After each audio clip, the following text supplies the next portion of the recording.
Instagram, live on Rumble, live on Facebook,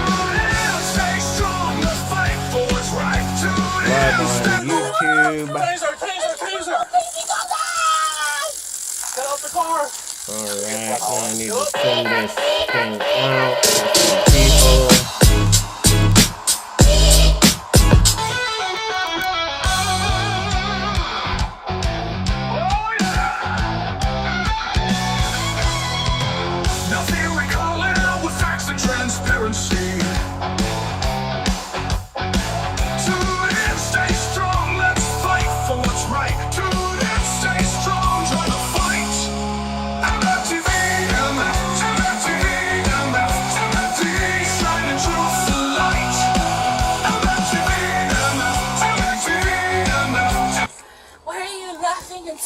She hurt herself.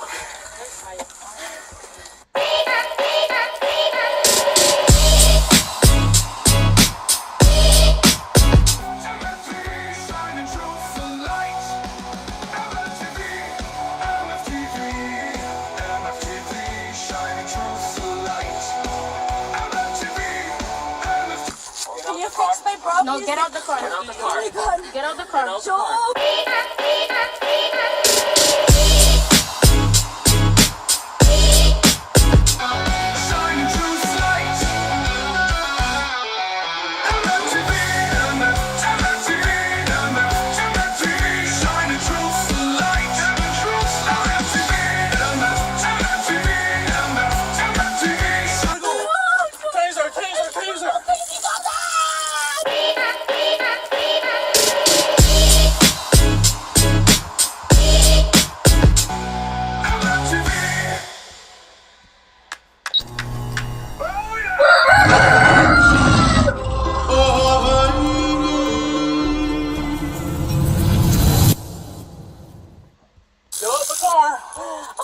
Get out the car! Get out the fucking car then! Behind your back! You'll go again! Put your hands behind your back! Put your hands I behind your back! please, I'm not Put your trying hands Okay. behind your back! Oh my God! Put your hands...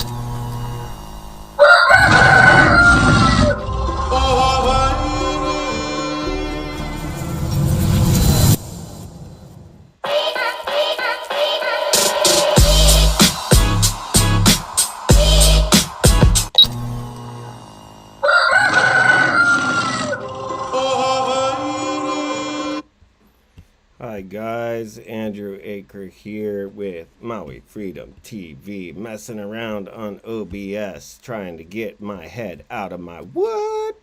Trying to figure out how to use this streaming software still. Just having fun learning things, you know, guys. You don't have to be perfect. You just gotta be real. Keep it real. Alright, so I'm gonna just do that so that I am not occluded by the image of Doge in Hawaii. Let's see if we can get Doge up in here. I'm going to start sending out this little invitation thingy to folks and let them know that we've got the space started and things are rocking. Boom. There we go. Let's send that to Telegram first. And I'll go back through and I'll send that to all the Facebook groups as well. Oh, let's not do it that one. Let's do this one. And see if we can get Doge in Hawaii into our little space here. Doge is one of my favorite people in the world. X space started blasting multicast links now. Alright, just send that over to Doge. I'll send that to a couple people.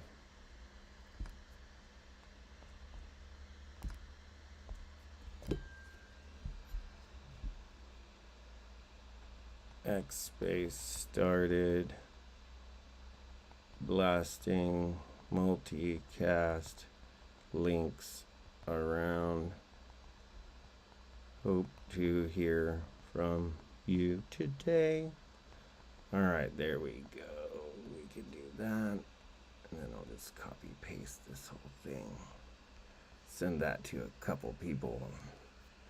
Couple awesome people.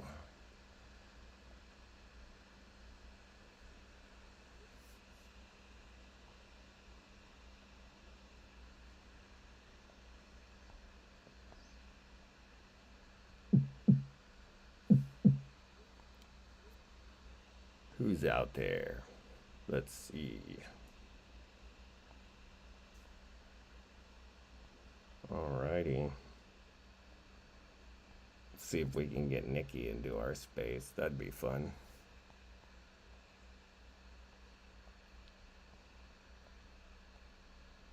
Do a little bit of this, a little bit of that. Send that just to a few people. And we'll send out the main one back on Facebook. Spread it around. Facebook's live right there. Let's go to our groups.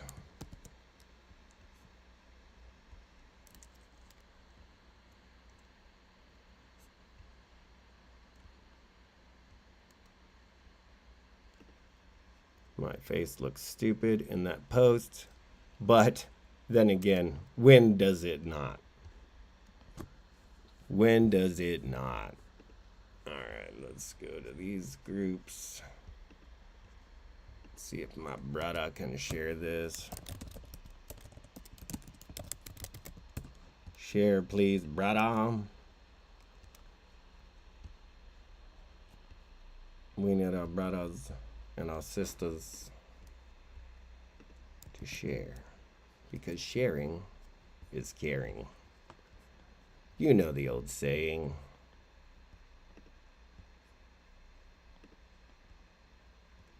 Create a post.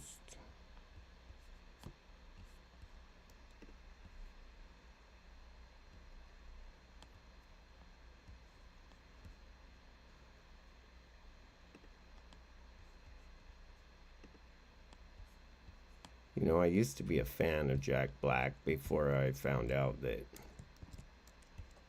he was actually into Satan.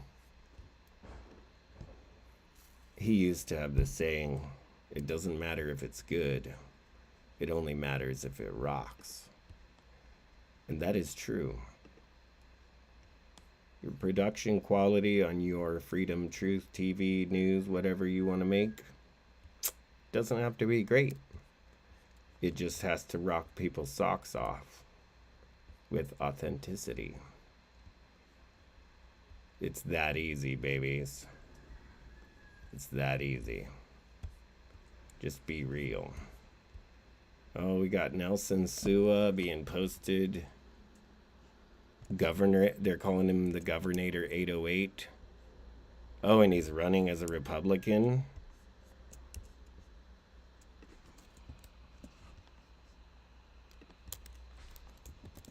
After Nelson joined on the day of the last HRP convention,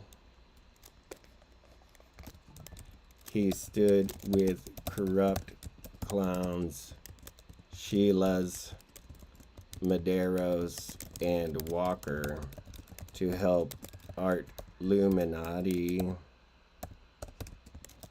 Hannah Mason,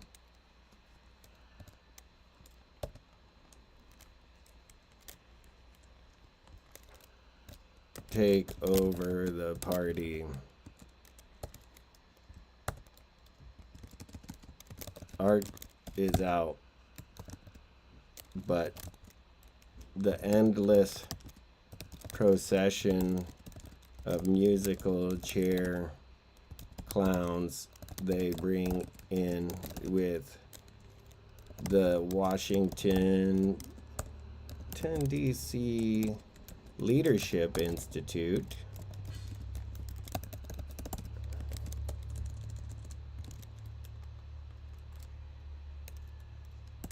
never ends.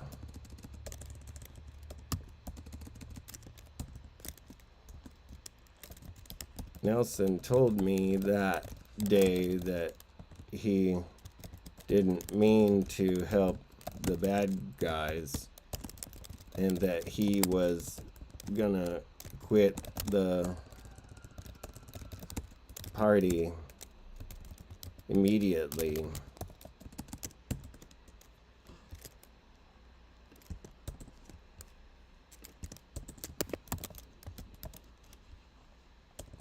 And then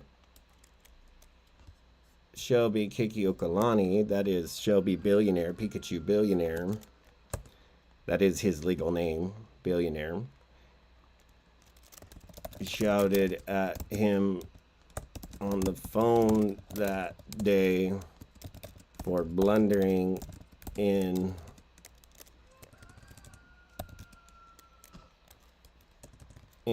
the party and quote unquote inadvertently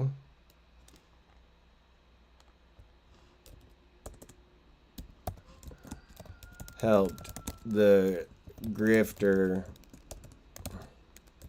rhinos. The known grifter rhino old guard of Hawaii Republican Party.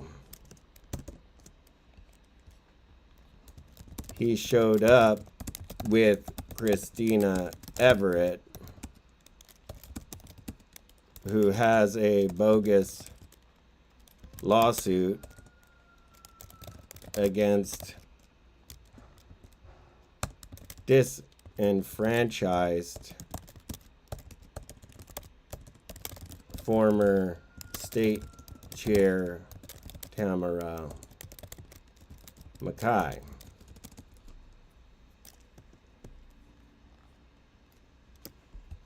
He showed up that day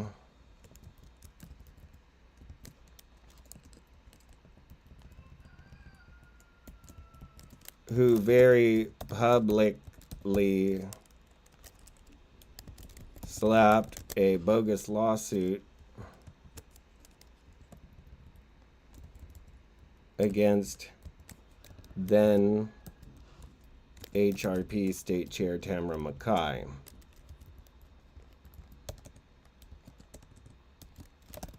Thus influencing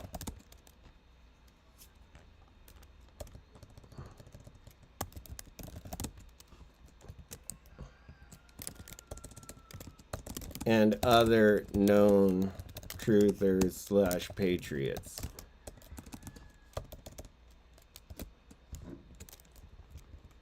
Election results.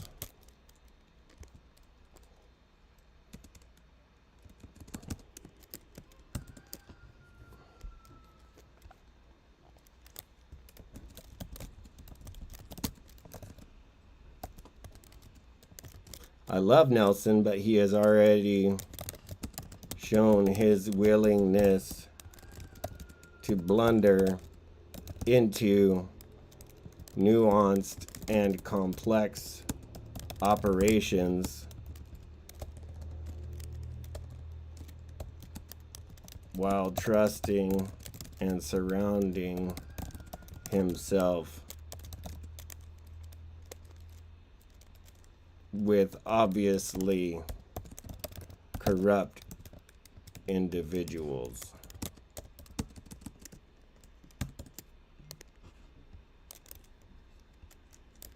While trusting and surrounding slash aligning himself with corrupt individuals. Sorry, Nelson.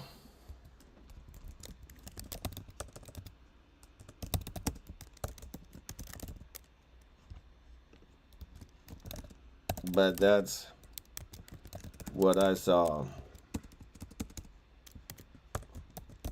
You know that I have an allegiance to God and truth above all. Hey, Susie, how's it? Let's do one of these. Invite Susie to speak. Yeah, I'm doing the X space from Hawaii Freedom TV so that it will have less of a kind of conflict with the Maui Freedom TV X video broadcast, because I'm doing the podcast like simulcasting, and I think that the X space and the X video broadcast kind of like can't not cancel each other out, but might conflict, where people can maybe get confused about which one to tune into. But I haven't posted that yet either. I just stopped to comment on one of these blind fans that is promoting Nelson Sua. All right, there we go. Sorry, Nelson. Nelson just walked straight into the election, or into the last day of the Hawaii Republican Party convention on Kauai a few months back. And no pun intended, he tipped the scales. He and his contingent of friends that just joined on that day for some reason, or joined very shortly beforehand, they came in and just put enough weight on the scales to give Art Hanneman a plausible win, despite the whole shenanigans that went on with the dance of the voting ballot boxes and all of that stuff. For the folks that were there and who saw it, it was unbelievable. And I do have video. I guess maybe it's time that I can just release that. I mean, I didn't release a whole bunch of Republican Party meeting videos because that was for the Republican Party. But now that the Republican Party is taken over by the Illuminati and Masons, then I'm wondering, you know, maybe it's okay to just release that. I mean, we are the A-team after all. Sorry, that one just started playing when I clicked on the tab, so... Are you there, Susie? Can I get a thumbs up if you can hear me?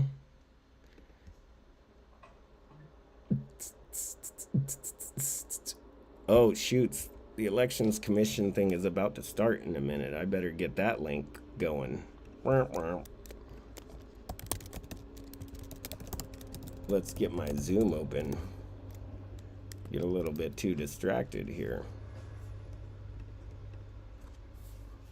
Office of Elections.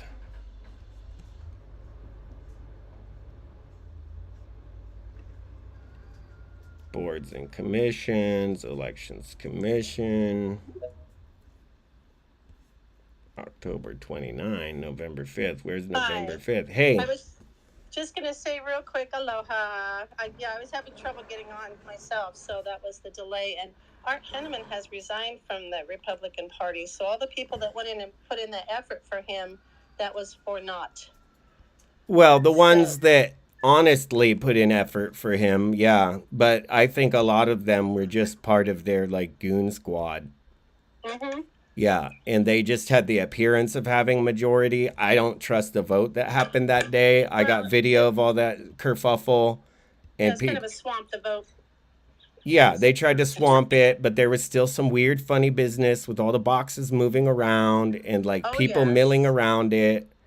Shoots, where's the Zoom link? I'm not seeing it on the Boards and Commission's website, like the web portal. It's not showing one for today. Yeah, it's this. I posted it on the what is the site? Let me look. I might have to leave to find it. I'll get it. The super spreader site. I posted it. Oh, on Instagram? On there. Okay. Yeah, I'm gonna jump off though and catch the commission. I'll try to dip in and out if that works out. All good. Yep, I'm just holding the space here. All right, blessings to you. You multitask much better than I do. I'm trying. Yeah, well, and I'm going to be on the commission too. I just need that link. Okay. All right, there it goes. You find it? Found it. Yep. Okay, great. Aloha. Talk to you later. Aloha, Henry. All right. What? Meeting ID not valid? Well, that's interesting, isn't it?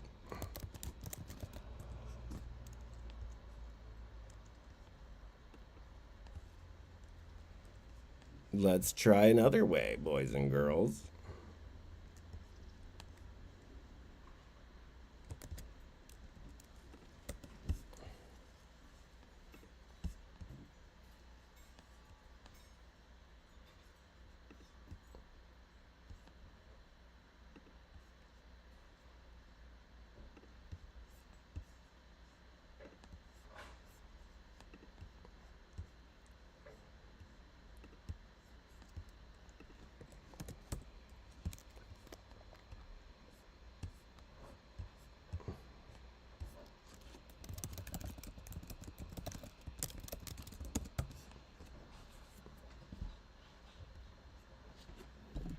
Shoots, I'm gonna have to text Doge.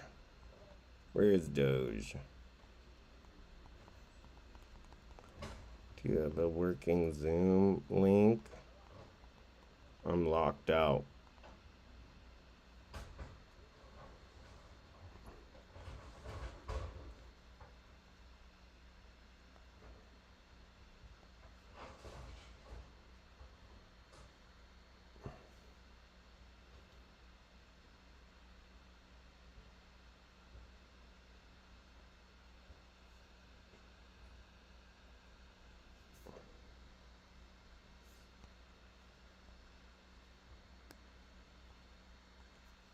Let's see here.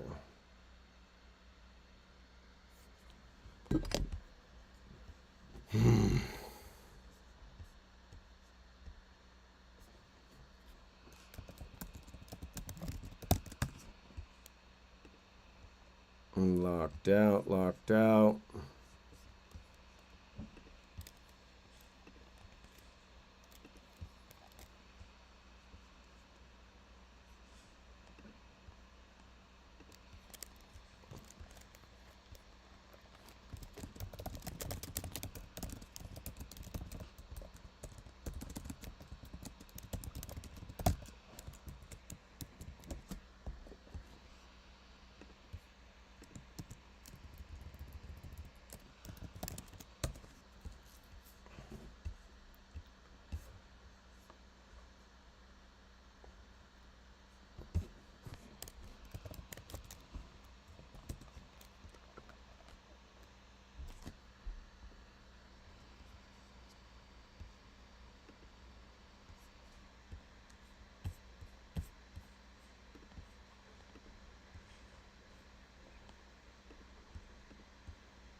Stand by, folks.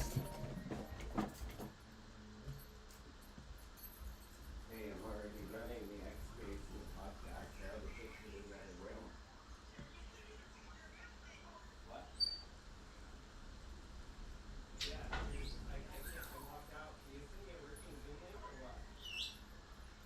Because whatever I got is not working. Or the number, maybe? Yeah, I hope you're getting a recording of this.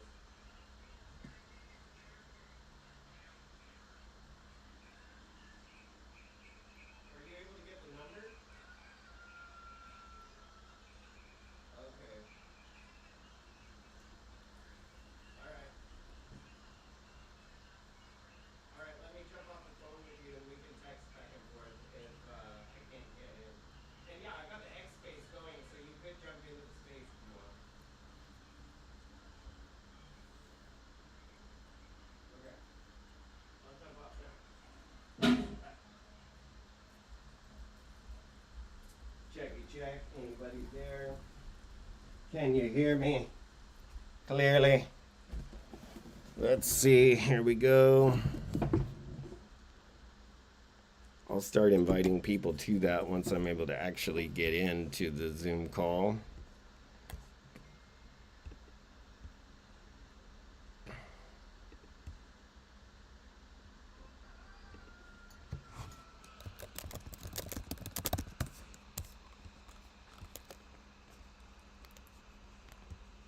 Let's try this again, boys and girls.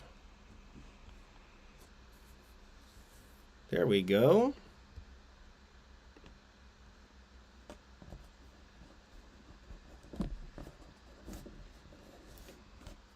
Recording in progress. We can come back after Mr. Osterkamp's report on his pig, if you'd like. Yeah, sure. Let him go ahead. Okay, we'll come back to item 5. We're on item 6. Mr. Osterkamp, would you share your report with us, please? Yes, I'd be happy to. I assume that everybody has received it, but I will take us through it in the event that others have not read it. So our permitted interaction group was asked by the commission. Hi, sorry, Chair. For the record, Commissioner Papalimu has joined the meeting. Oh, thank you. Okay, thank you. To report and look into any complaints of discrepancies in the Big Island general election of 2024.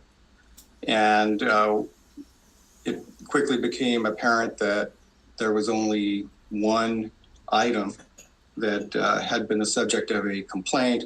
That was what Commissioner Cushney had raised personally through his own efforts,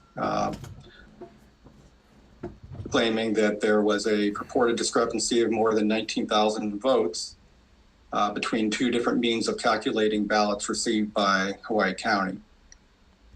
And what the majority of the permitted interaction group found was a complete lack of credible evidence to support any claim of a significant ballot discrepancy. Now, the claim depends on a comparison between state certified vote totals and the postal receipts for the ballot envelopes. That claim is unfounded, though, because the county does not have and never has claimed to have complete records of the postal receipts. And neither the state nor the county has ever purported to rely on those postal receipts to validate vote counts. So they can't reasonably be expected to have compiled that information, and they didn't attempt to. But instead, the state and the counties rely on their own tabulations of return identification envelopes. The Big Island's envelope tally does, in fact, closely match its ballot count. We also reject any contention that the county is obligated to produce its confidential voter files in order to rebut an erroneous analysis. We've witnessed an unfortunate presumption in some quarters that any allegation of electoral wrongdoing is accurate unless disproven. And as these allegations lack any apparent basis, we don't believe that the county is required to take additional steps. But to go a little bit more into the specifics here, the state,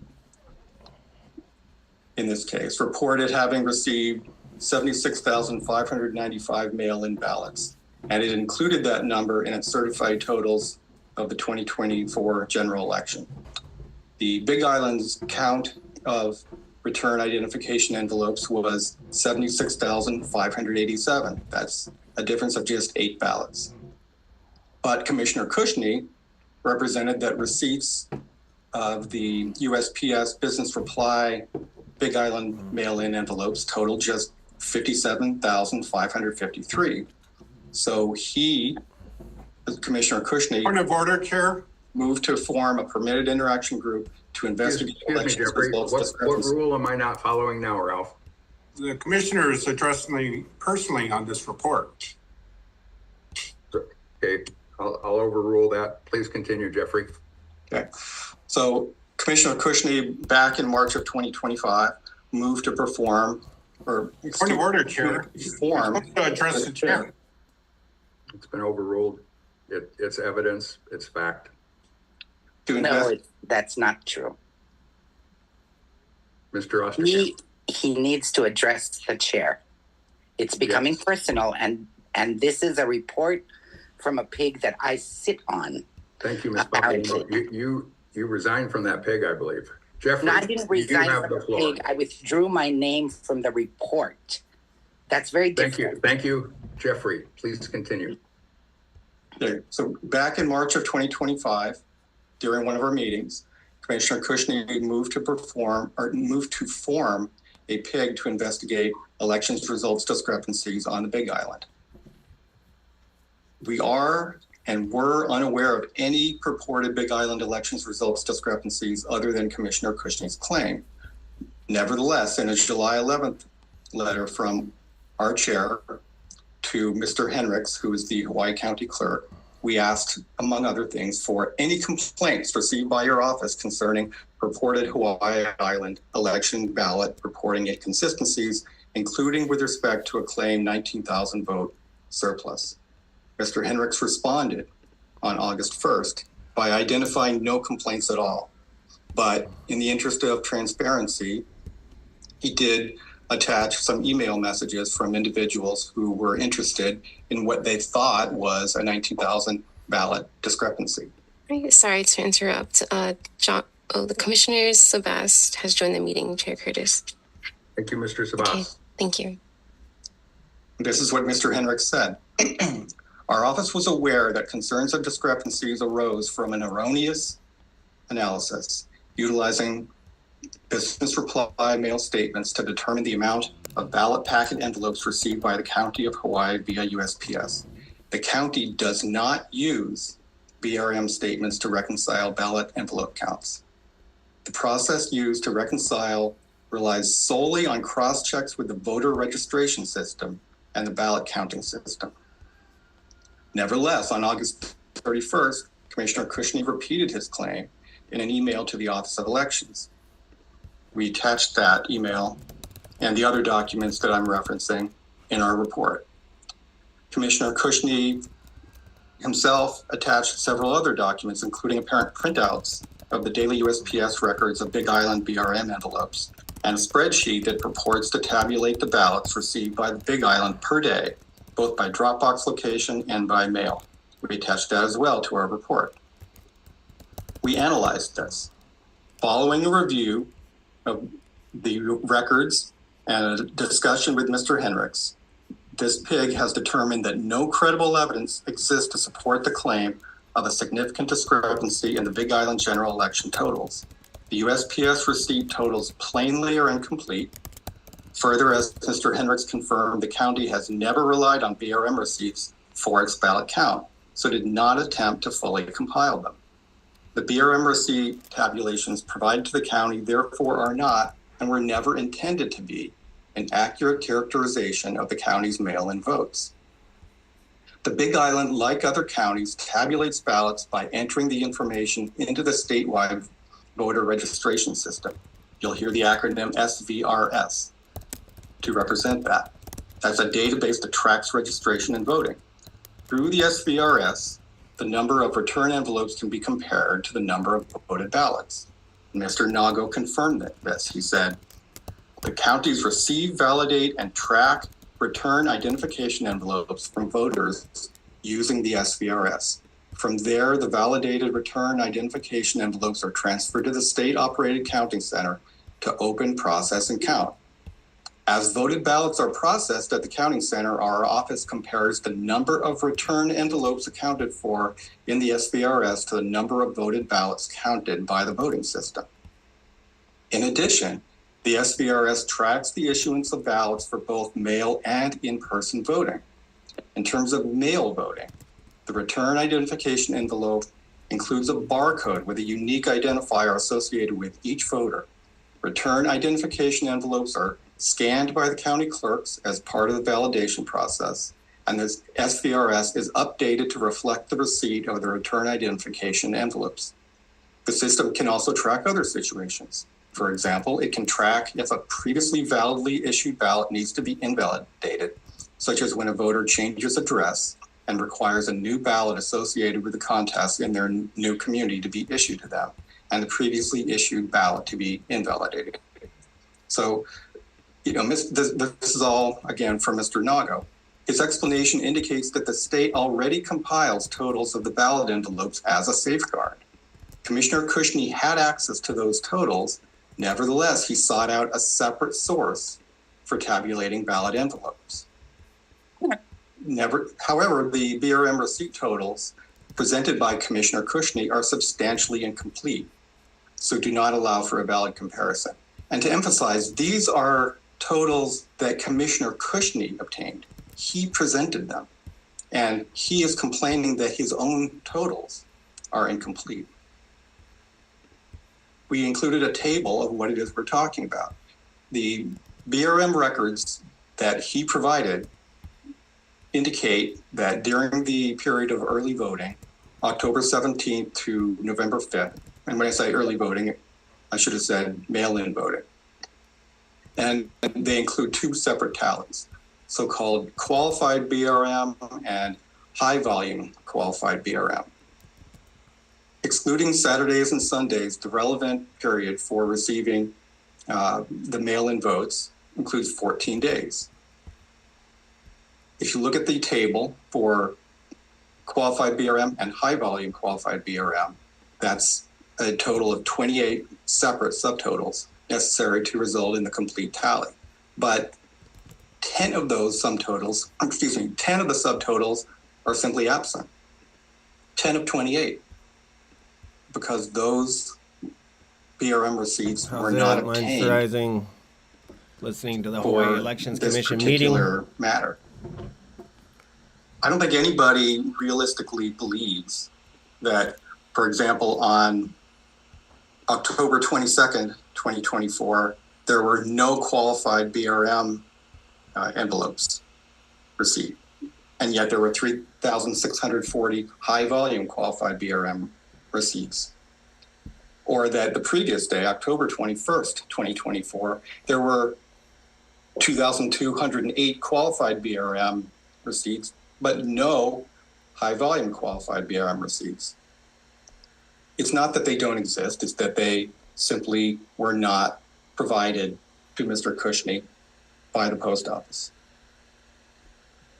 Now, the Hawaii County Clerk, Mr. Hendricks, when interviewed for this report, stated that although the county had received partial BRM totals from the USPS, it had not attempted to compile all of them, and that as a result, the BRM totals did not represent a reliable total for all of the mail-in votes. Again, as he stated in his August 1st response to our records request, quote, "The county does not use BRM statements to reconcile ballot envelope counts. The process used to reconcile relies solely on cross-checks with the voter registration system and the ballot counting system. Moreover, even if the county or the state chose to collect all of the available BRM receipt totals, it's highly questionable as to whether they could actually rely on them." And Mr. Cushney seems to have picked up on this part of the report. We attached a October 10th, 2023 audit report by the Office of Inspector General entitled Business Reply Mail Operations.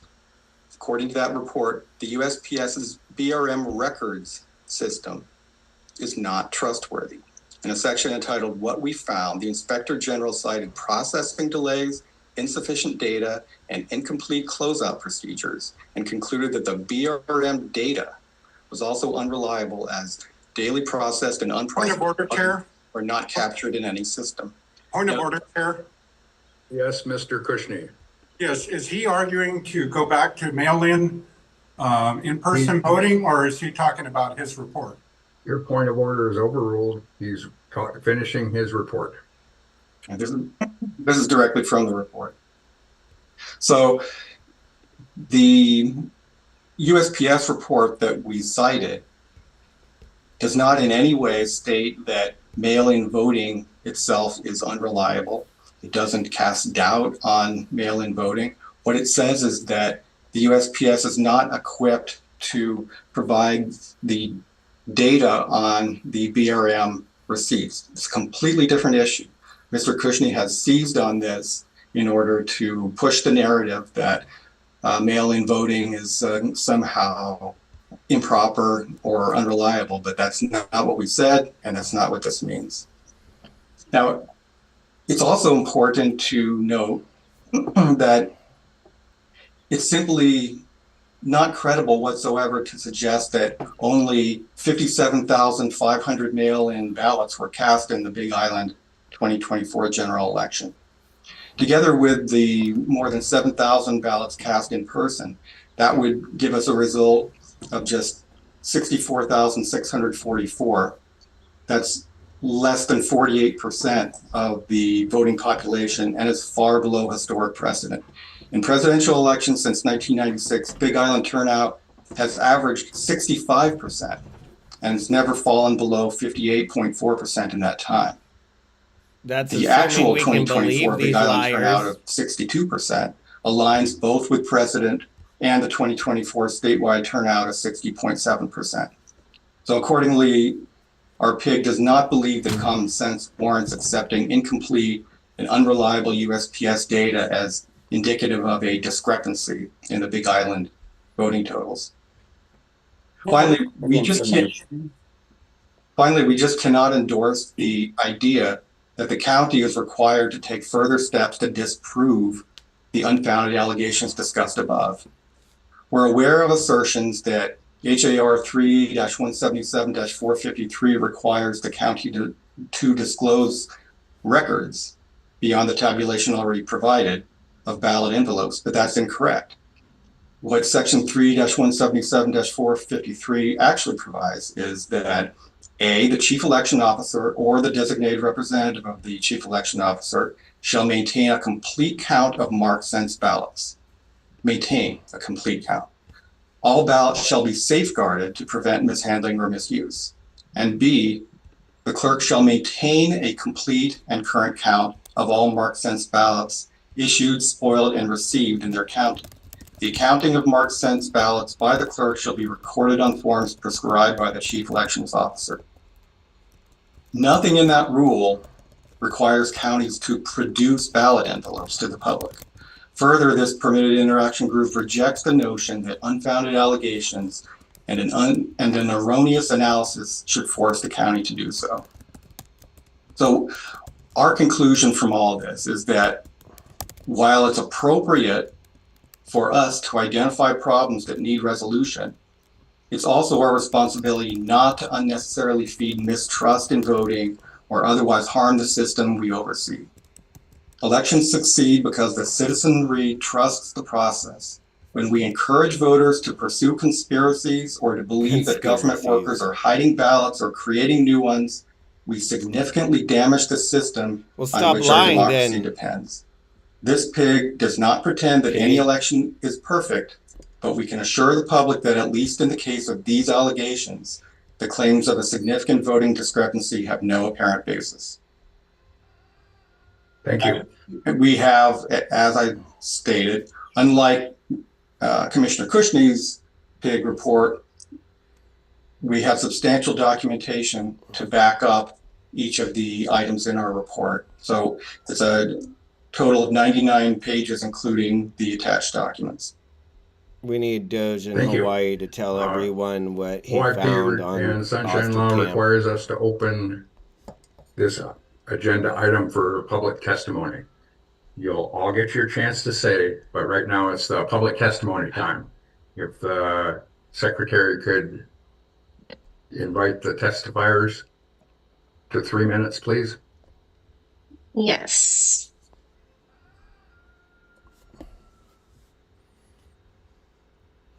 If you would like to testify, please click raise hand under reactions on Zoom.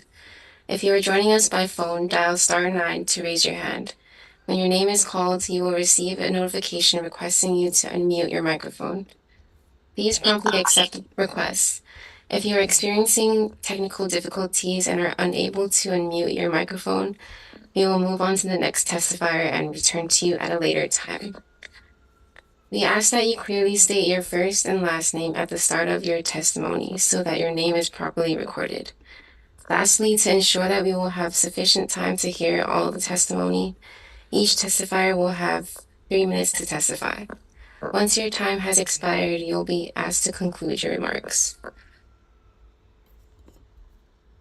The first testifier is Public Trust, followed by Austin Martin. Hello, commissioners. Public Hello. Trust is here. Hey, so I gotta get something. I gotta understand something. Okay, this whole thing is going down right now. You've been excusing Ralph, and then you let Osterkamp talk all of his findings and stuff like that. The problem we have right now is that's the guy we cannot trust, right? Osterkamp, you can't trust. He's a lawyer, Yeah, right? 100%. He's saying a whole bunch of things, but there's no documentation. I don't believe this guy for 1 second, Right? but I believe Ralph because you know what? My vote should matter. Everybody's vote should matter. Osterkamp don't have credibility on what he's seeing now today. Man, the numbers are real. How much receipts we seen already? So for you to allow Osterkamp to just keep on chatting and putting in all these assumptions, that's hearsay. Hearsay don't stand in court. You guys, everybody's watching, man. Unbelievable, the agenda. How come we cannot hear Ralph speak? Why are we skipping agendas? Why don't we start with number 4? 4 comes before 5 and 6. What's behind? What the truth is behind that? Yeah, but you guys want to put all these lies up front. I'm tired, man. Hey, we got things to do, you know. Can't be stuck in this meeting 1 month for talk about something that happened a year ago. Come on, guys. Let's get it on. Let Ralph speak. Why are we skipping agenda items? Huh? Why are you dismissing what he has to say, Mike? Black's Law, all these Robert's rules, that's important to run on board meeting. You cannot dismiss that. People watching, man, I'm telling you, you guys going to regret. When you guys get courts like Scott Noggle, you guys going to regret. Believe me. Because you see everybody on this Zoom, we're all going to be there to testify on what you guys doing. Be careful what you guys do, man. Federal laws is important. And the county has jurisdiction over the state. If the state wasn't so badly managed, we wouldn't have this kind of problems. But that's what you get when Democrats form everything like that. Man, let's hear Ralph talk, man. We want to move to Ralph. We're not here to listen to Osterkamp. He does what lawyers do. They lie about everything. Let's go, man. Thank you, Mr. Medeiros. The next testifier is Austin Martin, followed by Judith Mills Wong.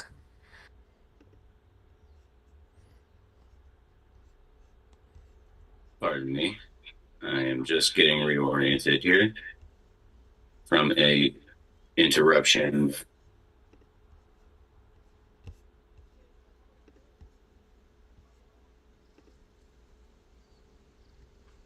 Thank you. Before I get in, I'm sorry, I hope that doesn't count against my time. I wanted to confirm that you guys received my complaint this morning. I escalated a complaint earlier this year about inability to get the voter record. So if it's possible, Chair, could I get you to confirm that you received my complaint? I didn't. I haven't checked yet. Yes, sir. Would it go to all the commissioners if I send it to the When it comes on an email? agenda, yes. Until then, no. So if I file a complaint via email to the Elections Commission email address, every commissioner's When going it to comes get that on the right. agenda, yes. It's not answering my Then question. no, it's sir. not coming right away, and it's not issued to all the things. Thanks. I'll make sure you guys get it the proper way then. Good to Thank know you. that it's not as it seems. Okay, so guys, I'll break this down. I think it was really interesting what we got to witness with the reading of the report. Basically, the idea here is trust us, trust the official numbers, and if you don't, you're a conspiracy theorist. Oh, by the way, you can't audit these numbers. And if you go and try to look at other proxies, like how many ballots were mailed by the USPS, we don't use, so we can't consider them. That's the argument. That's what they're saying. They're basically saying, because those numbers didn't come from us, you're a conspiracy theorist for questioning us as a result of hard numbers that aren't ours. It's a ridiculous, absolutely insulting, malicious argument that I believe constitutes a crime. And I think these lawyers don't mind because they think they're smart enough. They think they're smarter than everybody in the room. So they kind of take the approach that, hey, I can, pull this fast one and they're not going to be able to call it. And even if they do see it, most people won't. And the sad part is that might be true. Unfortunately, everybody in this room represents hundreds or thousands of people who are absolutely furious over what's being done to Hawaii. Election fraud is not okay. It's not okay to lie to the people, and it's not okay to sit there and say, no, you can't verify, no, you can't actually audit what we're doing.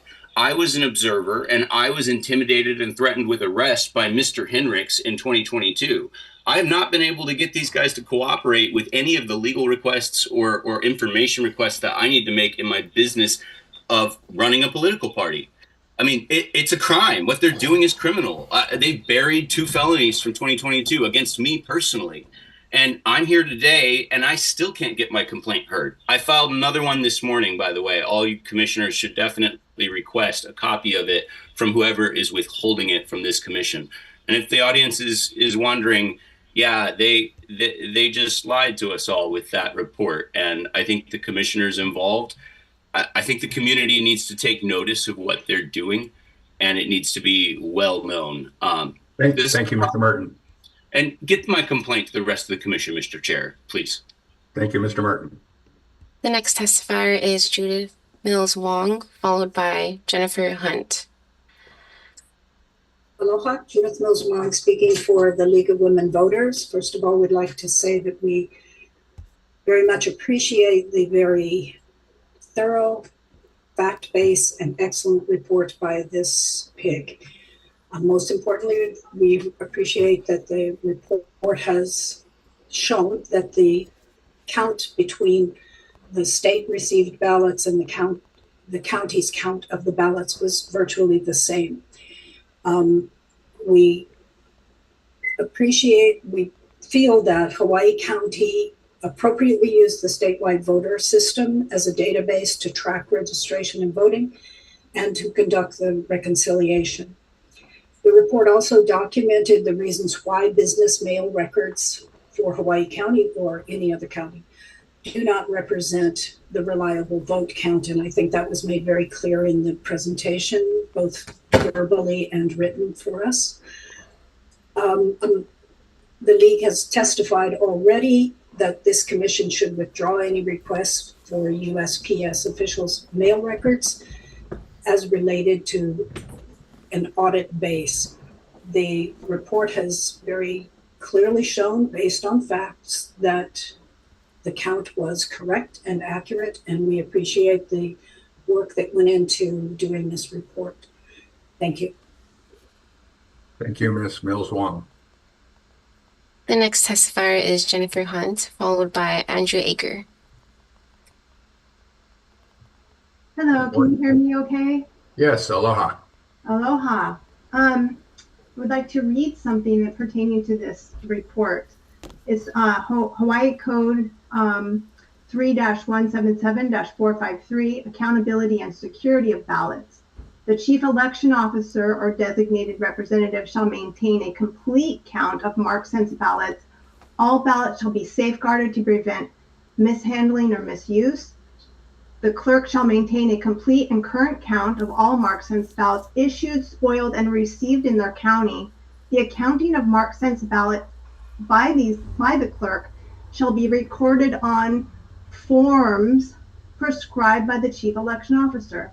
So I know that the chief election officer has argued that this time they are using the voter rolls as the sort of the list to determine who voted and so on, and those counts of ballots. However, I would like to understand in Chapter 91 where the administrative rules procedures, it's necessary for public discourse and to notify the public of any change of rules. And I don't think that happened. And it certainly didn't seem like it happened, since there was a letter on March 17th that the chief election officer said, well, none of the counties have these documents, or at least not all of the counties have these documents. So wouldn't that rule pertain to all 4 counties?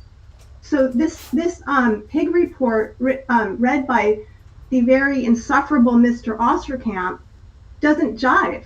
There's no way that if you're handling all the ballots and what ballots are coming in, that you wouldn't have an accurate count from where they're coming from. You'd have to have a chain of custody for what is being sent out and what is being returned. So that information is out there somewhere. To claim that information doesn't exist is really, very, it doesn't give the public any kind of respect for our intelligence.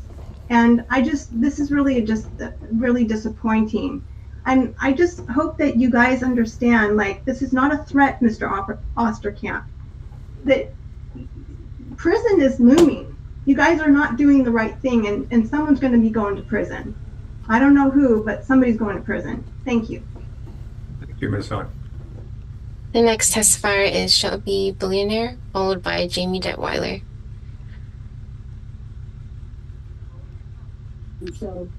Where am I? You were here. There you go. Hey, there I am. Hello, Chair. Hello, everybody. Good to see you guys all again. I couldn't attend last month's meeting because we have simultaneous meetings. We got City Council going on as well. But I want to address certain issues because I know there's federal fraud going around. No one's going to admit I'm doing federal corruption. They're not going to admit it. And there's a conflict of interest. No offense to Claire McAdams, but isn't she an auditor for the county of Hawaii? That's like a fox trying to audit their hen house. That don't work. You can't use the same person who audits for the county of Hawaii because you're going to get busted. Kima Alameda knows Pikachu. I don't trust anyone's words nowadays. I'm going to look at the numbers and look at the math. Where are the receipts? It's like, say, the America bought Hawaii, the Hawaiian Kingdom. Well, show me the receipt. Show me where you own it. I don't see no receipts from Kauai you're over and Big Island you're over. So where's the original stuff? The only way that makes sense is you electronically snuck it in. Now, Jeffrey Osterkamp, appreciate the dude. He got his report, but why does Ralph Kushner keep on getting kicked out? Now, I know lawyers don't follow Robert's Rules of Order, but we do have laws to follow, and this is federal fraud. Now, how do we get accountability? I called the FBI. I reported this last year. Does the FBI do nothing? No, because I don't trust Kash Patel, A.G. Pambani. I already dropped the Epstein files to Epstein. I don't expect Donald Trump or any guilty person to admit it. And that's the problem I see here. You can have everyone coming on. You got Keone Payton, Painkillers, Derek Medeiros, everyone else who keeps on coming to these meetings consistently, and it feels like a waste of our time if it's just fraud. Because to me, you're gonna go old school. This new school way, being nice, pishy-poshy, not working. So I'm gonna keep my testimony short. I'll let you guys all handle it. Peace. Thank you. The next testifier is Jamie Detweiler, followed by Tara Rojas. Morning, Jamie. Good morning, Chair.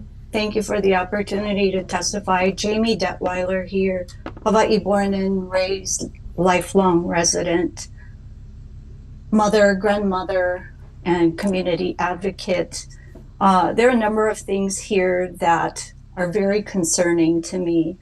And I know we've all heard about the rule of law, but let me just read what it says too. The rule of law means that everyone, including the government, is subject to the law and must follow it, ensuring that laws are applied equally and fairly to all individuals. It emphasizes that no one is above the law and that everyone has access to justice. And most importantly, we, the people. One of the things that I find very disturbing, Chair, is decorum. I addressed this 2 meetings ago, and Mr. Daniel Gabriel addressed it during the last meeting. There is a lack of decorum. Decorum is managed by the chair, the leader of this commission. And I find it disturbing that one commissioner is identified as somebody who perhaps doesn't follow what you deem as decorum. Okay, fine. So why isn't that same principle applied to other commissioners? Why do you not allow what you perceive as personal attacks on from one commissioner to the other, but yet you allow it today? You allow personal attacks from Commissioner Osterkamp onto Mr. Ralph Kushny, and talk about feeding mistrust. That's a quote from Mr. Osterkamp. You know, it works both ways, right? And who is the arbiter of evidence here? Who is the arbiter of credible evidence, as Mr. Osterkamp stated? I don't think it's Mr. Osterkamp or any one other commissioner. So let's get your boundaries straight, sir. You know, and I've always asked, you know, I've been attending these meetings since the prior chair, Scotty Anderson, was the chair. And we've always asked, we the people ask, where are the county clerks? Why aren't the county clerks attending these meetings? We're talking about Mr. Henricks of Hawaii County and the other county clerks. They should be here as well to respond to the people. You know, there's a great analogy talking about the business receipts, right? The business mail receipts. And as a practice in the USPS service, I have several friends who own their own business. They deal quite heavily in mail orders of their products. They depend on those BRM receipts. If the county clerks didn't request or want ballot mail receipts, that would be like if I owned a restaurant and wanted my friends to pay cash only with no receipts so that I could ring them up with the wrong price to cheat. Think about that. Think about that. Thank you, Jamie. The next testifier is Tara Rojas, followed by Adriel Lam. Aloha. Aloha. Tara Rojas. Do you hear echo? There's a delay. Do you have something else? A delay, okay. Can you hear me Yes. okay? Okay. So Tara Rojas. You have two things Yes, going, ma'am. I think. But Okay. go ahead, we can hear you. Okay, got it. Okay, so Tara Rojas.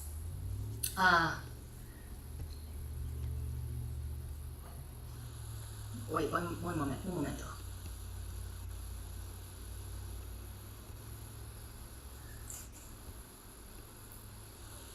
We show up every meeting. We're seeing the injustice, we're seeing the illegality, we're seeing the corruption happening. You again threw out Ralph Kushny for the reasons that everybody else mentioned, which was not a valid reason to throw him out. Chair Curtis, you always say to address you, so I'm going to address you. Thank you. We know that, we've been doing our research, that Osterkamp is a lawyer. I also found that an article about how the conflict of interest of him being a lawyer on this commission, and that the Ethics Commission didn't want to even take up the case. So when you bring up a conflict of interest to the Ethics Commission and the Ethics Commission doesn't want to hear it, that's something wrong right there. That's Hawaii politics for you, okay? Chair Curtis, I've been saying at every meeting, you need to address Claire McAdams is not a secretary. She should be looking at and listening to everybody, not for 10 seconds, the whole meeting. So if she wants to be a secretary, she should change her role, step down and maybe, do that. We know the conflict of interest of her is that she's an auditor for Scott Nago. She's an auditor, a state auditor. We know right away whatever we the people want. And by the way, Osterkamp and who is the other one representing Oahu? is not representing my voice, and majority of Oahu who we come up and we speak. Because whatever, so Claire again, the issue is like not looking. You cannot listen to somebody if you're looking down. So Chair, you really need to address that because it is very frustrating when you're looking and talking to you all and they're not even looking. So if you can address proper behavior when you're in a meeting, eye contact is important, okay? So again, we know that, for example, whatever I choose, I already know McAdam and Ossicamp is going to go against. Now Ossicamp supposedly is representing my voice from Oahu, but he's automatically going up against my voice.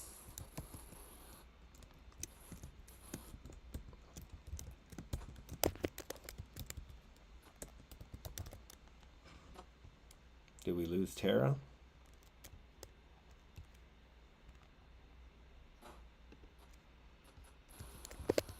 We see this issue, we have that it wasn't enough. And because of the whole sunshine rule and all of that, so it should be there on the agenda. Just gonna go straight blank to the point. Again, who's still not looking? Thank you. Attention? What? So all of you Hawaiian people, one of your two reps is not really listening to you and is gonna go against. Thank you, Ms. Rojas. anyhow.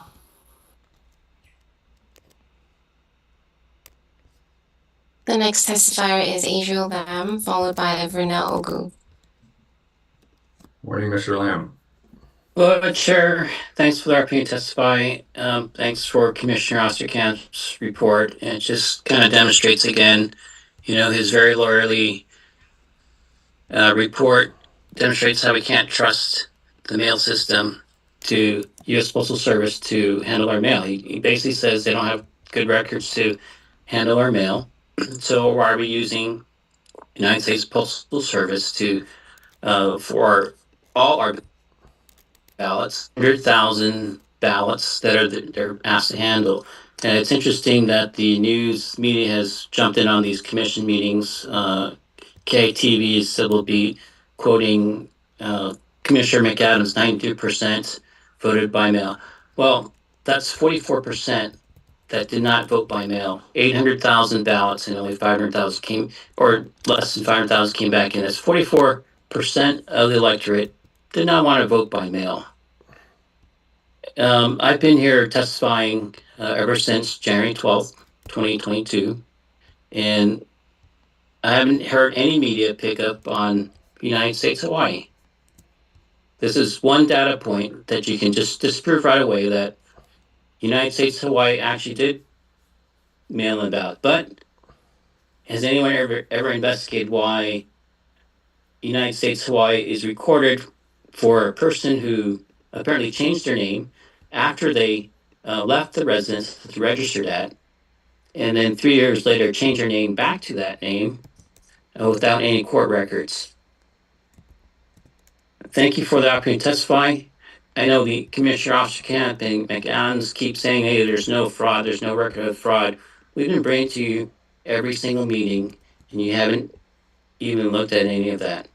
And now you're trying to tell us that this discrepancy of ballot BRMs is not a data point, and it's nothing to look at.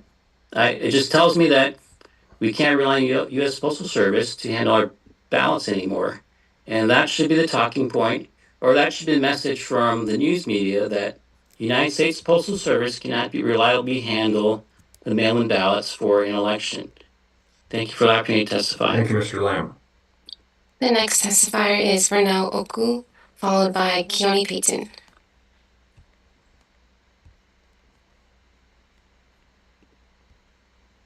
Hi, this is Vernell Ogu. Wanted to testify that I'm very disappointed in the commissioners that are not trying to uphold election integrity. If you ever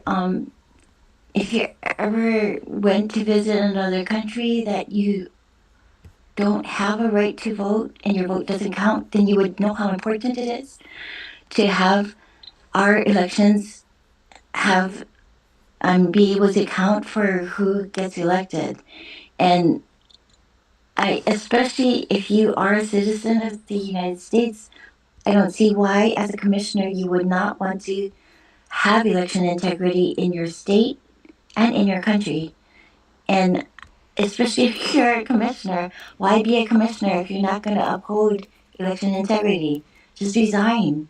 I mean, you are going to be facing consequences for your actions on this commission. You are taking an oath to uphold the Constitution of the United States and of Hawaii. So why would you not, be responsible? Or you will be held responsible actually. And treason is actually, it's not just prison; it's death. I don't know. I don't see how you can go on this commission, be a commissioner, and not realize what your responsibility is, and not even, and vote the way that you guys vote, like, it's so, it's very discouraging. I don't see how you can do it, and how you can even look yourself in the mirror, Why don't you, if you don't want to be responsible, you should just resign. I feel like, especially Osterkamp and McAdams, and I'm sorry, you Chair, you should probably resign because you're not holding the line for our country. That's all I have to say. Thank you. The next testifier is Keone Payton, followed by Susan Strom. Oh, did they? Mr. Payton. Keone. You again. Can you guys hear me? Yep. Oh.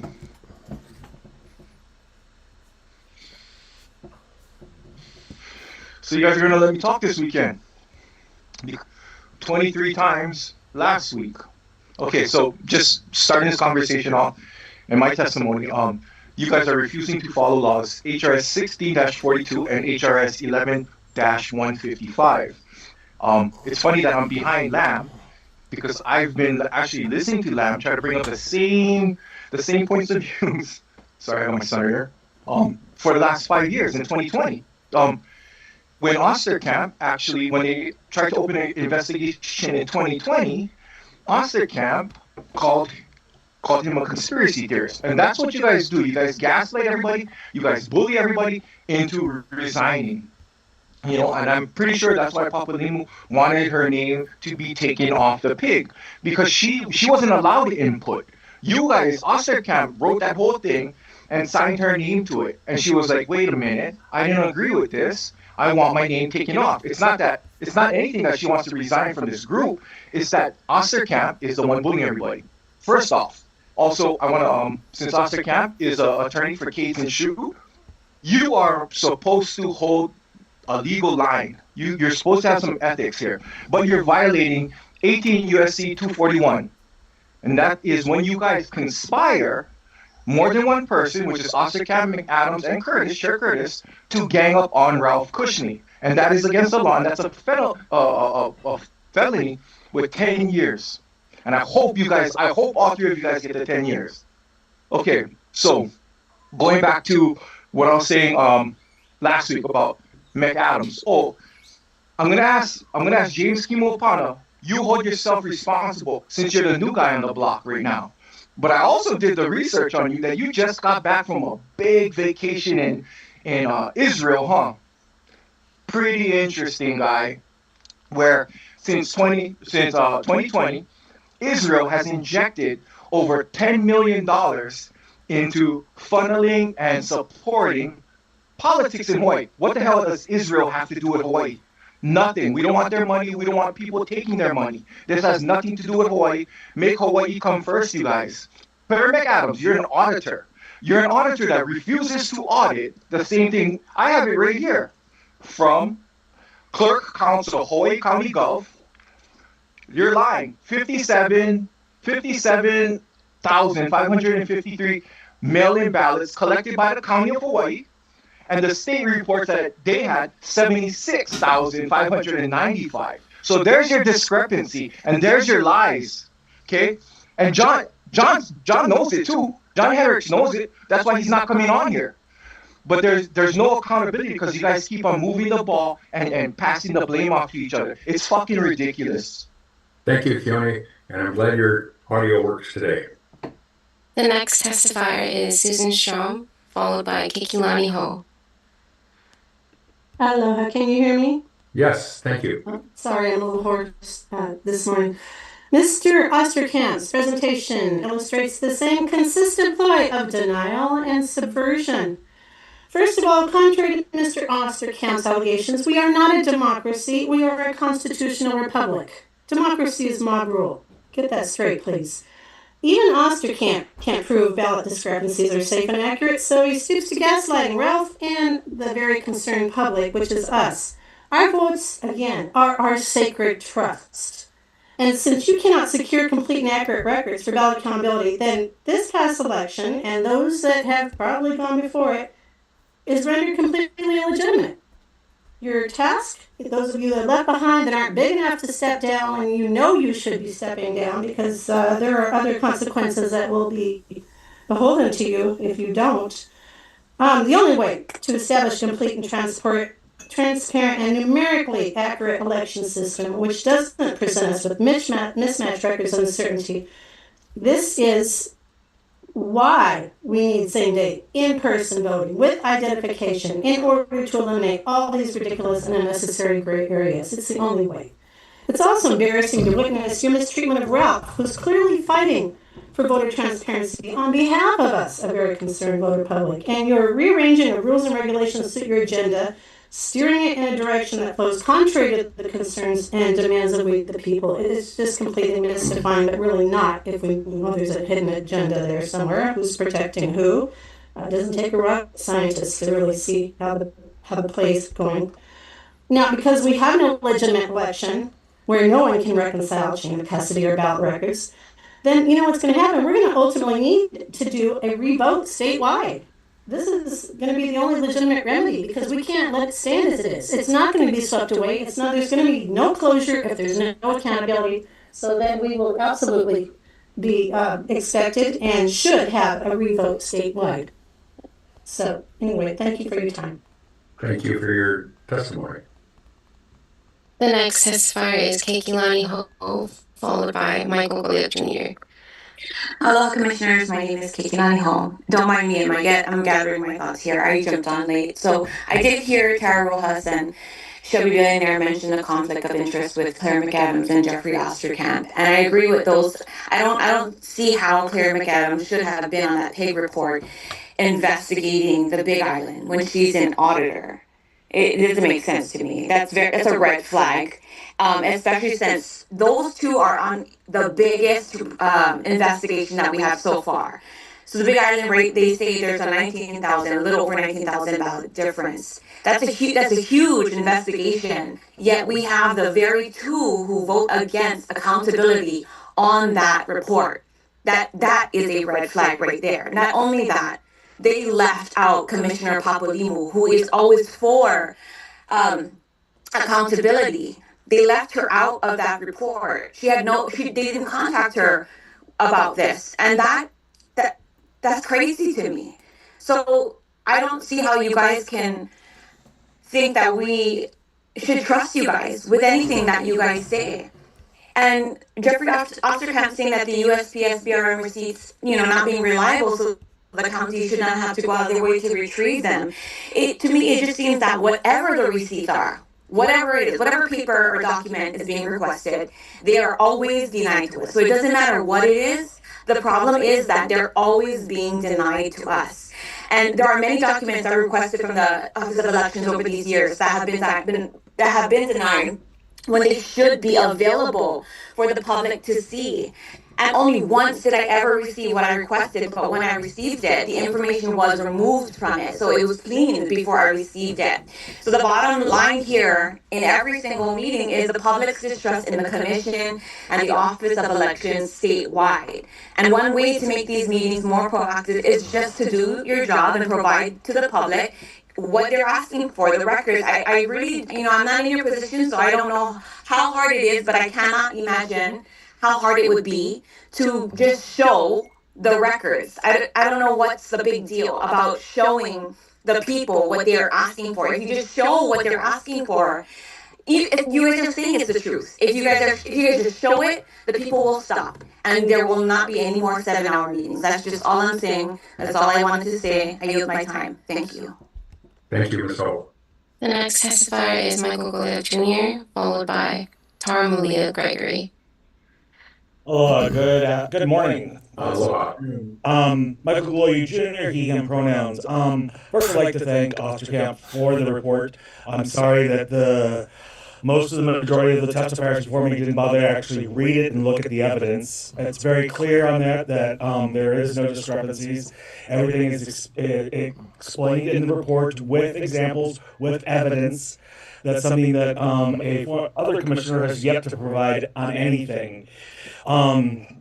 So, given that, I hope that when you move to the other items on this agenda, since I'm not going to stick around, I don't think, for the rest of this meeting, is that you use this PIG report to throw out all the complaints that use the BMS or whatever it's called from the Postal Service as their complaints that say that there's not. What we're seeing here is, yes, it is someone that's like being called a conspiracy theorist, and yet they then go down a wild rabbit hole. You all sounds like you all have the same marching orders from somebody that claims not to support mail-in voting and doesn't trust it at all, but according to my records and what I've been told, in 2016 and 2018 in the primary and general elections, he voted absentee, voted by mail. Isn't that interesting? So he trusted enough for himself in 2016 and 2018 and now doesn't trust it at all.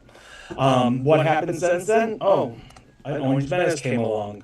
And so this report gives you all the ammunition you need to shut down all those other complaints. Do us all a favor, shut them down, let's move on so we can get down, you can get back to other business of this commission, because as we've heard today, nothing you give them was going to be enough for them.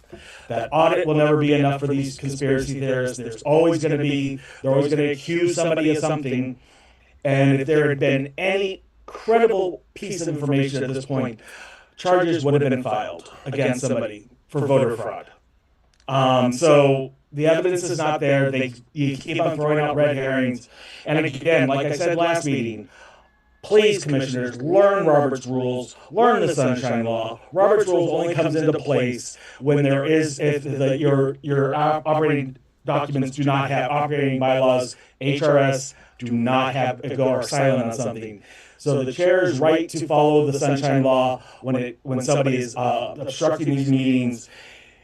Don't just start yelling out point of order just because you're not getting your way and you don't like something. And just because a commissioner was referencing you in the report, he was not talking directly to you. I know you think the world revolves around you, but it doesn't. I ask that let's put an end to this and move on. Thank you. Thank you, Michael.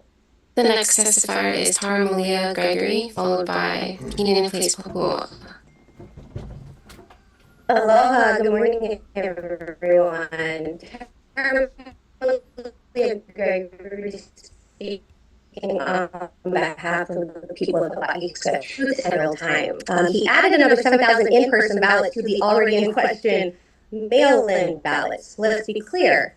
He claimed that those should be added. Yet it's simple math, then we would increase 64,553 ballots to create the percentages that he just introduced. So all his percentages that he spoke of earlier on the call, they are misinterpretations, and he's adding that are just not part of real numbers. Even with that addition, these are not Commissioner Cushnie's numbers. They are state record obtained through lawful UIPA. They are requests that any citizen, as I have done, can ask. So if you would like to, and you're listening, go to UIPA Hawaii, and you can find these real time. You want to talk about real hard evidence that we're looking at? I'll explain to you an email that I am looking at right now from Mr. Curtis to Scott Nago.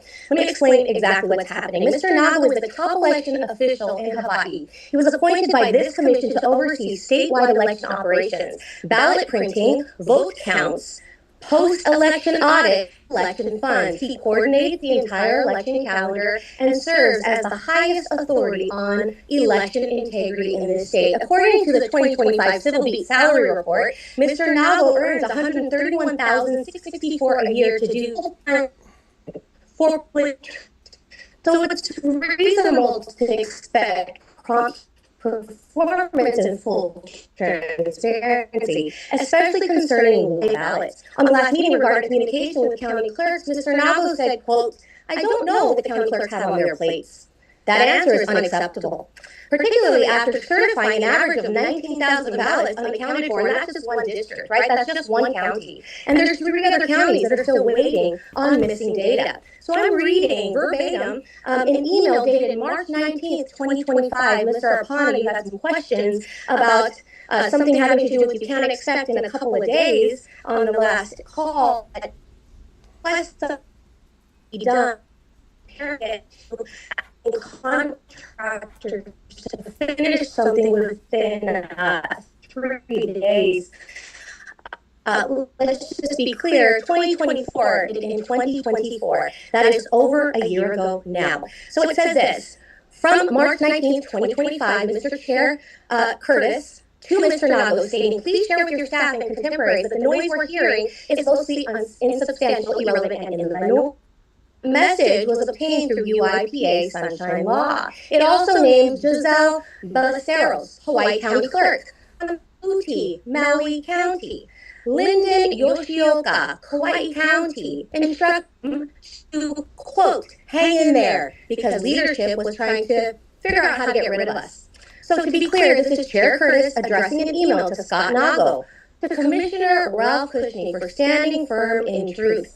As Mr. Osterkamp knows, these actions of HRS 11-91, record keeping of ballots, HRS 92, Sunshine Law, and HRS 13, fair treatment in public service. They're well articulated in Article 2, Section 4. Mahalo for the time to speak. Thank you, Ms. Malia. The next testifier is Keenan Placebois, followed by Daniel Gabriel. Hello, can you hear me? Yes. Hello, my name is Keenan Placebois. I'm from the island of Molokai.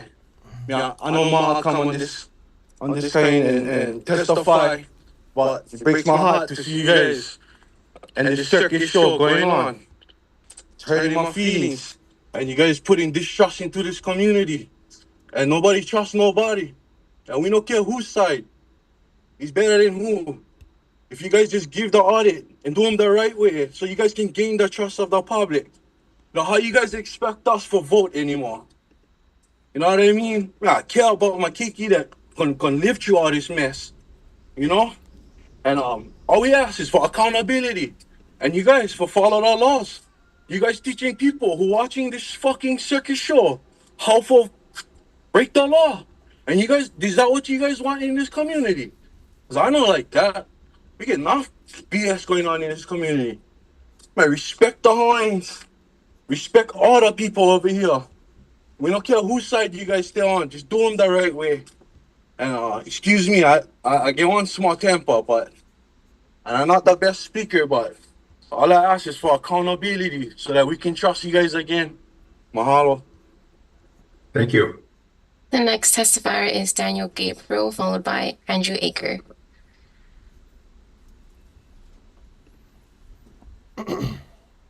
Aloha, Chair. Aloha, Commission. My name's Daniel Michael Gabriel.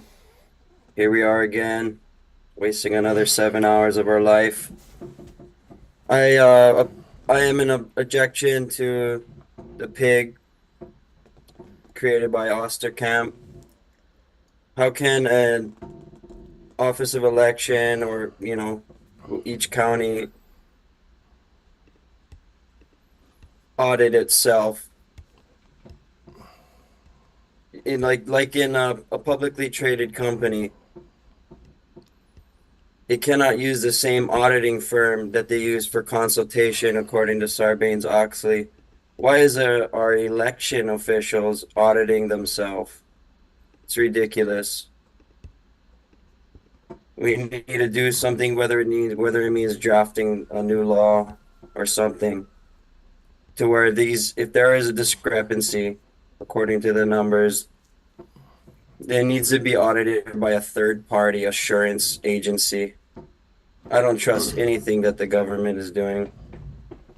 They're constantly pulling the wool over our eyes. I yield. Thank you, Mr. Gabriel. The next testifier is Andrew Aker, followed by Theo Vanderbrink. Good morning. Aloha. Are we loud and clear? Yes, sir. Andrew Aker here with Maui Freedom TV and Hawaii Freedom TV. Wow, what a day. What a couple weeks. We had 200 people in this Zoom call last week, and now we're back down to our regular 107 or so people that just cannot let this go. So, Mr. Michael Golajuk, I'm not sure how to say your name, sorry. You know, I got to pull back the curtain here, peel back the curtain on this narrative war that's going on. Your connection with Obama and like Kamala Harris and all of that stuff is like a little bit questionable there. So, you know, and I don't have to obey Robert's Rules of Order because I'm a civilian here and this is my time to speak and I do claim my time. So, you know, the new guy here, actually, Michael, says that we need to take time to read the evidence and read the letter and yada, yada, yada. We've been in this for years, man. You see the blood, you see the tears, you see the scars. And all I do all day long is just investigate people like you and Mike Curtis and Obama. We got another account, Doge in Hawaii, that's just peeling back the curtain real far there. So as everybody who preceded me today said, we are investigating all of you. I might have crazy hair, but I'm crazy like a fox, and there's 100 more of me in this call. People 10 times more capable than me, smarter than me. I'm not even that smart.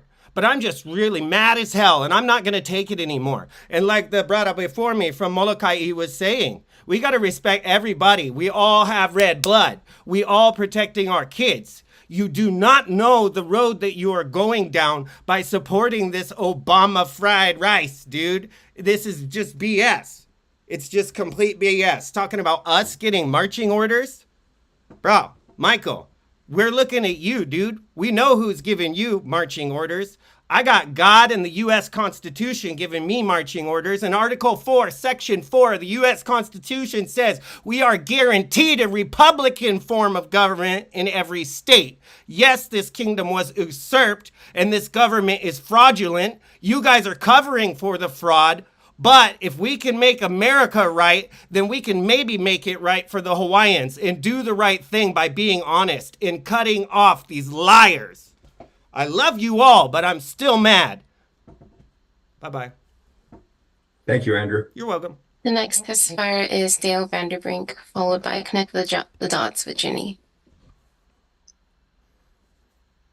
Thank you. Aloha, Chair and fellow commissioners here. I just wanted to stick to the agenda item, which so many people seem to go off of. And I would like to thank Commissioner Osterkamp and the Permitted Interaction Group that he was a part of in writing this 99-page report. It is highly detailed, and I haven't had a chance to go through it, but I will later today. So many people here just come with preconceived notions and want to vent about mail-in voting. When the evidence is permitted, like in this report, it is often ignored. And then people often turn to personal attacks against those when the evidence is not on their side. So I just want to keep this short. Thank you, Commissioner Osterkamp, for this report and to dealing with all these personal attacks, and especially dealing with the personal attacks like the edited social media videos that Chairman Kushner posts online that fan the flames of so many of the people here. Thank you, Chairman Osterkamp, and to the members of this commission who are, in fact, doing their job and providing these reports for us to read. Thank you. Thank you, Dale. The next testifier is Connect the Dots with Jenny, followed by Junya Nakoa. Can you hear me? Yes. Aloha. Aloha, my name is Jenny Lehua. I am Kanaka Maoli from Maui. I have been listening and observing these meetings for a while now. And so, in regards to Osterkamp's pig report, I deny that report. We have a lot of paid actors on today's commission meeting, apparently, individuals who haven't been on here before, yet who want to side and say, oh, I haven't read the report, but I will later. But let me comment on the report right now. Listen, Jeffrey Osterkamp sounded like a criminal defense lawyer as he read his pig report.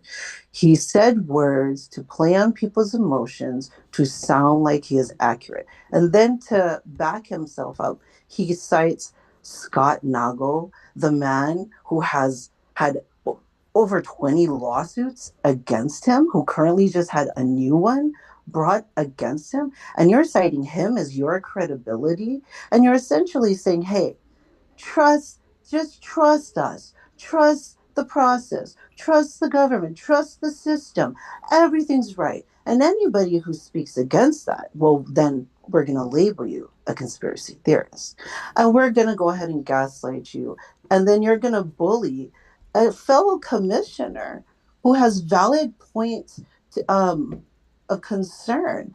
And you're very hypocritical, Chair Curtis, because you consistently will tell people, commissioners, to address you, the chair. And yet Osterkamp clearly was addressing Cushney. And yet you just allowed Osterkamp. So there's a lot of nepotism going on here. It's really blatant corruption that we're observing and seeing. And it's really disgusting and it's insulting. And I tell you what, the Kanakas, the natives, the Hawaiians, were sick of it. We're tired of it. But we are coming together to find a way to remove all you corrupt people. I yield my time. Thank you. The next testifier is Junior Nakoa, followed by Cheryl Beeler. Good morning, Junior. How's it, you can hear me? Yeah. Yes, sir. Okay. Officer Camp, you know, the report, yeah, the one that the guy, the testifier before me who never read, but said it was in full detail. Oh my God. I just didn't read that bugger. Yeah, I read that bugger. But me, I don't read the big kind words. I keep them simple. But, you know, here, we just did one temper, another damn three-letter word that you guys, like, put all into these investigating groups, yeah? That would happen here on Maui, yeah? It was made up of, you know, half the positive guys, half the negative guys, yeah? Ponoticians and Pilauticians. So it's half-half, yeah? How come this pig? Oh, how's that one? P-I-G, pig. How come you guys never do that with this one?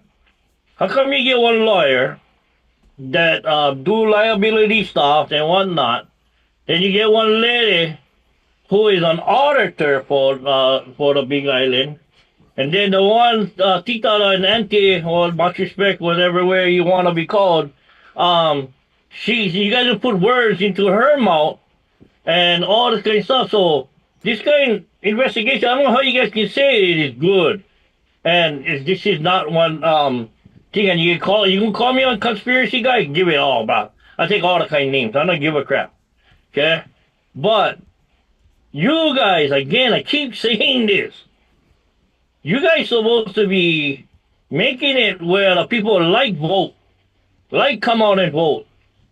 But right now, with people like you guys, people like Scott Nagle inside there, you guys deteriorate, you guys turning away all the people, all the young guys who are trying to get to vote. Okay? Especially here in Lahaina. Especially here in Maui. Because we got screwed. Yeah? We got jammed up by this government. So we like our voices be heard. And that's what I said today at my county council this morning.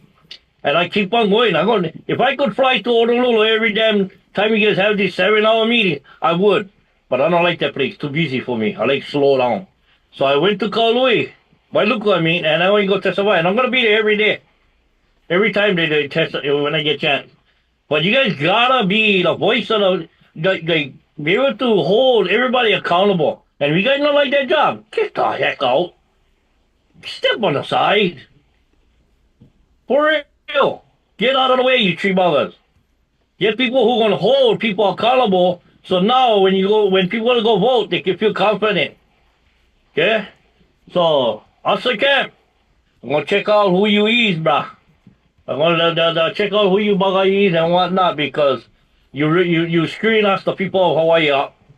Okay, bruh? Thank you, Junior. The next testifier is Cheryl Beeler, followed by Tamara Mackay. Hi, can you hear me? Yes, ma'am. Hi, thank you for letting me speak. Chair, first I'd like to address something that's foremost in my mind. You know, like many people, almost everybody here, we've sat on these meetings time after time after time. I would like to address the decorum that goes on in these meetings and the fact that nobody is speaking up about this. And I'm talking about the people who come on here and call us MAGA people, conspiracy theorists, that we take our marching orders, so on and so forth. Decorum. You people need to stop that from happening. That's not acceptable behavior in this meeting. We don't call people names. I'd also like to address the fact that, and this was brought up before, about the marching orders. We're not taking anybody's marching orders, but in fact, what we saw last week or 2 weeks ago at the last meeting were marching orders from people on Big Island. We have never seen these people before, and in fact, they're not here again today, yet they all followed the exact same script. The next thing I'd like to address about decorum is points of order. It is an interruptible motion, and yes, Chair, you have the right to make that decision. But after that right, the body, it can be appealed, and the body has the right to have a discussion about it and vote for it. You are not the say-all for everything. This authoritarian regime that you are leading needs to stop. You need to follow the proper rules. And this other gentleman who's talking about rules, Robert's Rules of Order, obviously is not aware of that. Why is it so difficult for everybody on this board to want transparency? Why is it so difficult for the people who call us MAGA theories and conspiracy theorists and everybody else so difficult to want transparency? It's really not a difficult thing. If you don't want transparency, it means that there is something being hidden. As the chair of this commission, I implore you to do your job and do it properly. I yield my time. Thank you, Ms. Bieber. The next testifier is Tamara Mackay, followed by Peter Bernegger. Aloha, can you hear me okay? Aloha, yes. Okay, thank you. Thank you, Commissioner. I know that basically with myself and everyone else here that our testimonies are just being tolerated and going in one ear and out the other. However, I feel that it is really important that at least our voices get on the record and we exercise our constitutional rights. I continue to speak not only on Aloha Conservative Alliance, but as a concerned citizen. When the people call for an audit, it's not to stir conspiracy. It is to resolve a discrepancy, and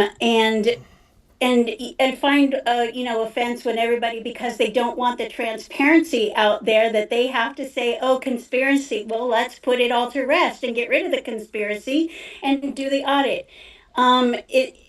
We have to get rid of being dismissed or feared. The optics of that are very troubling, and it gives the impression that this commissioner is simply going through the motions rather than sincerely considering the evidence and the voices of the people. Also, to make it known that I did file an official complaint regarding the illegal removal of Commissioner Kushney, which has yet to be addressed. That action was outside the bounds of authority and violated both procedure and the public trust. And this commission has an obligation to correct it. When the people see that their government is ignoring due process, they start asking who is accountable. It leaves everyone wondering.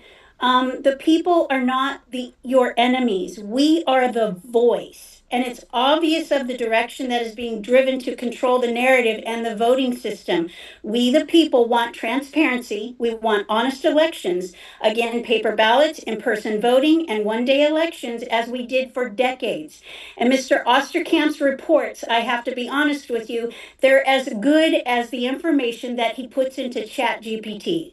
So we want confidence in our elections, not conflict. But the confidence will only come through if honesty, transparency, and the courage to face the truth. And that is what we need today. And we're asking you of the commission for us, the people. I yield. Thank you. Thank you, Ms. McKay. The next testifier is Peter Bernegger, followed by Joel Schwan. Yes, good afternoon, commissioners, and morning. My testimony is I'm the president of Election Watch, and we've investigated the situation in Hawaii, obtained documents, we've interviewed people, and some witnesses have come forward. And from reading and listening to the communications of the people who just want to move on, there's clearly a cover-up here, what happened in the 2024 election. Your numbers don't match at all. And the more you look, the more you find. So listening to these meetings and reading the documents being sent back and forth between you election officials, it's really reached an Alice in Wonderland story. And everyone knows that movie. It's where words, the meaning of words no longer matter. And the meaning itself of the words have collapsed because they're being used to deflect, deny, cover up what's really happened. And that's where we are now in this situation in Hawaii with your elections. Now, it's a federal election. It affects the whole United States. And we want honest elections. We truly don't care who wins. It's that it was the process honest and transparent and fair. So, commissioners, I have several lawsuits forthcoming. I'm going to be taking your sworn testimonies. And Osterkamp, since you filed an official report, I'll be taking your sworn deposition, and then we'll see how truthful you really are. I filed 2 criminal complaints recently with the feds. Be on notice for that. I've already noticed almost all of you to preserve the evidence. The feds are going to be coming into and investigating. And specifically to Aaron Schulaner, this nonsense is going to stop. All right? Preserve the evidence. The lawsuits are coming. The criminal investigations are coming. You had a year to straighten this out. And all you're doing is continuing to play in the movie of Alice in Wonderland. I yield. Thank you, Peter. The next testifier is Joel Schwan, followed by Michelle S. Yes, Hello? Hello. Hi. I just a few things. As far as the mail goes, anybody that's lived on the island, well, I'm on Oahu, but anybody that's lived here knows that the mail is untrustworthy. Over the course of 10, I don't know, well, maybe 3 years. It was 3 years when we, there were 2 when we were first renting here back in 2015. There were 2 rent checks gone missing through the mail. 2 to 2 different places within the course of 3 years. I don't trust the mail here at all. I take my ballot, walk it down there. And speaking of taking my ballot and walking it down to the election, back in 2020, walking into the building with my husband with his ballot in hand, my son with his ballot in hand, I with mine. There was a guy walking down the sidewalk heading to drop off his ballots. He had a handful of ballots. I don't know, 10, 15, 20 something, fanned them out and was like fanning himself, It's just very strange. I think there seems to be some ballot harvesting. Well, not seems to. I know there is. But things are very dirty here. Elections in particular are very dirty here. There is no light on the process. I called down to find out, okay, what is the process for how does signature verification occur? And I could not get an answer. Oh, I don't know. We don't know. I don't, I have to ask somebody. So there's not even that. It needs to be one day in person, paper, show your ID, sign the damn book, like always. Dip your finger in ink if necessary, like they do in third world countries. But transparency, an audit, double check things. Nobody should be against that. That shouldn't be, alarming to anybody. And as far as Michael's concerned, wanting to wipe complaints off of the record, to sweep things under the floor so that things can just go on as usual. I wouldn't call in to have his comment wiped off of the record or swept under the rug, right? So that's and then he's the one that claims that other people are conspiracy theorists and whatever, and are out to get him, kind of thing. So that's just crazy. But I am excited to hear about lawsuits coming. Thank you. Thank you. The next testifier is Michelle S., followed by Doug. Hi, can you hear me okay? Yes, ma'am. Okay, so I don't have a whole lot of time today, but I wanted to first say that I agree totally with Jamie Detweiler, what she was talking about earlier, and how there needs to be fair treatment for all of the different commissioners that are on this election committee. It is obvious, Chair Curtis, that you show favoritism towards some, that you do not show towards the other, because some agree with you and some don't. It is not right for you to act like you are the dictator of everything that goes on, that you have the final say. There can be appeals to your decisions of things, and you're not letting that happen. Anyway, I go on further to say that I agree with the majority of the people that are in this election committee, and hope that y'all will just keep moving forward with everything that's going on. Thank you. Thank you for your testimony. The next testifier is Doug, followed by Cal. Mr. Pesnick. Yeah, can you hear me, Chair? Yes, sir. All right, thank you.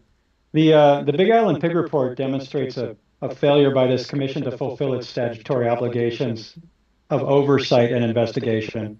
You know them, they're specified in HRS 1175 and 1185. But instead, the PIG expressly declined to investigate. And in the report, it states such things as, we find a complete lack of credible evidence to support the claim of significant ballot discrepancies. And neither the state of Hawaii nor the county purports to rely on postal receipts to validate vote counts, so they cannot reasonably be expected to have compiled this information. Those conclusions were reached without reviewing any independent evidence or exercising subpoena or compulsion powers. The PIG simply accepted the CEO's explanation and closed the inquiry. And the report further states, we do not believe that the county is required to take additional steps, and cautions that commissioners must not feed mistrust in voting. The language also replaces investigation with presumption, and it converts a duty to verify into a policy to reassure. And the law does not authorize dismissal of complaints based on belief or tone. It requires the commission to determine the facts and, if warranted, make recommendations to ensure compliance with the laws. And serious procedural and ethical flaws have already been brought up about the failures of Commissioner Papalimu, who asked her name be removed from the report, which makes the PIG invalid as it was appointed according to the Sunshine Law. And as well, the assignment of Commissioner McAdam violates HRS 8414 as a conflict of interest. So the bottom line question is, why don't you want to investigate? Interestingly, you received a letter on October 31st from the Hawaii County Clerk to Mr. Nago that said, regarding the Elections Commission request for a complete set of USPS business reply mail receipts accounting for all mail ballots received from the Postal Service during the 2024 election, the Elections Commission has been provided a cogent and comprehensive response to this request via documents and materials previously presented to the Elections Commission, and furthermore recited in a report produced by a permitted interaction group formed by the Elections Commission. So John Hendricks signed a letter to you that said you have everything you need, yet there is a discrepancy between the number of mail-in ballot envelopes and the number of ballots. And it's 25%, and you won't look into why. It defies logic. I yield. Thank you, Doug. The next testifier is Cal, followed by Nancy Moser.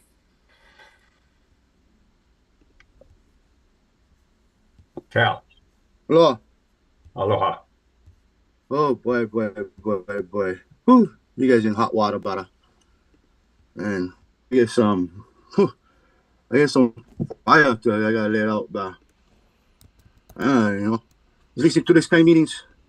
That don't make me happy. We're already unhappy over here as we are living in Hawaii. And then to hear this kind of stuff and you guys can bring this kind of pilikia over here, problems to our islands. That stuff that we don't need, that we went through already in 1800s. You guys just taking it back to that time. And that's frustrating. As a Kanaka, it's very frustrating. It kind of lights my fire to where, I'm going to do something that shouldn't do. Because it's coming to that point already where we don't can let people like you on our island already. You know what I mean? We can't let people like this come and tell us what to do and handle shit like this. This is very, very, very fucking frustrating. You know what I mean? We're not going forward as a government. And so I said, fuck the government.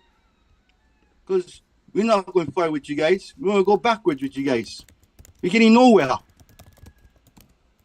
We're going backwards now. We're going more back. The canoe's supposed to go forward, the va'a. Yeah? The va'a go forward.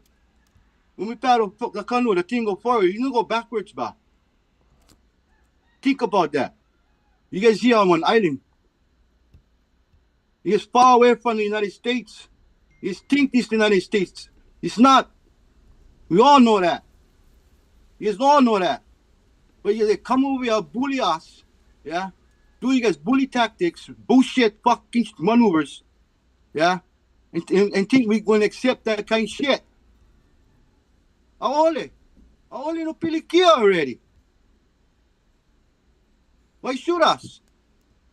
You guys don't follow you guys' own damn laws. You guys' own damn rules. Why should we follow your rules? Why should we be law-abiding citizens? That's why I Kanaka. I don't follow you guys' rules. I don't believe in you guys' shit and you guys' bullshit. It's time for the Kanaka take people like you and throw you guys in a fucking volcano. That's why she keep erupting. That's why she mad. She mad. So she keep erupting. She's not gonna stop. Because you keep letting this shit happen. Think about it. Try to do something right. Maybe she stop erupting. Because pretty soon, not gonna have Puakaloa. She's gonna blow that fucker up. Thank you, Cal. Yeah. The next testifier is Nancy Moser, followed by Brendan Cabral. And Mr. Cabral will be our last testifier. Hi, Nancy. My name is Nancy Moser. On October 1st, 2025, 5 of the 9 Election Commission members voted in favor to write the legislature and advise the Chief Election Officer to make 7 named changes to the current election procedures. The 7 changes are: 1, return to in-person voting in the precinct. Next, hand count paper ballots. 1-day voting. Require ID. make exception to the above for military and special needs implied only. Count votes where cast. That would be, according to the prior point, in each precinct. Then report the votes count before sending ballots on to the county. Essentially, the result of this request is a system to restrict voter access. That would mean no early voting days, voting on one day only, and only in person. The option for mailed ballot would only be by an exceptional request and only from a military voter or special needs voter.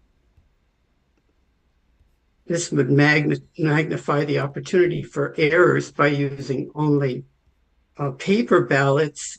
We do have paper ballots that we use for the mail-in process. Those are paper ballots. But paper ballots, we know the variety of errors that can occur with paper ballots.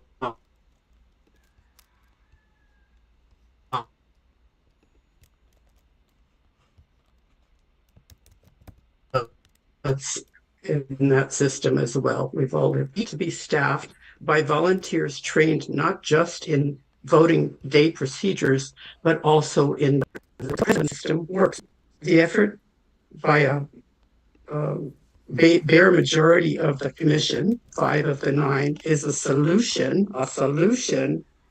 in search of a problem.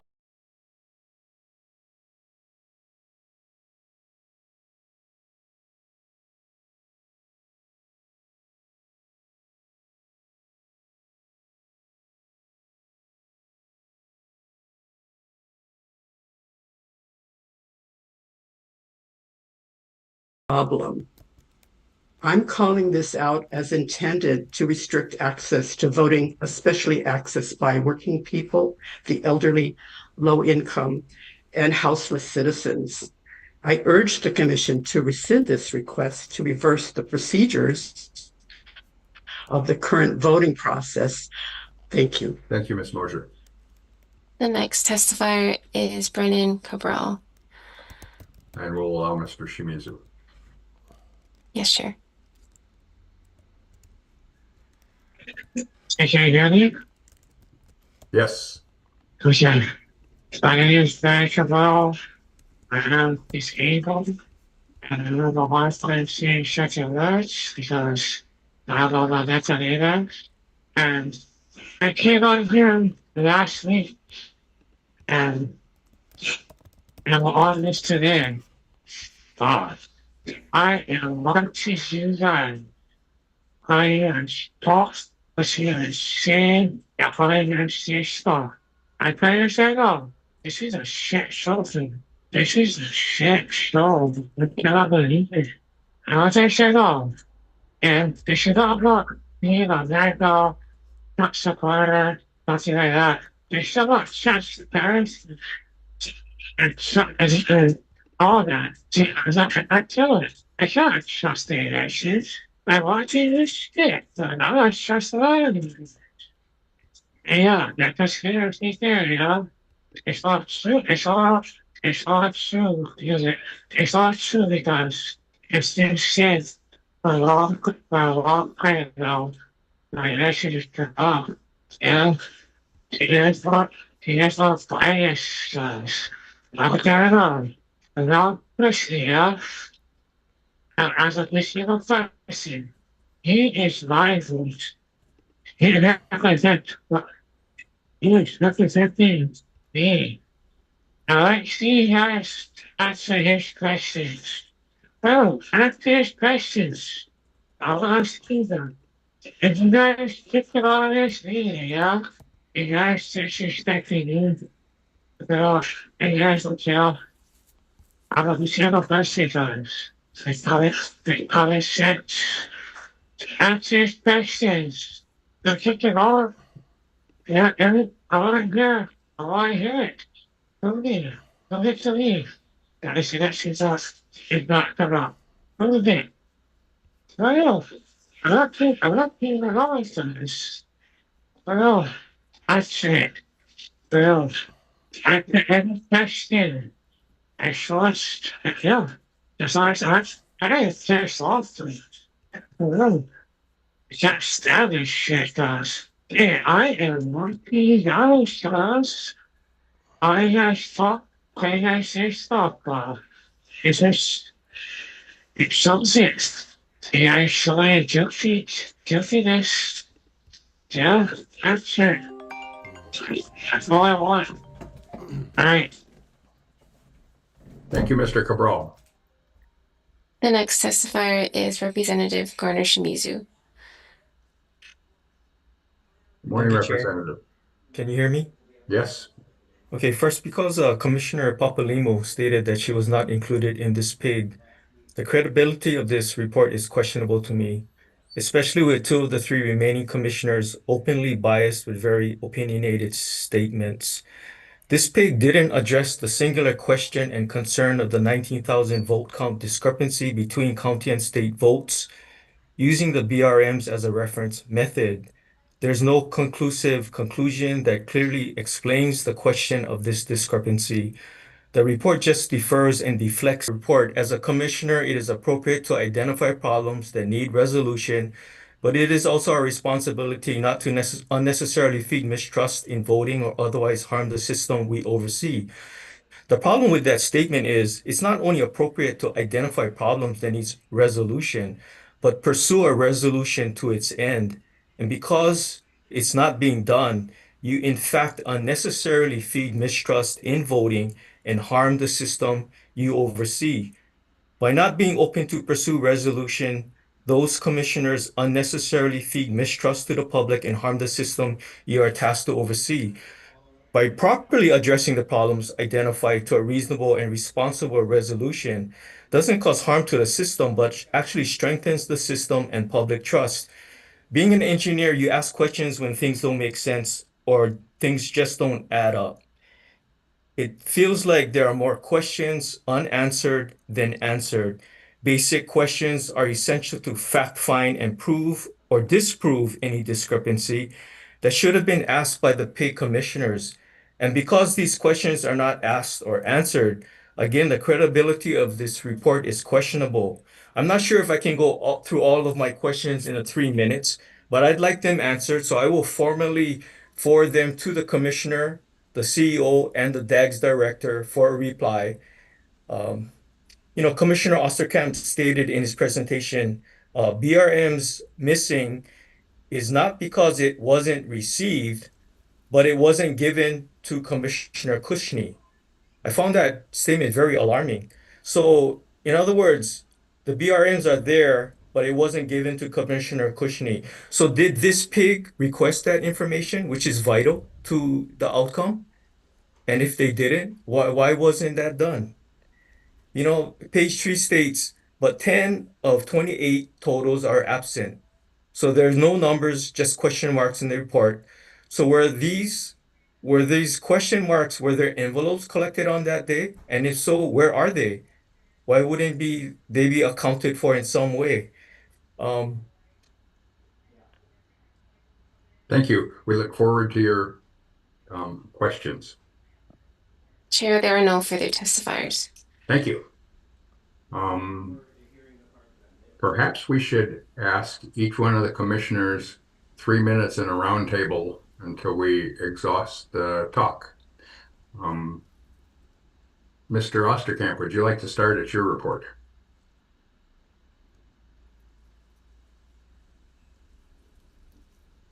I'm not sure if there's anything more for me to say. I went through the report. We found nothing credible to further investigate. And perhaps it would be better for me to defer further comments until after the other commissioners speak. Okay. Then one by one, Lindsay, do you got 3 minutes to comment? Chair, this is Commissioner Papalimo. I would like to request from the other commissioners that I go first. Okay, it's okay with me. Go for it. Thank you. I'm going to address Commissioner Osterkamp with a question.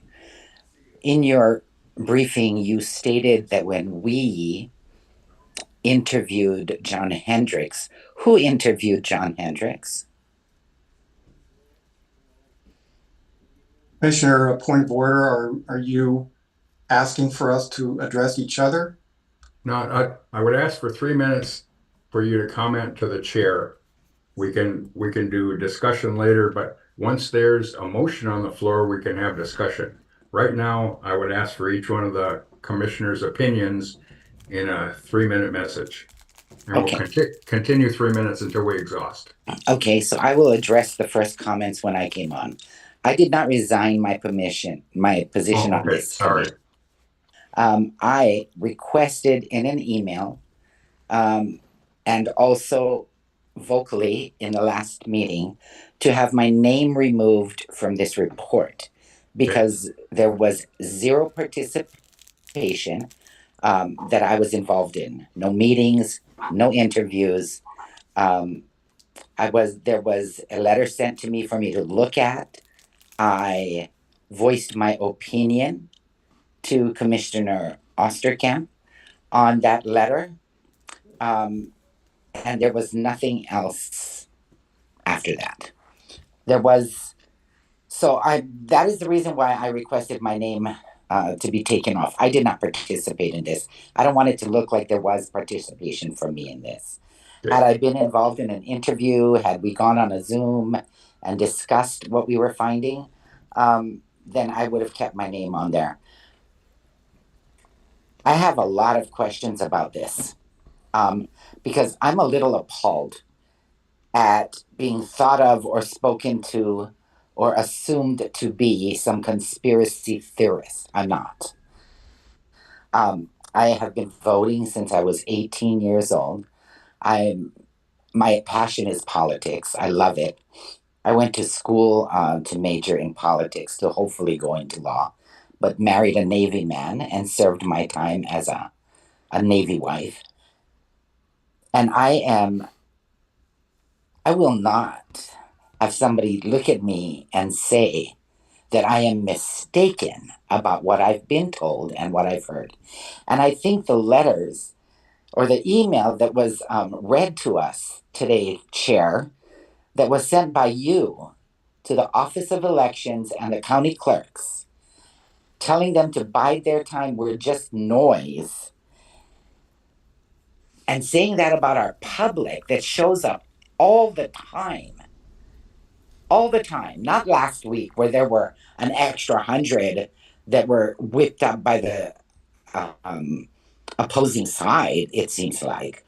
But we are all here to make sure that what we're doing when we count votes and we ask our citizens to participate in elections is above board. And there is no reason why simple questions should not be answered. There is one person or one section of the state that is very much attached to those BRMs, and that is accounting.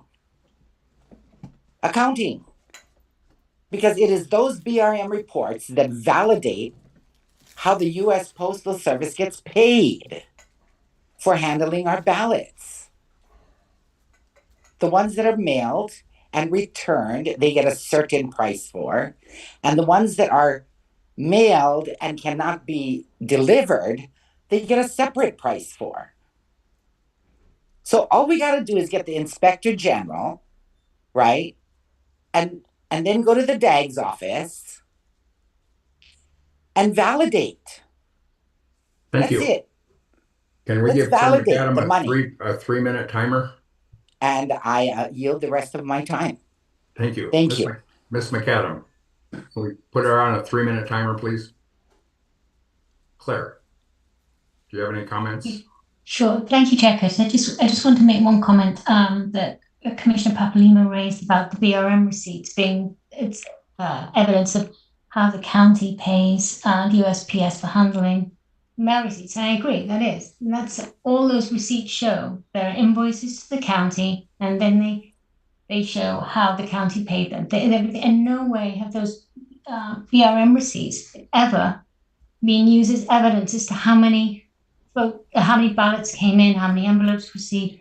They've never been asked to do that. The USPS themselves, I think, would refuse to have those invoices be used as such. That's not their purpose. The USPS is not involved in elections. It's not involved in counting ballots or envelopes, only for the fact is that's how they're going to be paid for handling them. And I think we need to recognize that. But that's all those receipts are there for. They're not an election counting tool. I'm sure those invoices come in after the election. So what purpose would they be for anyway? And the USPS would not agree to have those invoices be used as such. So I think we should remember that. And that's all I have. Thank you. Dylan. Thank you, Chair. I'll be quick. I want to provide some insight as far as comments that were made in regards to if we went back to same-day voting, that it would force and censor people from being able to vote. There is a provision in Hawaii where you can apply to. We're talking about this report. Right, which is suggesting that we reverse our recommendation. And it's possible to become a permanent absentee voter in the state of Hawaii. So there's not this underlying intention to all of a sudden suppress votes. In fact, we're trying to make sure that every vote is counted properly. And for me, why wouldn't we want to investigate?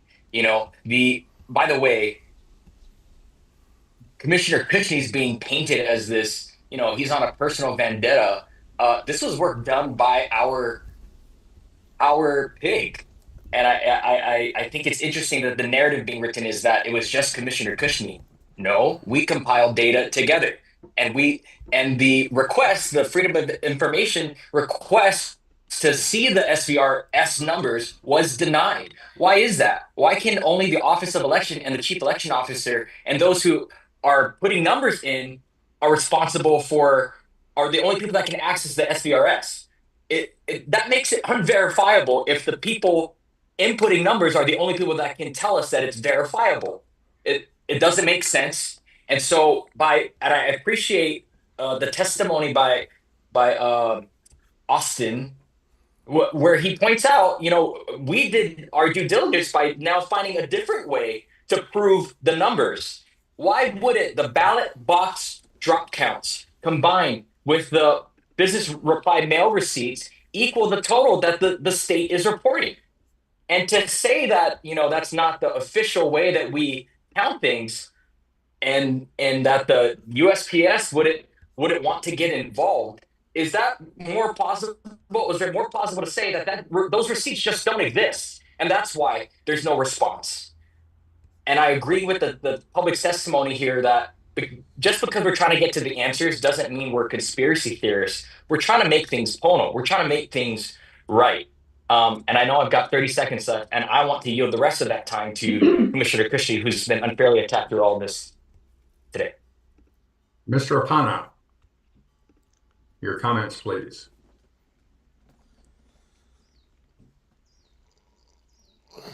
Okay, I have no comments at this time.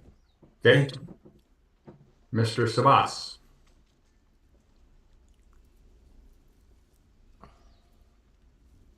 You're still muted.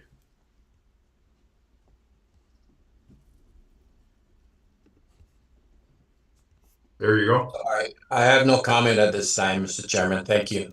Thank you. Mr. Kushne.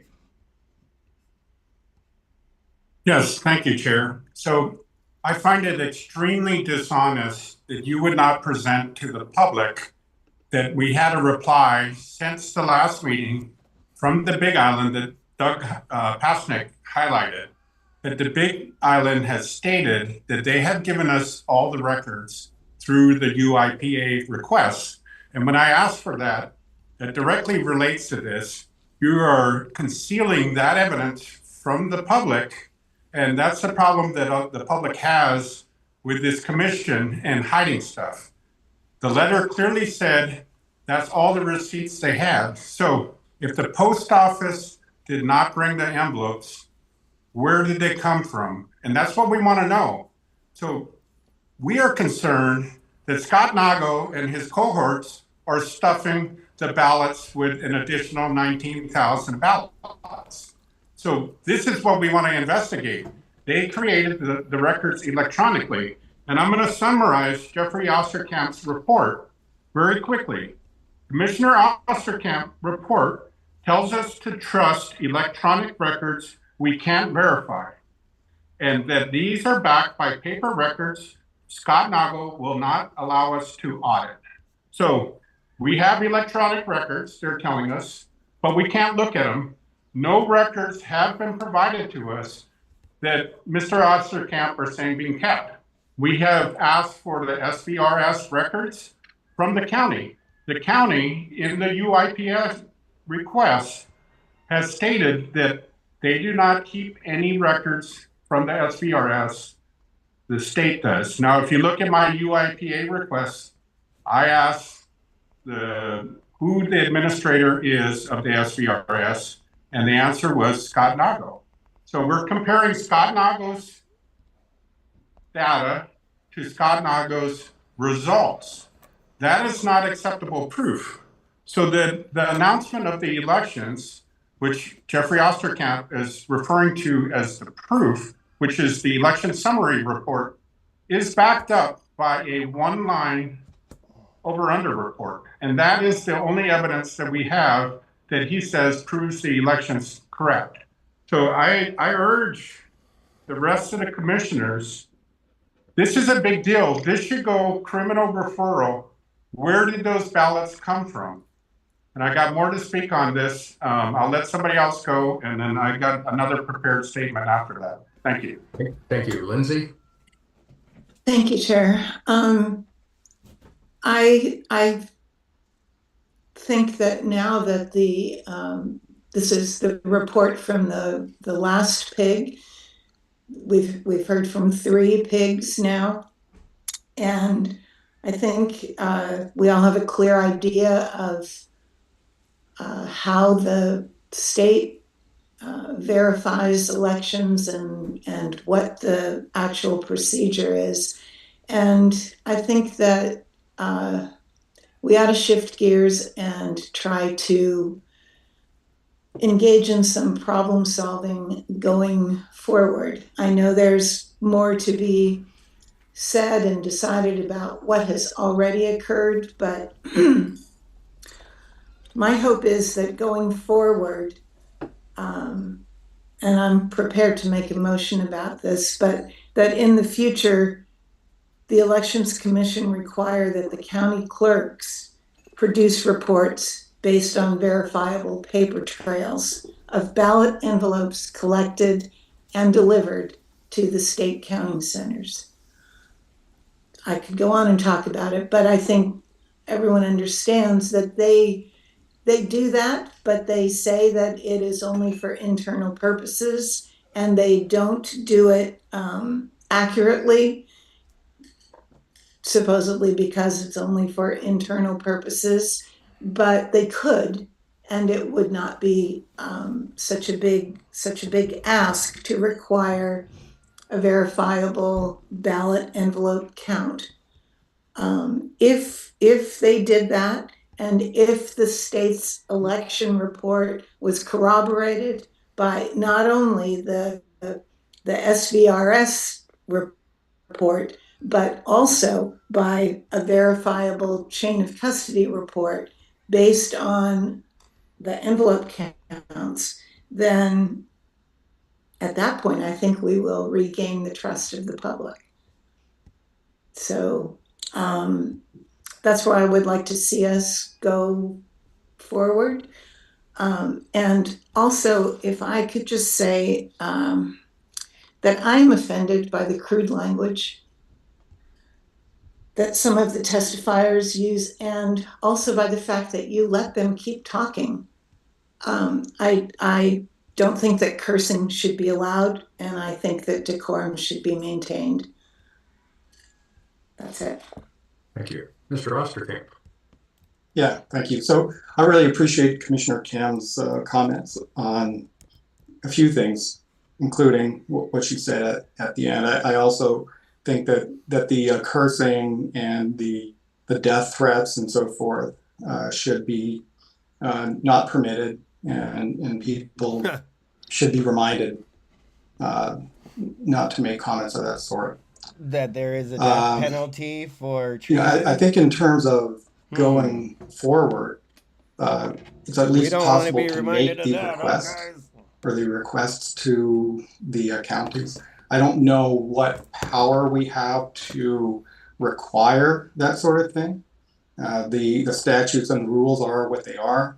I do know certainly that trying to force the county to do things of this sort retroactively is not productive. And we see, just to be clear, Commissioner Cushney stated that he thinks that electronic records were created and that this is going to lead to criminal referrals. So this is where we're going. This is the outcome, the preferred outcome of Commissioner Cushney's process, which he himself started toward the beginning of this year. I think it's very important for all of us to recognize that that is where this would be going. I want to address real quickly, at the risk of a bunch of back and forth on this issue, the assertion that Commissioner Papalymo was not allowed to be involved in this process of our report. That is not true.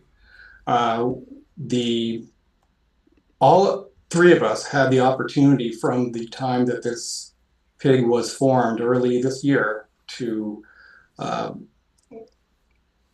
help draft a report. Nobody had to wait for anybody else to do it. We didn't have to wait for meetings. Eventually, I took a shot at drafting a letter to the county clerk, Mr. Hendricks. I sent the letter to both of the other commissioners. Ms. McAdam responded by email with some suggestions. I revised the letter accordingly. I sent the edited letter back out to both commissioners. I had a telephone call shortly after that with Ms. Papalymo. She promised to send her own revisions. She never sent the revisions. I waited 2 months and eventually sent the letter because no additional revisions were coming. As for the report, I sent on September 24th a drafted report to both commissioners. On September 29th, Ms. McAdam responded affirmatively, accepting the report without revisions. I still hadn't heard from Ms. Papalymo. The next meeting of the commission was coming up. I knew I needed to get it in. So on September 29th, after no response from Ms. Papalymo, I sent the report to the Office of Elections. Thank you, Jeffrey. Thank you. Ms. Papalymo, you're up. Ms. Papalymo, if you're still there, you're up. Otherwise, Ms. McCat. Oh, I'm sorry. Go ahead. I'm sorry. Yeah, we're not going to go back and forth. I'm not going to waste my time on that. But I do have my request to take my name off and the reasons why I want that done. That's it. Thank you. Ms. McAdam, you have 3 minutes. I'm sorry, Chair, because I've already spoken. I don't have any further comments at the moment. No more? Okay. Mr. Apana, do you have any comments? As I said earlier, I have none. Okay. Dylan, you're up. No further comments. Thank you. Thank you. Mr. Savas. No comment. Mr. Cushney. Yes, Chair. Thank you. So first of all, I would like for Claire McAdam to address the public's concerns and state whether or not she has a conflict with being on the PIG, as she's an auditor for the Big Island, or an appearance of a conflict, and have that addressed to the public and let them know where she stands on that. And then as it comes on another agenda, we can. It's not on today's agenda. Ralph, do you have comments on the current report? Yes, that's pertinent to this report, that if she has a conflict or not, and she has to declare that. Okay, Claire, do you have a conflict in this interest? I work for the County of Hawaii in the Mayor's office. I'm an internal auditor. And do you have a conflict? Do you have a conflict? I do not in work for the this county. I do elections not work for the commission? county clerk. I don't think I have a conflict. And I think we spoke about this when the PIG was formed, Chair Curtis. Thank you. Mr. Kushner, the answer is no. She does not perceive a conflict. Okay, so we need to boil this discussion down to basic inventory control. Where did the extra ballots come from if they did not come in the mail? How many envelopes were collected? How many ballots were signature verified? How many were rejected? And how many ballots were transferred? And how many ballots were counted? So that is addressed in HAR 3-177453, issued, spoiled, and received. So we don't have any of those numbers. How many ballots go in? How many are rejected for signature verification? Now, to note, Mr. Osterkamp did not, in his report, include the fact that the Big Island has no transfer records. So if the number of ballots was overreported, when they were transferred from the county to the state, nobody would know because there were no transfer records.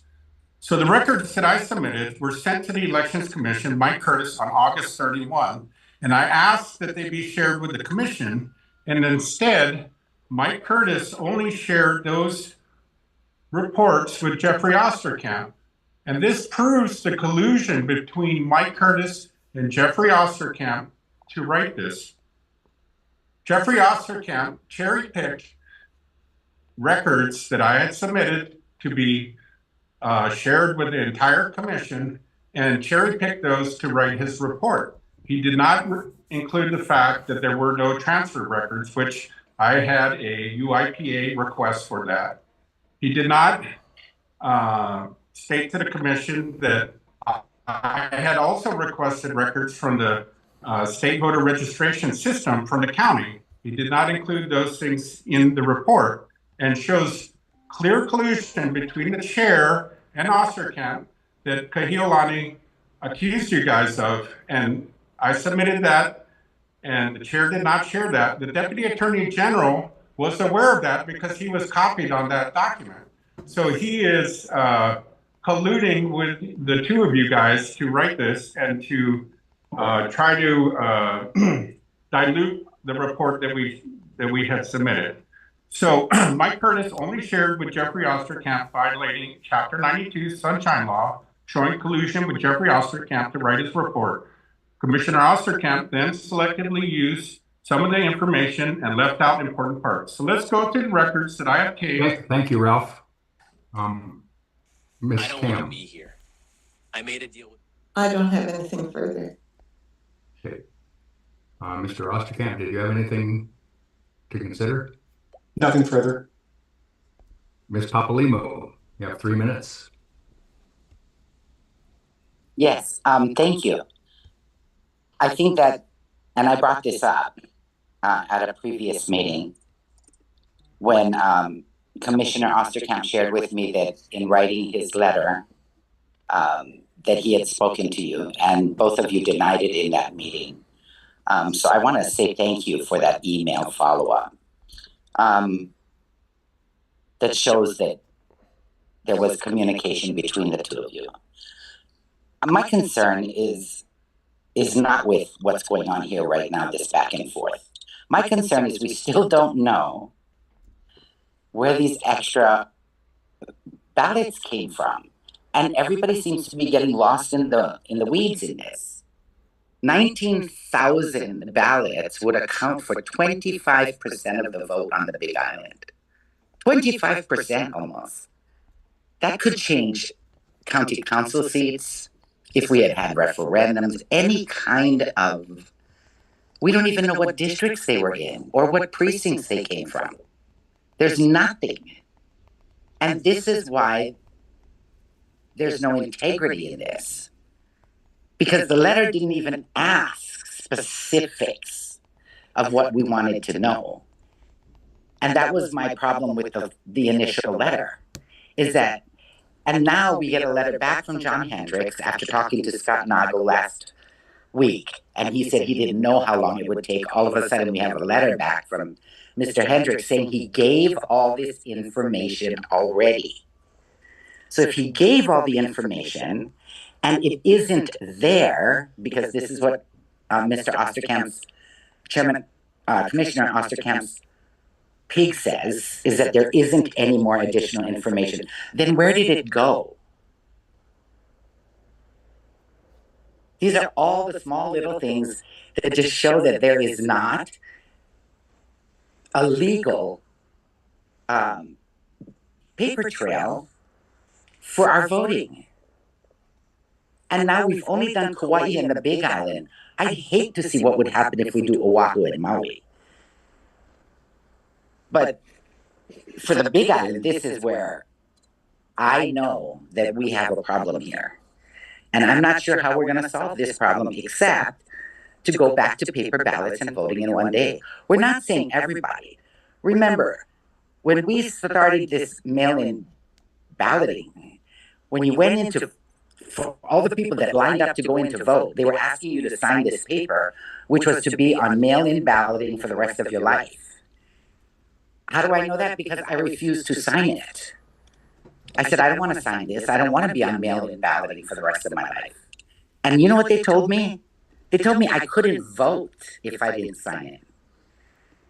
We had to call someone from the clerk's office to come over to the service center, and I had to show them the HRS that stated clearly that you were not mandated to sign that letter in order to vote. Thank you.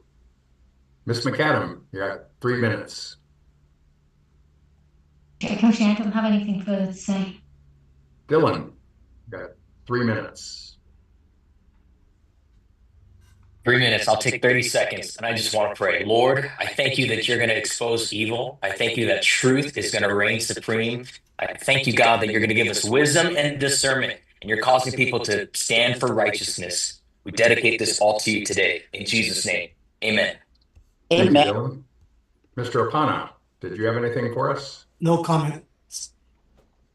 Mr. Sabas. No comment. Ralph, you're on for 3 minutes. Yes, Chair. So I've been accused that I have not submitted any proof and any records. I have submitted that, and I'm going to walk through this and the significance of these. Now, when I sent them in to you, they were neatly arranged. And then when you presented them to the public in the packets, you jumbled them all up so they're going to be hard to read. But the first attachment is the 2024 Big Island General Box Dropbox Collections Log showing ballot envelopes collected from each Dropbox location. This was left out of Osterkamp's report. This report is very detailed, with 2 county officials traveling to drop boxes across the island, collecting the ballots from drop boxes, showing the time, date, and number of ballots picked up, and then confirming those numbers in the home office. So there's 4 people verifying the Dropbox collection records. The Big Island had approximately 27,000 and change envelopes picked up from the drop boxes. Not to be mistaken from the post office, these are Dropbox collections, very detailed records. I sent a UIPA request and they sent me those documents. The second attachment is the 2024 business reply mail receipts from the post office to the County of Hawaii, listing all mail pieces delivered, including ballot envelopes.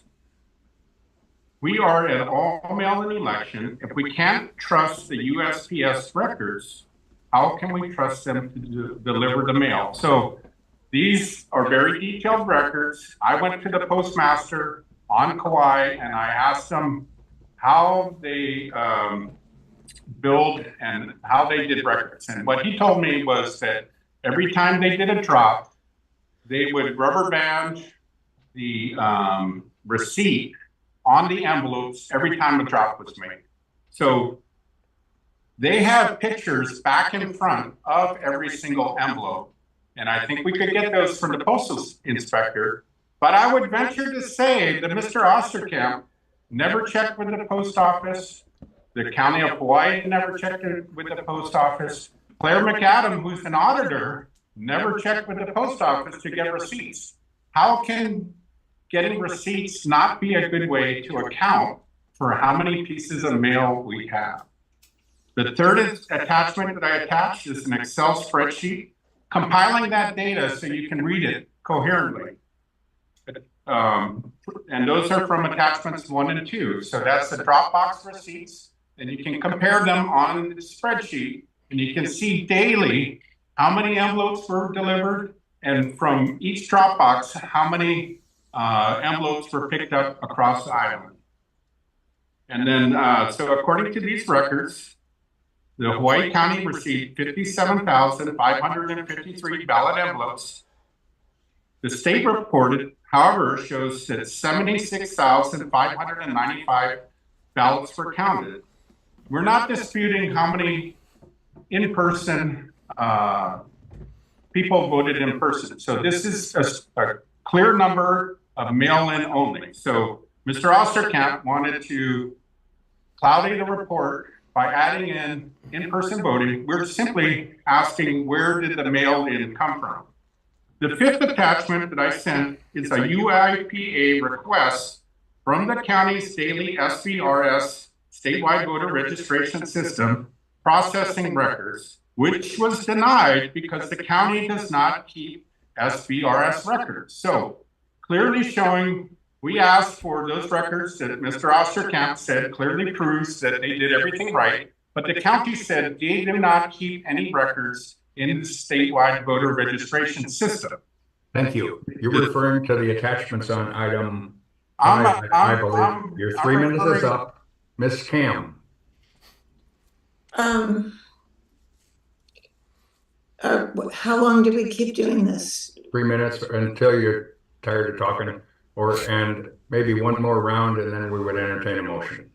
Okay, I have nothing further at the moment. Okay, Ms. Jeffrey? Nothing further. Ms. Papalimo? Nothing at this time. Ms. McAdam? Nothing further. Mr. Andrian? Nothing further. Mr. Apana? Nothing more. Thank you. Mr. Sabas? Yeah, briefly.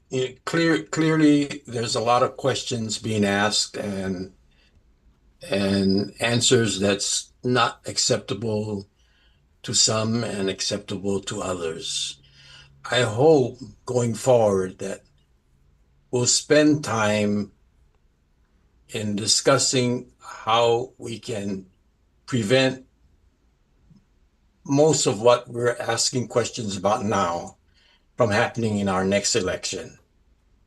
I hope that we can spend that time discussing strategies on what it is that we can do to correct wherever it may be the problems lie, whether it be at the county levels, with the mailing system, or even at the state level. I think we heard enough. We know that there are questions out there, and I commend the committee for putting in as much work as they did in time. But I'd like to move forward. And I hope again that in the next few meetings that we have before our next election, that we do spend time figuring it out so that we minimize all these questions. Thank you, Mr. Chairman. Thank you, Mr. Sabas. Ralph, you're up again. Yes, so I'm sorry, I have to go through the evidence that was provided so everybody can understand this. The sixth attachment is an email chain between Keikilani Ho and the county clerk discussing this discrepancy. The county blamed the post office for not providing receipts for the missing 19,042 envelopes, even though the USPS did provide receipts for 29,000 envelopes. So they're clearly saying that it's the post office's fault for not providing the records. The seventh attachment is a records request asking for any communication between Hawaii County and the USPS to resolve the discrepancy. And they replied, there is no communication. So if the Big Island really thought that those ballots came into the mail, they would have called the post office and said, hey, I got a big monkey on my back. Send me those receipts because the public think that these things were stuffed in the ballot boxes. They never did that. So you got to wonder why. The 8th attachment is a letter from the Chief Elections Officer, Scott Nago, to the Elections Commission dated March 17th, stating that records are electronic. So we can't see any records that they're claiming to prove that everything is up and up. On page 3 of that letter, Mr. Nago explained that the SVRS itself now effectuates the language of HAR 3-1774553B, meaning the required forms are now electronic. In other words, the counties are no longer maintaining their own chain of custody records as required by the statute. All ballots accounting for transfer information is stored within the state SVRS system under the control of the Chief Elections Officer. This setup eliminates the independent county level documentation required by law and leaves no separate paper audit trail. The counties do not keep an independent records that are required by law. This also contradicts Mr. Nago's statement in that same letter that dividing responsibilities among elections officials establishes checks and balances. If the counties are not keeping their own records, there is no independent checks or balances. Only one centralized electronic system controlled by the state. The biggest issue is they give us a one-page summary at the end of the election, and all we're asking to do is say, show us your work. And the 9th attachment is a UIPA response confirming that Hawaii County has no existing transfer of logs, the chain of custody manifest documenting the handoff of mail ballot containers to the state's counting center for the November 5th election. The county stated it does not maintain the records and suggests the state office of elections may hold them, and they do not either. The 10th attachment is the records request for the daily accepted rejected mail ballot counts from the SVRS, and the county does not maintain those records. The 12th is a request for the daily number of envelopes accepted through the SVRS, which was also denied. We're asking simply, show us your work. The 13th identifies the SVRS administrator as Scott Nago, Chief Elections Officer. Thank you. Lindsay, did you have something? Well, I have a motion I would like to make. However, as I stated before, I have to leave in 15 or 20 minutes. Okay. So I don't want to make it if I'm not going to be here for the vote. Well, let's end with Mr. Osterkamp. Do you have comments? Nothing further. Lindsay, what motion would you like to make?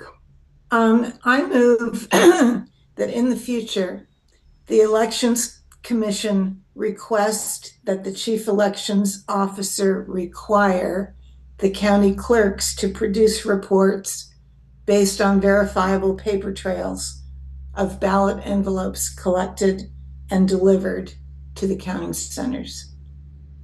Is there a second? Second. Discussion.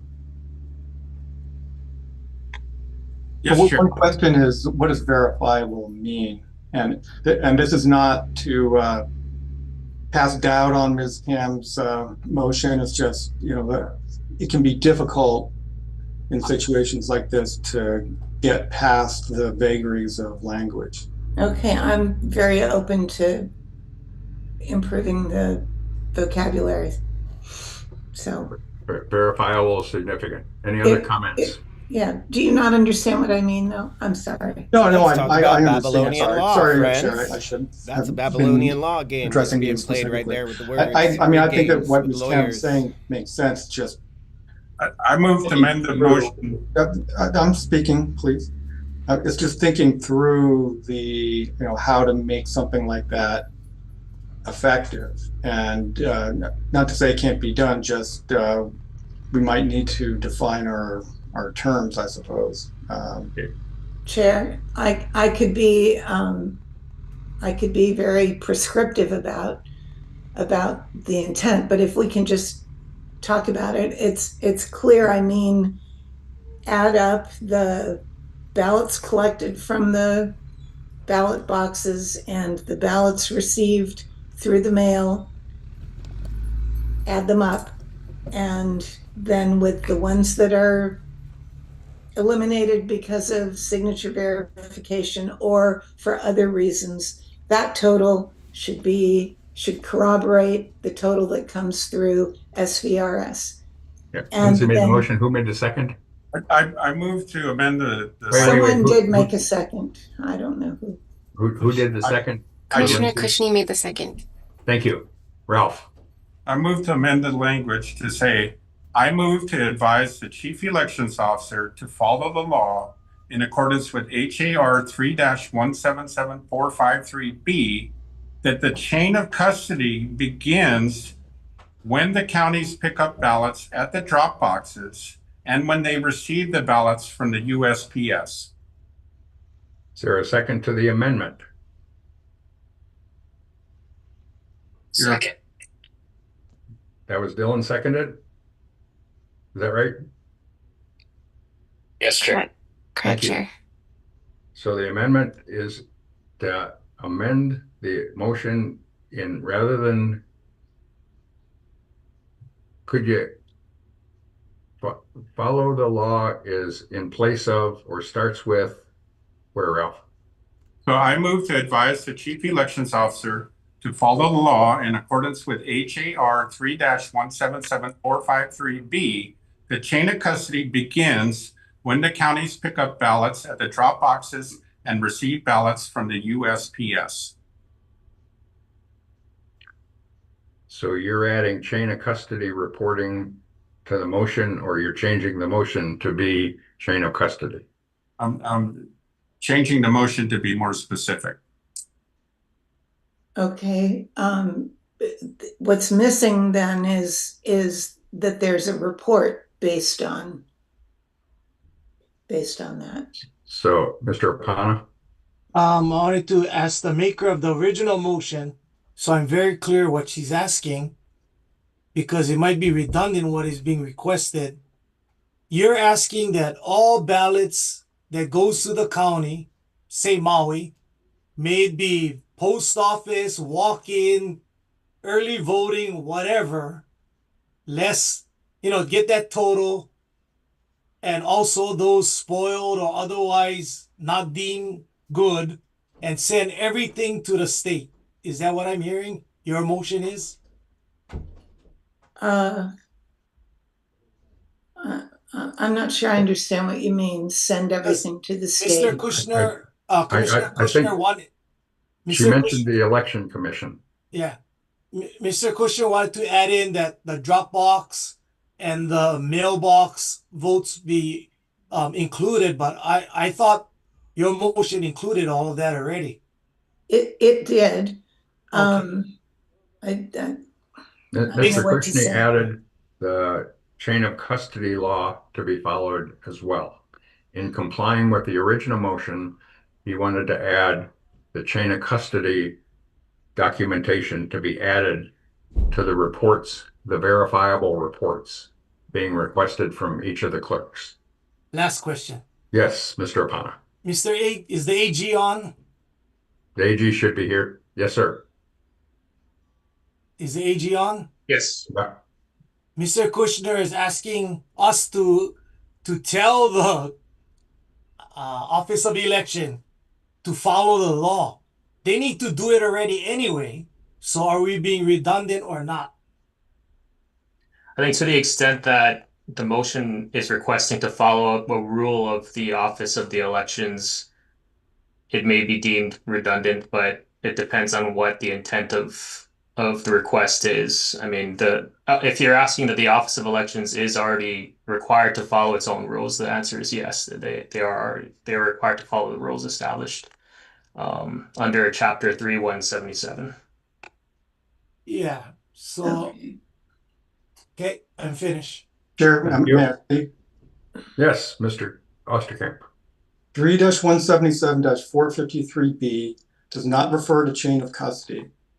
And when we make motions that say, follow the law and the law is such and such, well, if you misquote the law, then that's not a proper motion. What subsection B says is, quote, the clerk shall maintain a complete and current count of all marked sense ballots issued, spoiled, and received in their county. The accounting of marked sense ballots by the clerk shall be recorded on forms prescribed by the chief election officer, end of quote. Lindsay. I recognize that the counties and the Office of Election believes that they already are following the law, and that's fine. What I'm asking is for them to provide corroboration for what the SVRS kicks out, because nobody else can look at that besides them. And it would be easy enough to have a count of the actual ballots. They do it anyway, they just don't do it carefully. And then that would corroborate what they're already doing. They can keep doing exactly what they're doing, but then on the side, keep careful records of the envelopes that they collect and add them up and subtract the spoiled ones and come up with a number. And then we can see how close the paper count is to the computer count. So I don't think I want to say that that they should follow the law.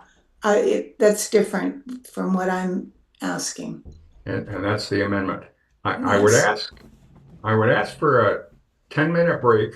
I have my hand up. While the secretary types in the motion and the amendment into the chat so that we can all see it. Can we come back to you, Ms. Papalima?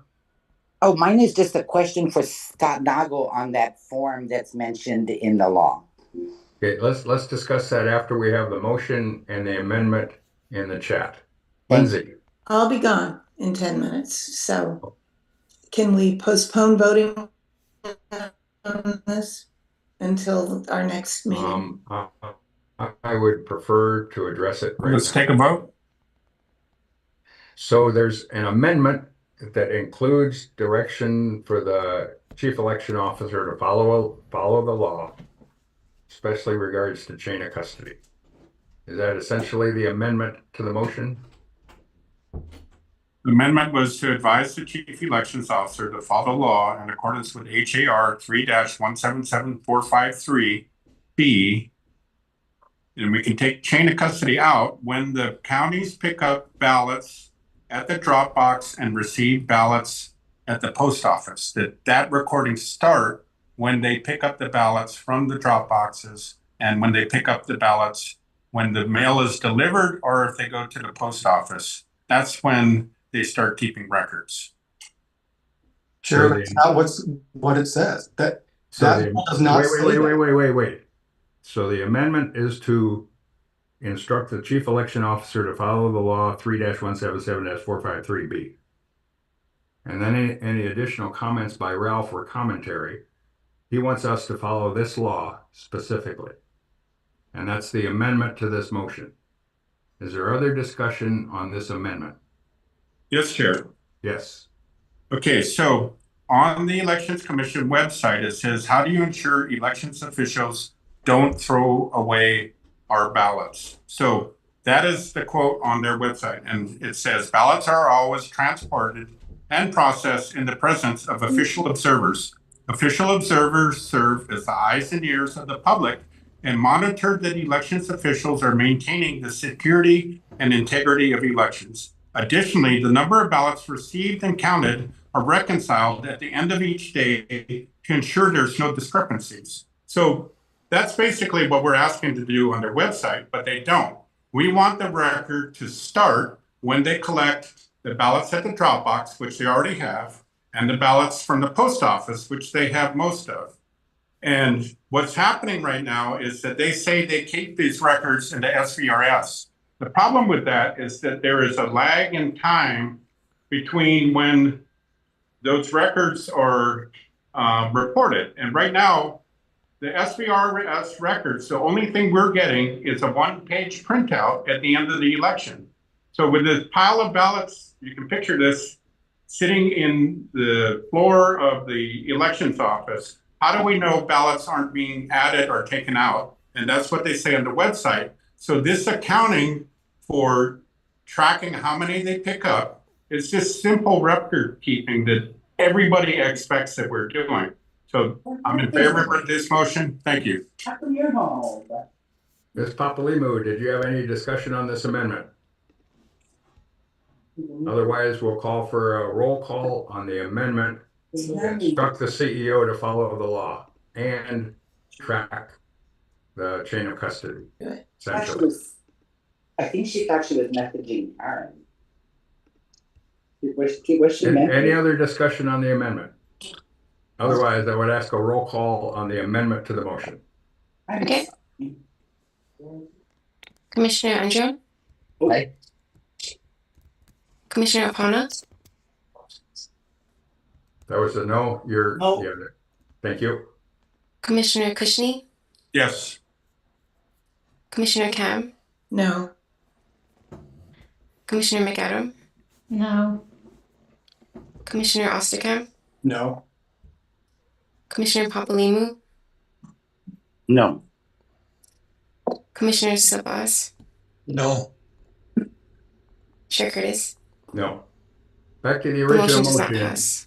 The motion to have election commission request that the chief election officer require county clerks to produce reports based on verifiable paper trail to be submitted to the county accounting centers. Is that your motion, Lindsay? Go ahead. And I'd like to amend it. Well, state it as you originally stated. That is it. Yeah, if it's if you misquoted were here- asking me if that was correctly stated, yes, it was. Okay. And I would just like to tweak it a bit. Okay, make your Okay. amendment. Okay, so I move that the Elections Commission advise the chief elections officer to require the county clerks to produce reports based on hand counts of ballot envelopes collected and delivered to the counting centers. Is there a second to the amendment? Second.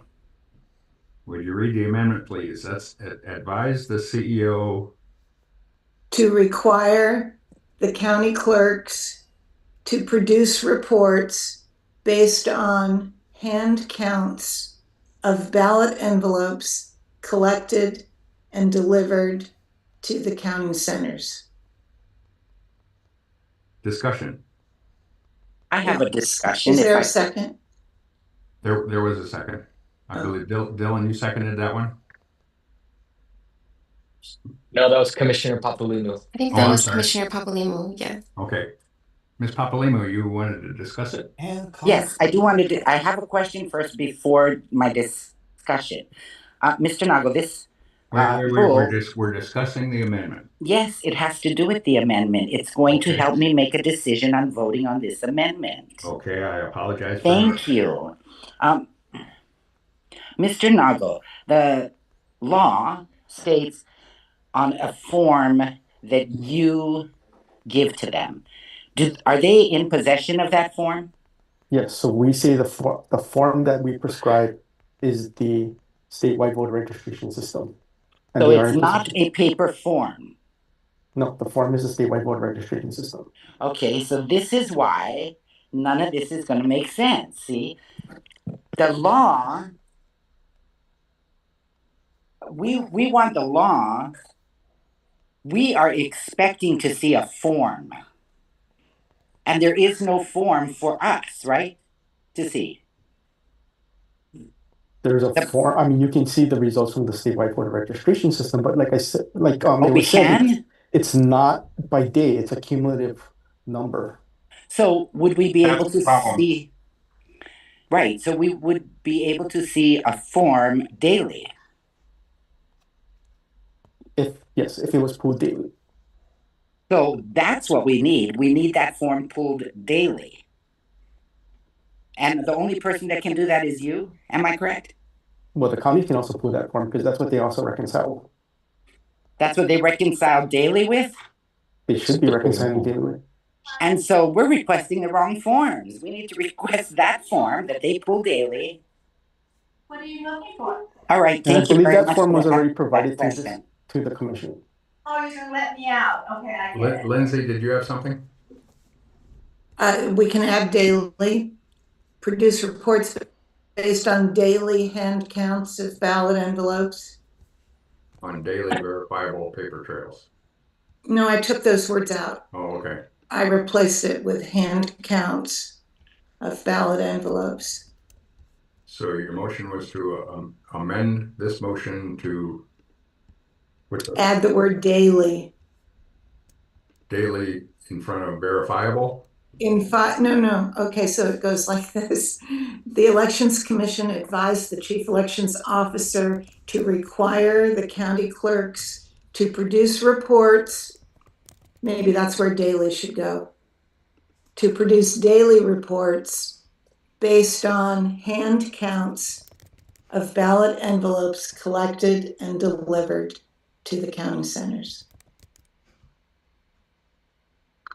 Is that amendment clear? Any additional discussion? Yes, Chair, I would like to amend that to say that. Well, we're talking about this amendment. You can address this amendment and then make another one afterwards, but this amendment is what we're talking about. Yeah, I have a question, Mr. Yeah, Chair. Mr. Savas. Yeah, Lindsay, by hand count, do you mean that each ballot will be counted by hand? And if so, how feasible is that? I mean, we're talking about thousands of ballots.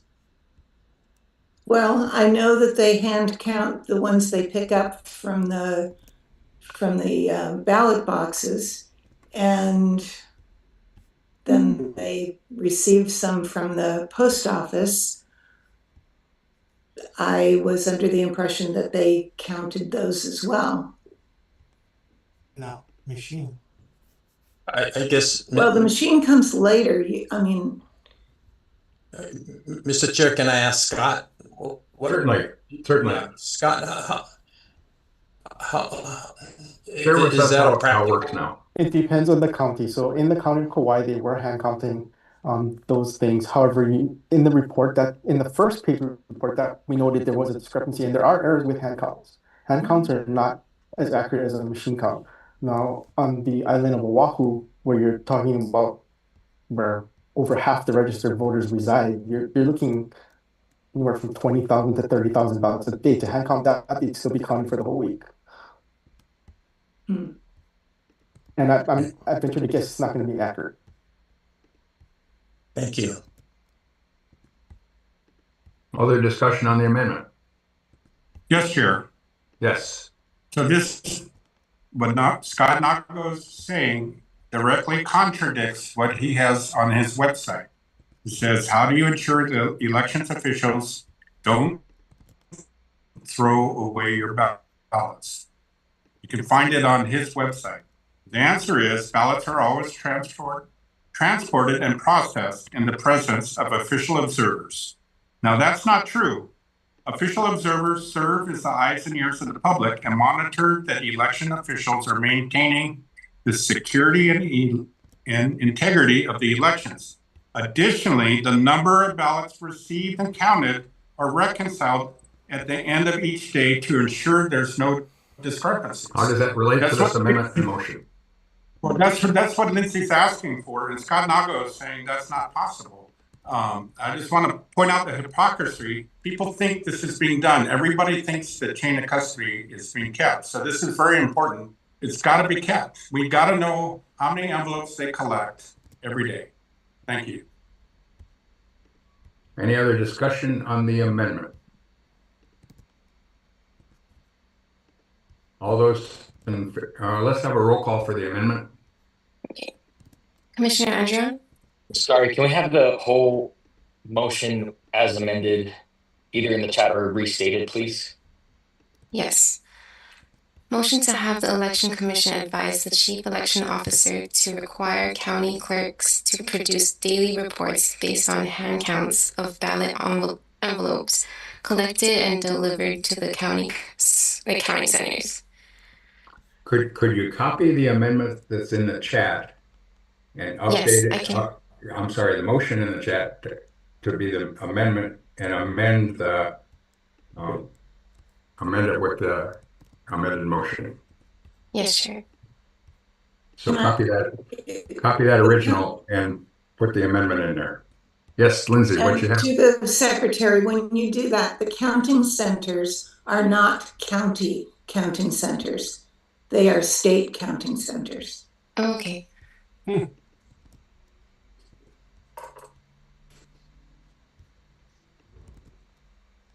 So let's take a 10-minute break. And Lindsay, I'm sorry.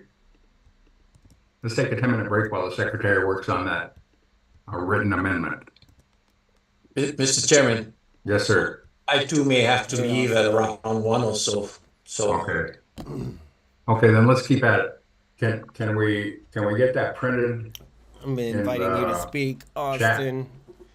The I'd amended like to motion that we're unpack voting on this the with a few amendment for? friends. Yes, Chair, just a moment. Thank you.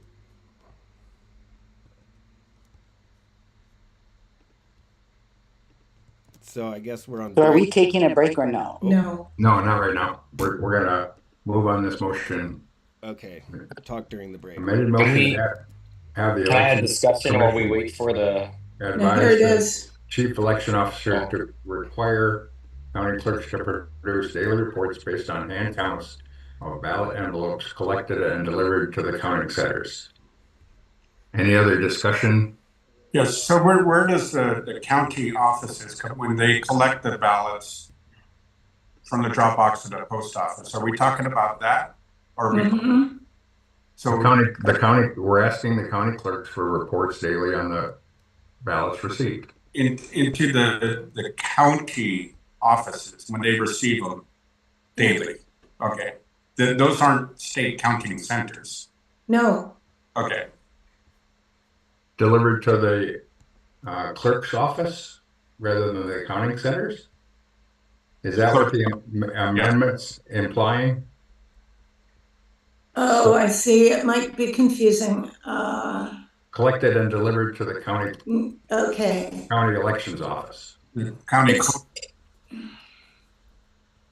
that right, Lindsay? Oh, gosh. I see that can be misread.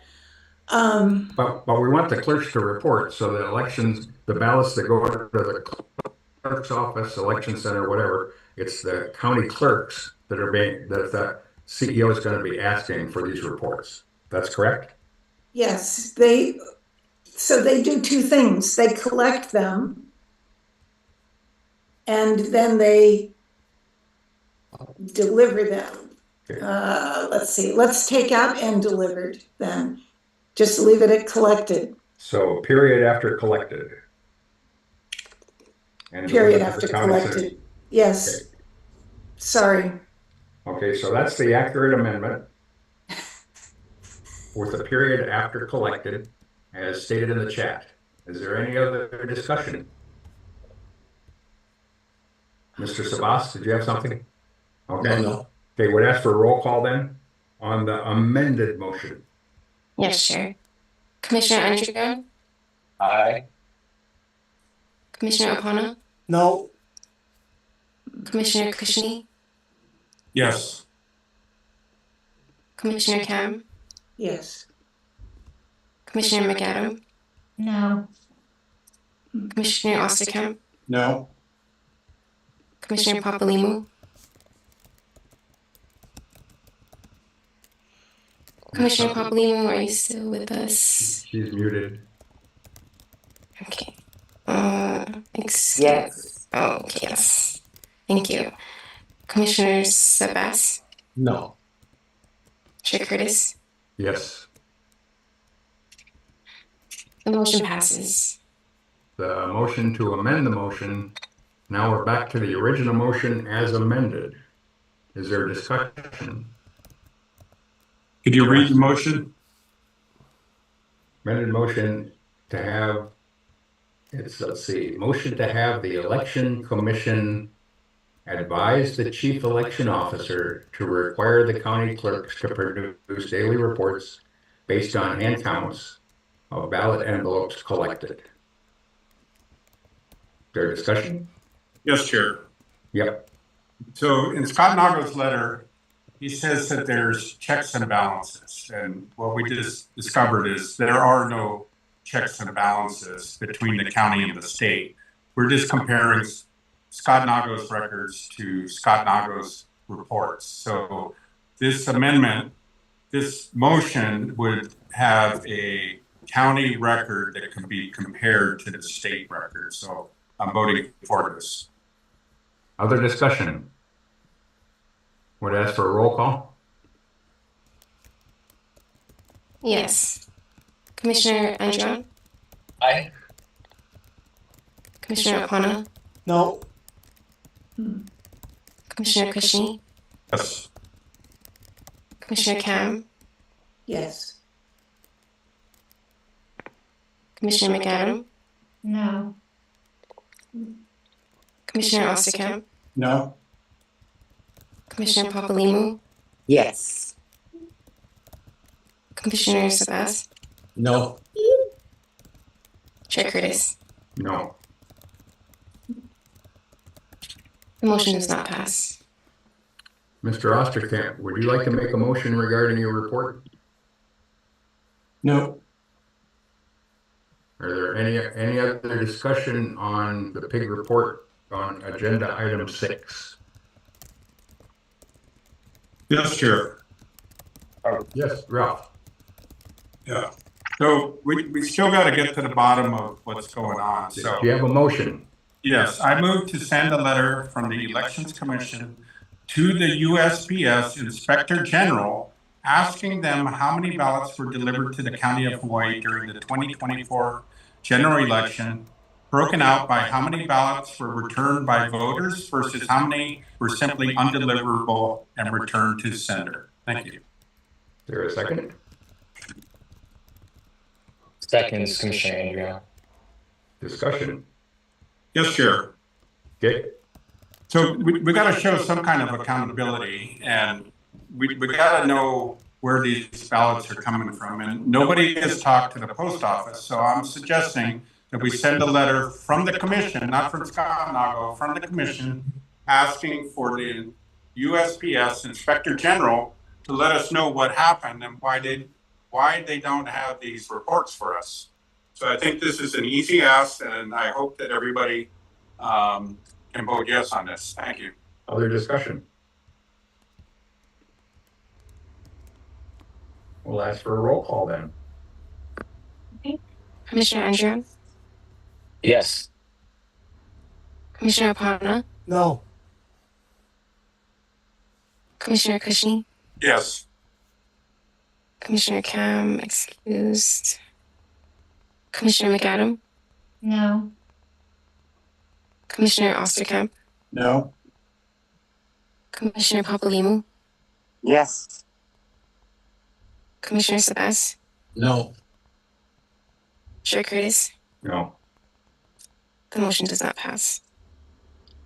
So going back to the agenda, we have Ralph's letter of October 20th, 2026. This is item 5 on the agenda. We skipped it for item 6. Now we're back to 5.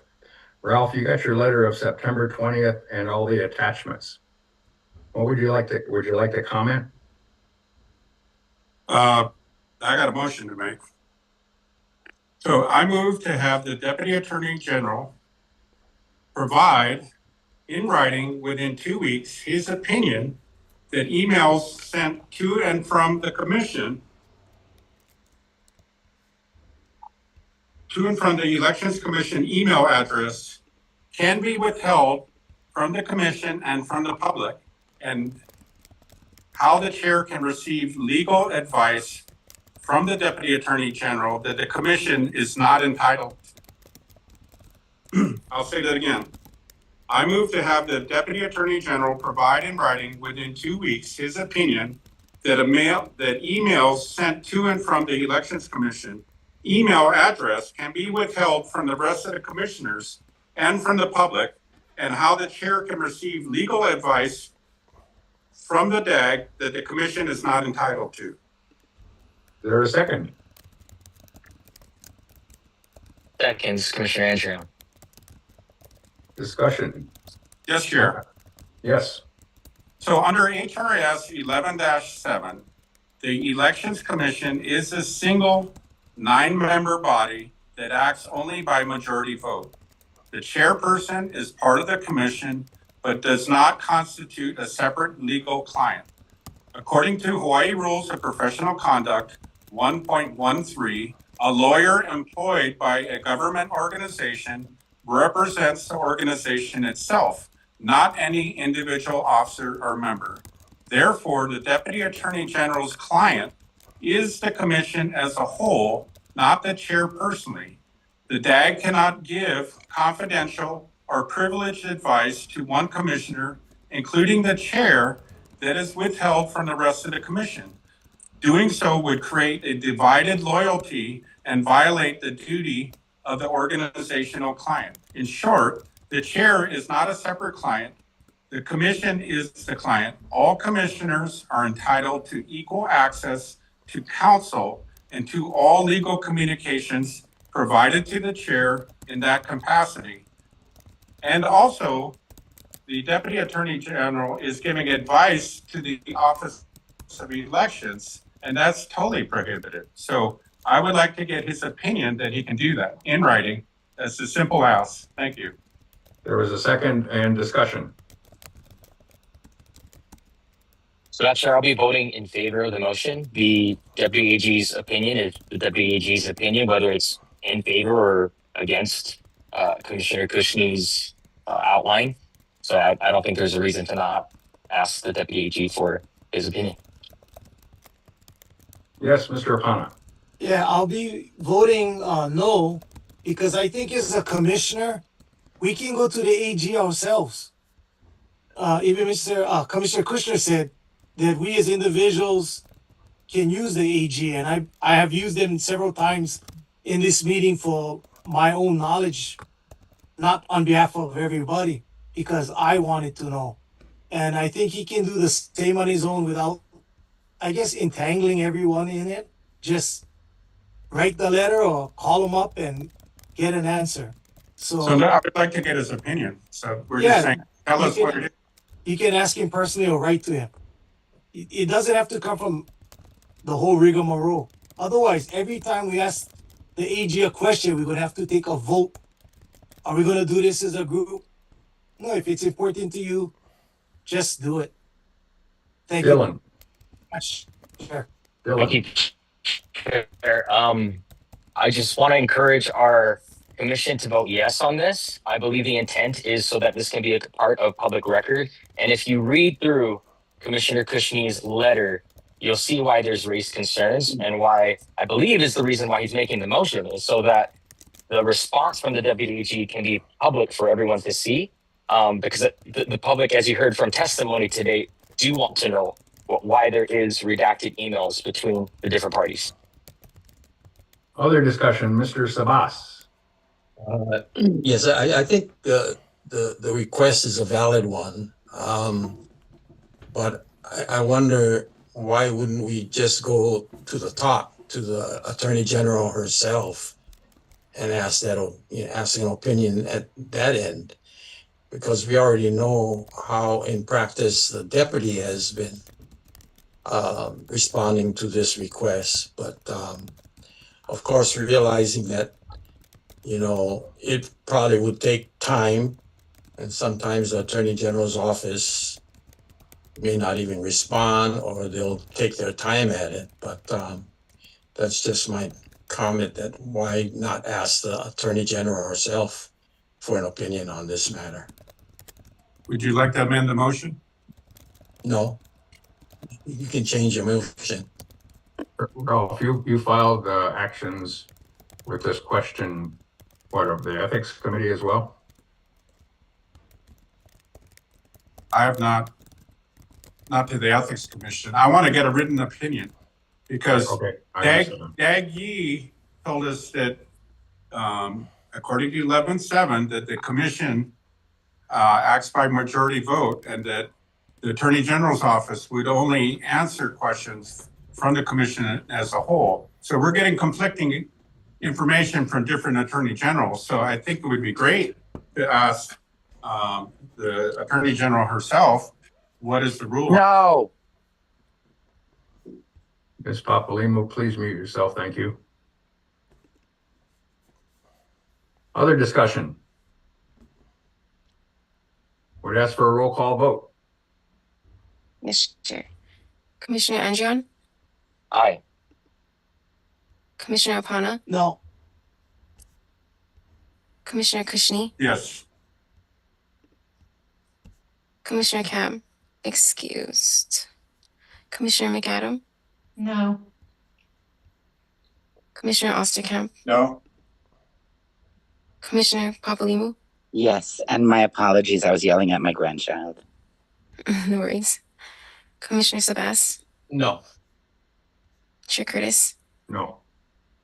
The motion does not pass. There other discussion on your letter, Ralph? Or other motions? No, I think the public has seen that you guys are concealing stuff from the public and from the rest of the commission. It's out there. And if you're just creating more and more doubt with what's going on here at the Elections Commission, and getting a simple written opinion is really not that hard. And let's just settle this by all of this stuff. Mr. Apana is going to the attorney on all these different things. It's out of hand, and we need to get some rules in place so that everybody knows how this thing is operating. So the public sees what you guys are doing, and there will be a day of reckoning, I guess. Thank you for your threat. Item 7 Thank you is for formal your complaints. threat. These are all chain of custody complaints. Oh my. We can go over them individually, or let Ralph, would you like to itemize your complaint regarding chain of custody? Yes. You know, before we get into this, let's take a 10-minute break. Is that okay, Ralph? Please. Yep. Thank you. Let's take a 10-minute break. Could you put a 10-minute timer on the screen, and we'll be back in 10 minutes. Thank you, Madam Secretary.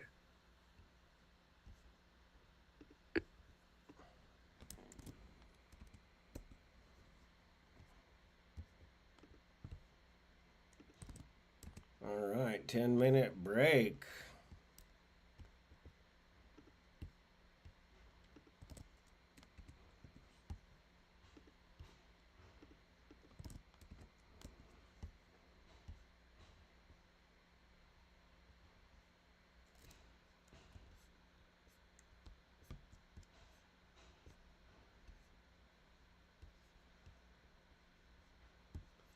Okey-doke. Let's play this.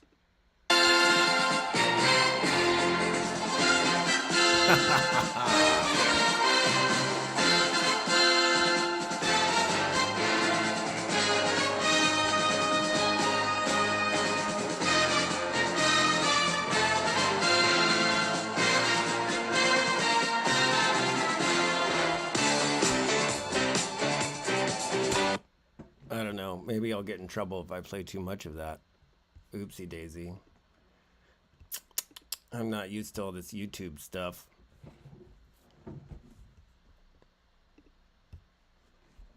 So, let's see what we got for copyright free elevator music. Copyright free so that I can go pee. Royalty free.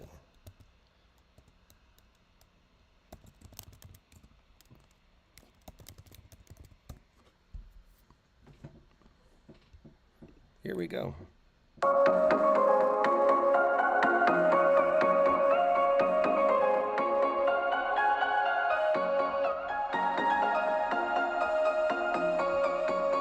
No, that's not what I was looking for, though. I don't know about that. Let's try this one instead. There we go. That feels a little bit nicer for me.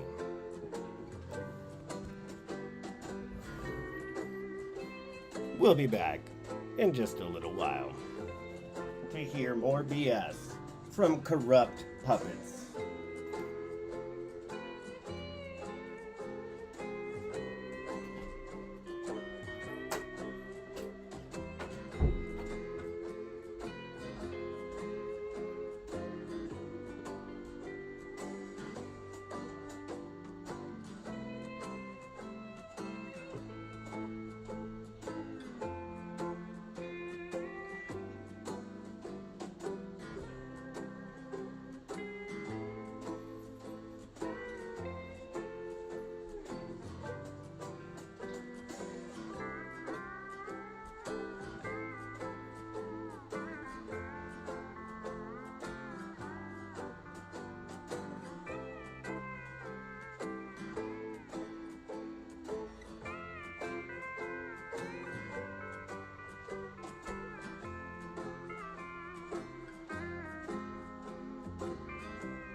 Aloha. Could we ask the secretary to do a roll call again for? Yes, sure. Commissioner Andrian? Here. Commissioner Apona? Here. Commissioner Kushni? Yes, here. Commissioner Camps, excused. Commissioner McAdam? I'm here. Commissioner Osterkamp? Here. Commissioner Papalimu? Here. Commissioner Sabas? Yes, I'm here. Chair Curtis? Here. Okay, we have quorum. Returning to formal complaints, item 7, we've grouped the ones regarding chain of custody. I think we'll have to have, we don't have to have, we get to have public testimony on chain of custody complaints in item 7 on the agenda. I would entertain public testimony.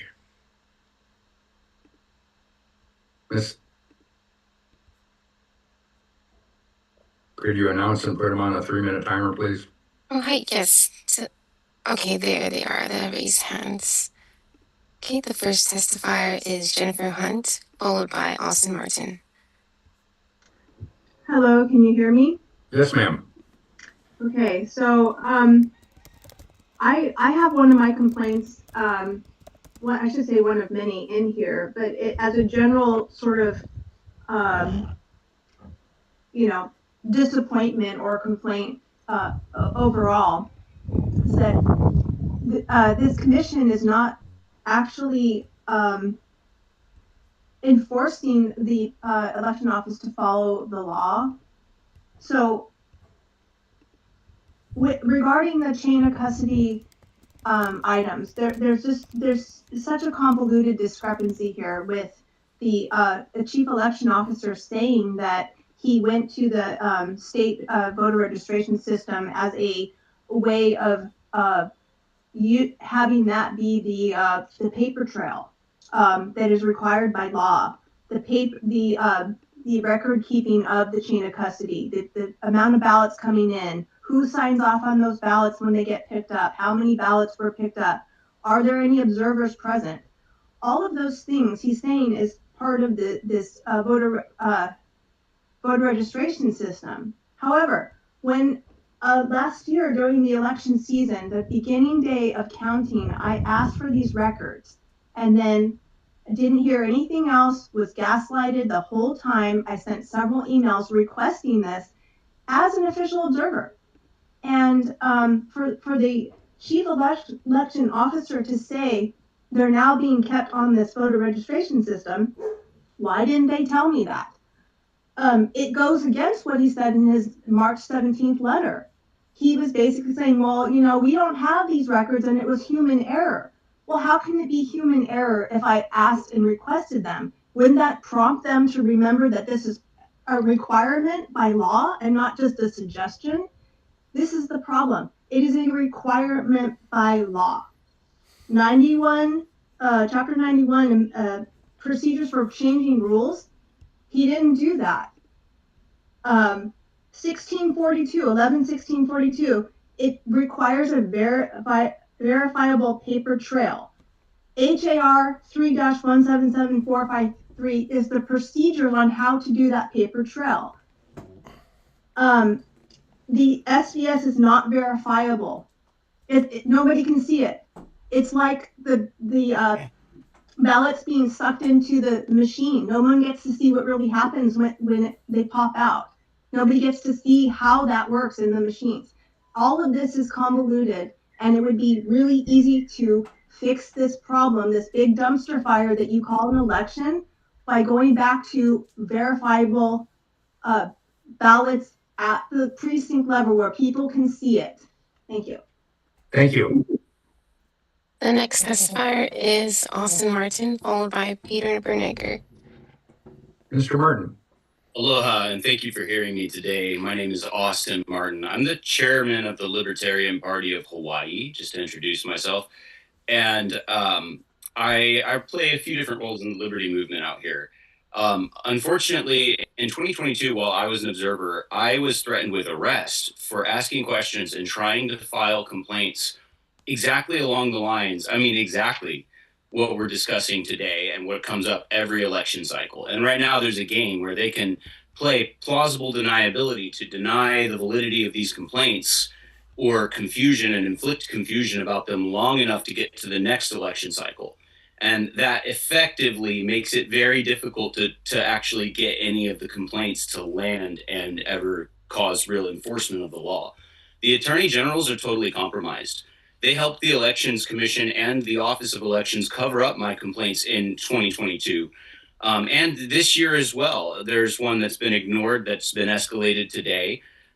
This is affecting our ability as a party to field candidates who want to enforce these laws and want to see the election system cleaned up. It's absolutely absurd. The people who try to say, oh, they're trying to restrict access to voting, it's not even true. It's an attempt to try to gaslight people into questioning their reality long enough for the fraud to occur and for them to get away with it. And it's not like there's a ton of people involved in this conspiracy. We're the most powerful country in the world, arguably, and Hawaii is an important, geopolitically important place for a number of reasons. And so there are a lot of big interests that are very interested in our politics out here, even third-party politics. So it's quite ignorant to say we shouldn't audit, we shouldn't look, we shouldn't follow the law, which is what the elections commissioners, some of them are exactly saying and doing by their actions. The attorney generals do not have personal attorney-client privilege, or should not have, with any member of the commission, and advising them privately is beyond inappropriate. And I actually filed a federal lawsuit about this in 2022. Unfortunately, that lawsuit was suppressed and was misinterpreted, I believe intentionally, by the court. And I believe that there's a pretty large political effort by the Democratic left in Hawaii to cover up what is clearly a crime being conducted against our democracy, against our republic. So as a third party chair, it's very frustrating to not be able to get the basic data that the law says that we're entitled to. And that hampers us, that hurts our ability to do politics and engage in elections. So they are fundamentally alienating huge numbers of voters and then accusing the people asking for transparency of being the ones to alienate voters. It's just reject the ridiculous confusion. It's really simple. The numbers don't add up, and these guys are lying about it and covering up the records that we need to get to the bottom of what's going on. Thank you, Mr. Martin. It's really that simple. They need to go to jail. And Thank the you, Mr. Martin. generals are in. Thank you. The next testifier is Peter Berneger, followed by Tara Rojas.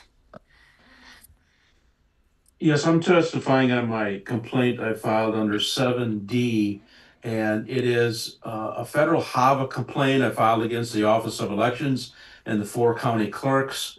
There were HAVA violations, including missing mail-in envelopes, which really totals upwards of 24,000 of them, and when you include the counties of Hawaii and Kauai. The other 2 counties of Maui and Honolulu failed to keep election documents, which is also a HAVA violation. Yesterday, I received a response from the Office of Elections signed by Scott Nago, and he sent the response saying the Office of Elections doesn't have jurisdiction. Well, I can testify that's legally wrong. And it's in fact another violation of HAVA. HAVA specifically gives the chief election officer of a state jurisdiction to implement the HAVA requirements. And he was supposed to decide, or the office was supposed to decide my HAVA complaint within 90 days after an evidentiary hearing on the record. Instead, he just said there's no jurisdiction and closed my case.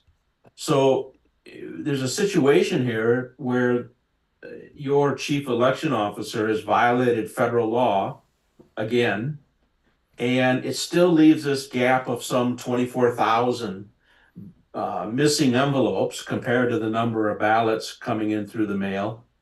But I'm asking the commission then under HRS 11.8 the chief election officer is appointed by and serves at the pleasure of this commission and, quote, must carry out all duties and responsibilities imposed upon the officer by law.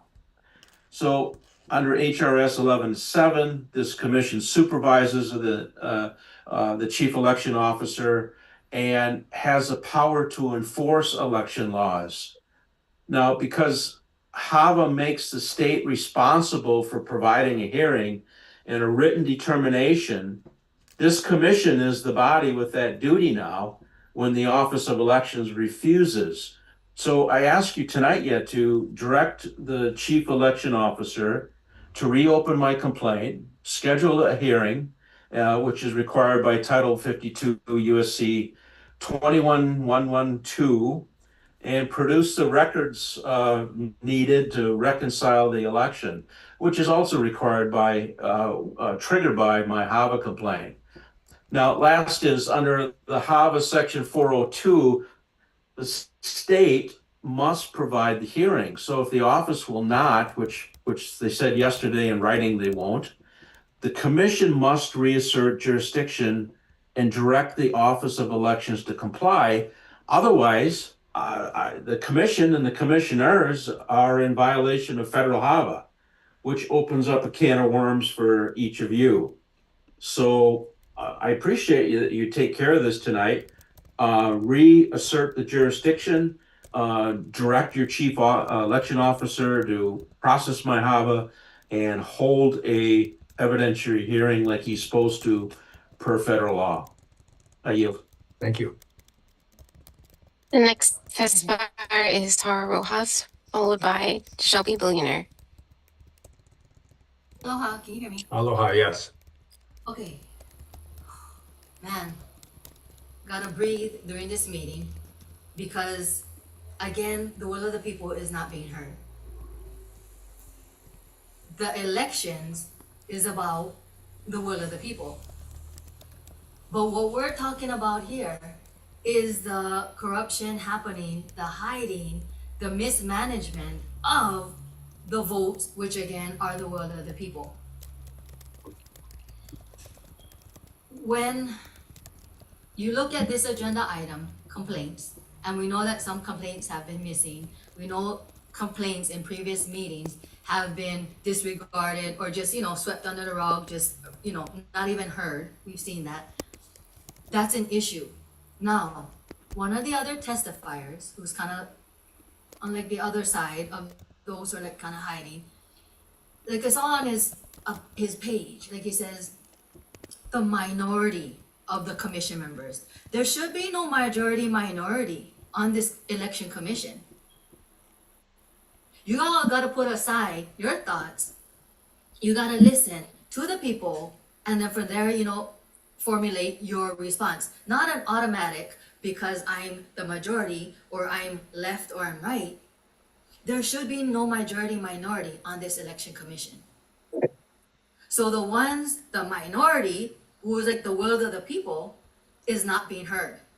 And it was stated in their post. I'm gonna say this, but McAdams, Chair, can you please have all commissioners pay attention to the people, please? If you want to step down and be a secretary, have her be a secretary, but not a commissioner. A commissioner listens, yeah? I'm gonna say this. This was somebody else's testimony, Atita's testimony. So it's not my words, but I loved how she worded it. So I'm gonna state it here.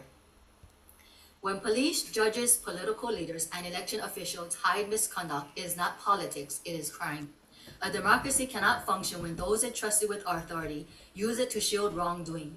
When government actors suppress evidence, intimidate witnesses, block investigations, manipulate election processes, destroy or hide records, refuse to enforce the law, or certify results, they know they are compromised. They are not merely failing their duties, they are committing felonies. These actions constitute obstruction of justice, fraud under color of law, conspiracy to violate civil rights, tampering with election processes, abuse of authority, and misprision of felony, which is the knowing concealment of a crime. When the system protects itself instead of the public the rule of law collapses. Election integrity is not partisan. It is constitutional. When corruption crosses branches, including police, judiciary, political offices, and election administration, it is no longer misconduct. It is organized criminal conduct by state actors. So, and I know some of you had different roles in like county and, you know, this fake state government. So you all know like the loopholes and whatnot. Listen to the will of the people. Thank you. The next testifier is Shelby Billionaire, followed by Jamie Detweiler. Aloha, guys. Good to see you all again. Hopefully you guys can see and hear me. Can you? Am I coming in, Chair? Yes, sir. Great. So thank you guys for having this meeting. I don't know why it's so long. You know, I appreciate you guys listening to us. We had a lot of stuff that came out. And I don't know what to say about this federal corruption. To me, it's blatant fraud. And we removed the old chief of police because he touched the mailbox. Now, I know it's not Chair Curtis's fault. However, the system is rigged. And that's why a lot of people aren't voting or don't trust the system. We don't get that many voters, especially from the younger generation, because we don't believe in this kukai that's going down. And no one's going to take blame. I already realized this, just like Donald Trump's not going to accept that he's not going to give food stamps. You know, they're trying to put this stuff and to control. It's like control, intimidation, and domination. So I appreciate what other testifiers have already said, like Peter doing a great job putting stuff out, Keone Payton. And I didn't know Osterkamp got bribed by Israel, because I had 250 UNS senators, that's your senators too, that all got bribed by Israel, by AIPAC, AIPAC. They went there to plant 50 flags in Israel, Diamond Garcia, Senator Samantha LaCourte, and they're all part of the Israel buyout. So are they affecting our elections? Yes. Does Israel affect our politics? Yes. Instead of helping the people of Pakistan, an apartheid state and country, we're helping Israel bomb and kill them. We're giving them more money and more of that kukat. And I don't agree with any of this stuff that's going down. That doesn't have anything to do with chain of custody. The chain of custody is the stuff I already said before, Chair Chris. So I don't want to repeat what I said in the last testimony because there's no receipts. If you show me a receipt, I will believe you. You show me the numbers, we can back it up because I can run the numbers all day. Same thing with Kauai, same thing with Big Island. And I don't trust Claire McAdams to do the counting. You need somebody else independent that is separate. Yes, she's an auditor, great. But if she actually reveals the truth, do you think Hawaii's county is going to keep her? No, because they're going to introduce federal fraud. So I understand what you guys are dealing with. No one's going to admit to it, but we have to get this addressed. How you guys do it, I'll pass it on back to you. That's all for my time. Appreciate you all. Thank you. The next testifier is Jamie Detweiler, followed by Judith Mills Wong. Good afternoon. You're still muted.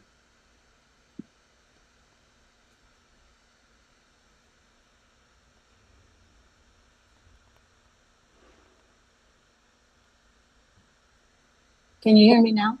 Yep, gotcha. Thank you. Good afternoon, Chair and Commission. Thank you for the opportunity to testify.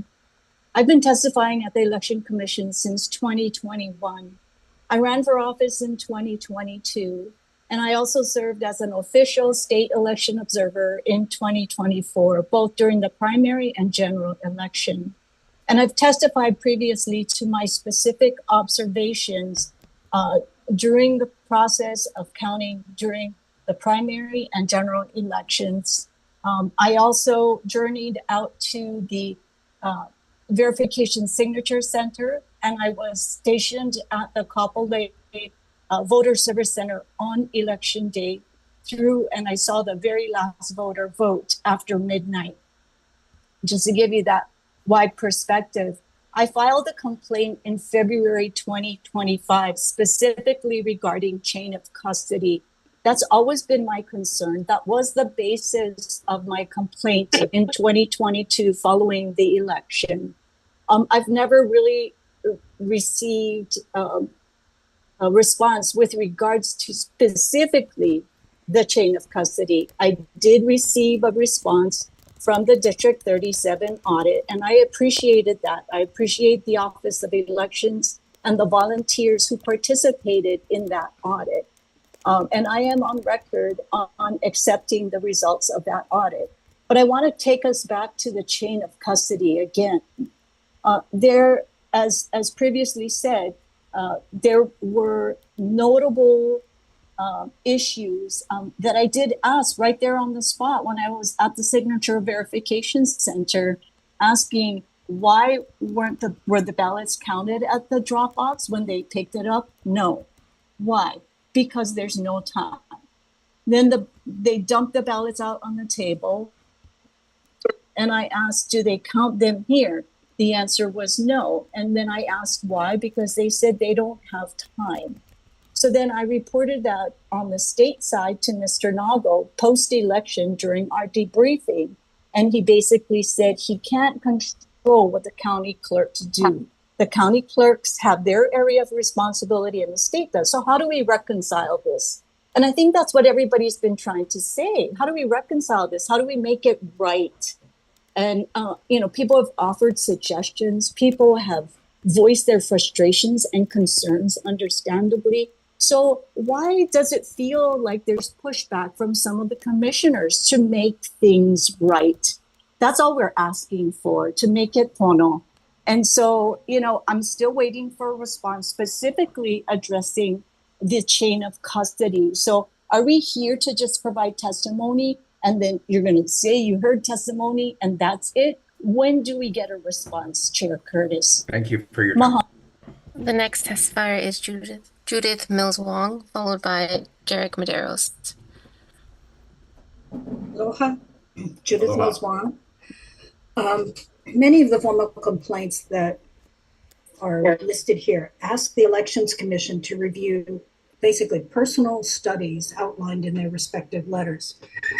The League of Women Voters supports official oversight of the elections and the results. And speaking to what Ms. Detweiler just said, we also support changes in oversight of chain of custody.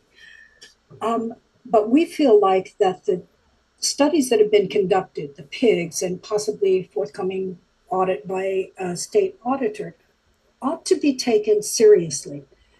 Just because you don't agree with the results doesn't mean you have the right to just invalidate the results. I just want to say that complaints are not facts. Accusations are not facts. Opinions are not facts. Only facts are facts. But when the facts are presented and supported, then they need to be trusted. You can't just keep going around in the circle because you don't like the facts. So I also want to say, I fail to understand why having a lawyer who understands the law and an auditor who understands auditing is a conflict of interest. That seems to be a very good idea. And in any of the complaints that the commission deals with, I hope they will use professionals who know what they're doing and who understand what to look for and how to evaluate facts. Who is this? And then a bit off the topic, I want to endorse something that was said by two of the commissioners. It is very, very disturbing that so many testifiers are threatening commissioners with felonies and with death. And I certainly hope you can find a way to prevent that from happening in the future.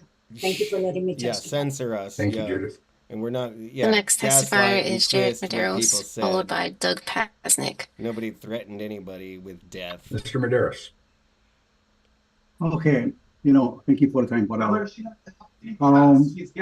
So that person before me, this is why we run into this kind of problems. There's no death. Because they're like, there's no death threats made. Stop exaggerating. This is just letting everybody know. Stop fooling around already, man. Ours our vote. Our vote counts. But here's a solution for you guys' problem. For me, I can see that there's people in this commission that makes it impossible for the state to be held in a position of being the ones that is trying to be in charge of the election process. But people here in the commission that is doing everything they possibly can to vote the other way instead of the right way. Yeah. So do all us a favor and place the elections where it used to be. Put it back in the county. All 4 counties, we have our own elections office in our county on the Big Island. It seems that you guys cannot push forward. You guys are incompetent on managing this part of our election. So put it back in the county You guys have your guys' state election, just separate it. The two governments shouldn't be running side by side like the way they are right now. The state should never be in charge of the county's election. Because this is exactly why. Right? Apana, Astrakhan, right? Curtis, Saba. Because of guys like you guys, McAdams, that don't want to do what's right. As adults, you guys know what's right is right and what's wrong is wrong. But you guys choose the wrong. Influenced by what? Money? Corruption? Come on, guys. Put it back in the county so we, in our county, don't have to deal with fools like you guys. Okay? We're sick and tired of this corruption. And it's not going to get better. And you guys have the nerve to sit there and go against something that's right. You guys no more kids, no more grandkids. You're not worried about their future. Must get a nice payout. Complaints should be taken care of. Why isn't it being taken care of? Right? That's the question. Why isn't it taken care of? Because what? Corporations. Right? You guys are paid by these corporations to do what you guys doing over there. We can see through you guys. You guys think we dumb, but I'm telling you right now, we see more than you guys even think we see. But yeah, do us a favor, put it back in our county, because I have faith that the county, since we have our own election process, we don't have to reinvent the wheel, because you guys cannot come up with the plan. You guys are incompetent for doing this job. Thank you, Mr. Medeiros. The next testifier is Doug Pasnick, followed by Keone Payton. Mr. Pasnick. Hello, can you hear me? Yes, sir. Thank you. My name is Doug Pasnick. I'm a colonel, United States Marine Corps retired, and I'm presenting this information to the agenda item 7B, which is my petition, as one of the people, all from the public record, and to supplement a petition filed under your rules, and to which identifies multiple matters concerning the administration of elections. I hope the commissioners have taken the time to read the petitions.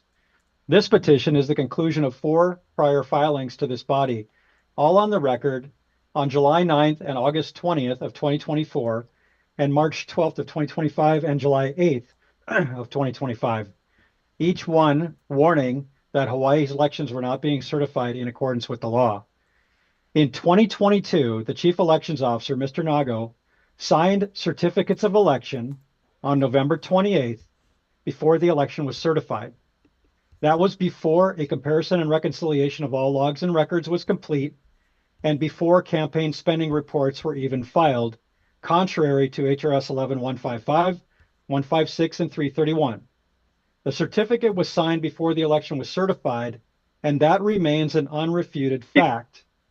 The governor and lieutenant governor were then inaugurated a week later, presented to the people as lawfully elected before lawful certification, and that is also a fact.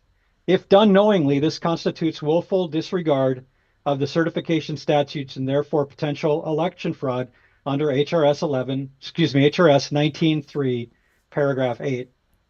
Those prior 4 petitions asked this commission to investigate and advise the CEO to certify the elections only in accordance with statute, but instead each time the commission failed to act. In August of 24, when a motion was brought to advise the CEO to certify the election in accordance with HRS 11-155, that motion did not pass, with Chair Curtis, Commissioner Osterkamp, McAdam, and Kawado voting no. They voted against lawful certification. Now, a year later, your own Permitted Interaction Group has confirmed that the 2024 election was not certified in accordance with 11-155, and that the required records do not exist. So my question is simple, and it always has been. So how is it possible to sign a certificate of election before the election is certified? Last year, this commission declined to affirm the law. This year, its own investigation proves the consequence of that decision. And this is not a single error. It's a pattern of failures, failure to investigate, rescission of oversight, and disregard of statutory safeguards that protect every voter in Hawaii. And last week, the Chief Elections Officer himself issued a letter responding to this complaint on behalf of the commission. Under 3-170, the commission is the body to receive the investigation, not the Office of Elections.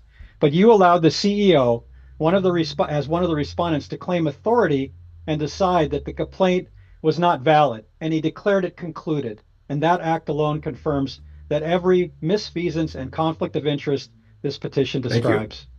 Accordingly, let this testimony serve as formal notice of intent. The commission and the chief elections officer are on record as having been informed again of these violations, and continued refusal to enforce election laws following this notice constitutes knowing and willful misconduct outside the protection of sovereign or Thank you, qualified Mr. immunity. Pasnick. Thank you.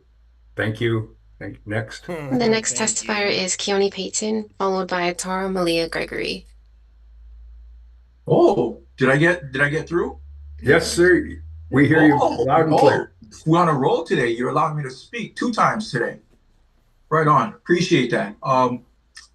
Lindsay, you know, I'm gonna apologize for my language earlier. Just frustrating. But okay, back to my thing. So what you guys did, you guys are getting the League of Women Voters riled up, sending them email that this commission would be a threat to their democracy. Under HRS Chapter 1143, specifically for people with disabilities, you have amendments for that. You're threatening them. They're not going to lose their rights. We want paper ballot, walk-up voting. Just like Murphy's Law. We acknowledge Murphy's Law that what can go wrong eventually will go wrong. There are too many mechanisms in place that can go wrong, and they've went wrong. So now we have to shift back to what we've done before, and it worked before. You guys, by law, need to keep the ballots within your in your hands for 2 years in case there are any discrepancies. Make it go back to county. County, we had separate voting days from you guys. Our county ballots. Now you're asking our county for our correct counts. Well, when we gave it to you guys, there's the problem again.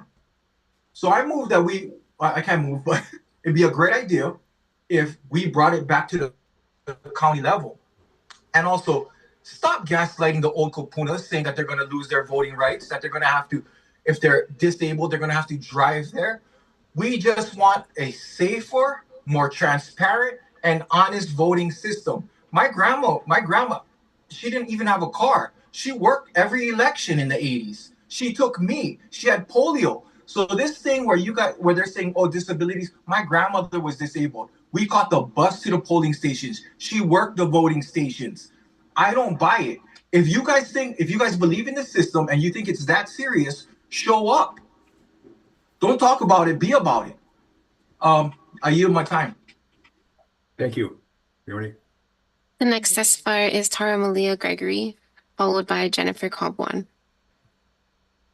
Aloha, can you hear me? I think I had some trouble with audio last time. No, you're good. You're good. Okay, mahalo.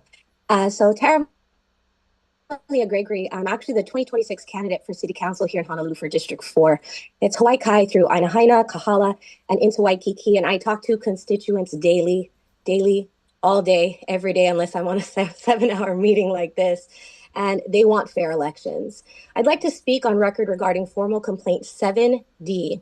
At the heart of this issue is chain of custody, the legal responsibility to document every ballot from the moment it leaves the printer to the moment it is counted.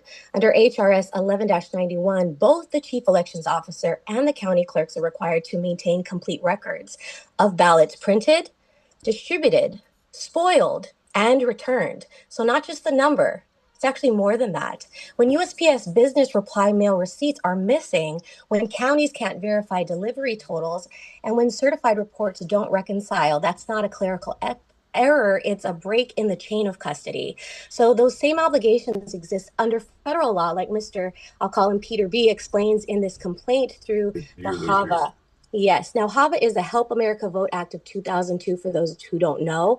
And I just want to reiterate, HAVA requires every state and county administering federal elections to preserve an auditable record of each ballot and apply uniform and transparent procedures for handling and counting those votes. So even if one county fails to track those ballots properly, the entire state is out of compliance with federal election standards and subject to federal review. So the county clerks in Hawaii, Maui, Kauai, and the city and county of Honolulu each have a federal obligation to retain USPS documentation or provide it to the public upon request. So failure to do so compromises not only transparency, but the integrity of the ballot chain itself. So this isn't a threat.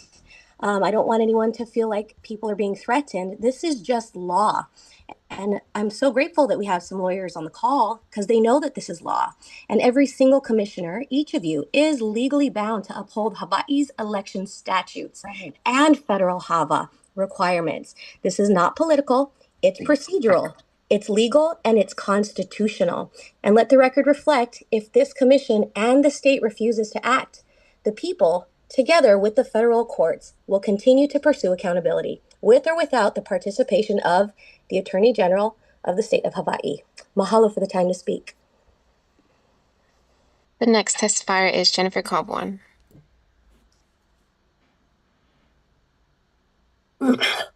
Hi, this is Jennifer Cobbwan, born and raised in Hawaii. Just wanted to reiterate some of the information that the new commissioners may have not caught up on. I don't know if you guys listened to any of the past recordings of the meetings, but this is going way back before even Chair Kushney was on the commission. So basically, there are no documented counts in Honolulu County. So I'm really grateful that Big Island and Kauai took it upon themselves to actually count the ballots received in Kauai County. What happens in Honolulu is they'll just open the box and they'll just dump all of our votes are just dumped in a trash can in public parks, and then they're opened up, they're dumped into another container. The container goes in the van, no counts, and then it goes to another location and it's picked up. And this is all at 8:00 at night. So I don't know how we're supposed to get an election where we get the actual counts on the same day, unless we go back to same day voting in precincts, because these ballots are being picked up all over the island, 8:00 at night, and they still have to go to signature verification. So the chain of custody is really poor. There's no observers and there's no forms that they fill out. They just open it up, dump it in the box, throw it in the van. We don't know where the van goes. The van could go to another location. You can throw some extra boxes in, you could take some out. Who knows? We have no chain of custody on those collection boxes. And if you think that every vote should not count, like, oh, it's okay if one vote is wrong, oh, it's okay if another vote is wrong. Each vote is about minimum of $25,000 of Hawaii budget per vote on how the budget is spent. So it's important. One vote is important. The ballots also used to be numbered before. Now they're just printed out on a printer.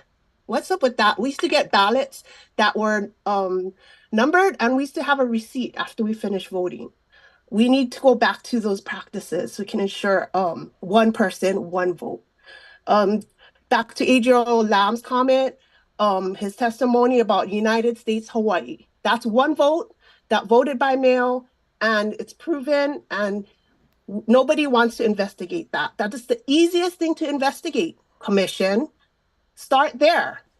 We also had a precinct that had nine residents, but they received 16 votes. The commission back then refused to investigate that. And my own father voted by mail, and he had a traumatic brain injury. I couldn't get a verification of his signature on the envelope because they refused. So I just like to finish up my testimony by saying we need to go back to precinct voting where chain of custody is clear and votes can be counted at the precinct level and reported in. I yield. The next testifier is Michelle S. Hi, can you hear me okay? Hello? Can you hear me? I hear you. Yes, I can hear you. Okay. So I just want to say, my name's Michelle Stefanik. I'm reside on the Big Island in Waikoloa Village. I was an official observer during the 2024 election and also helped during the primary election. Anyway, in regards to transparency, chain of records,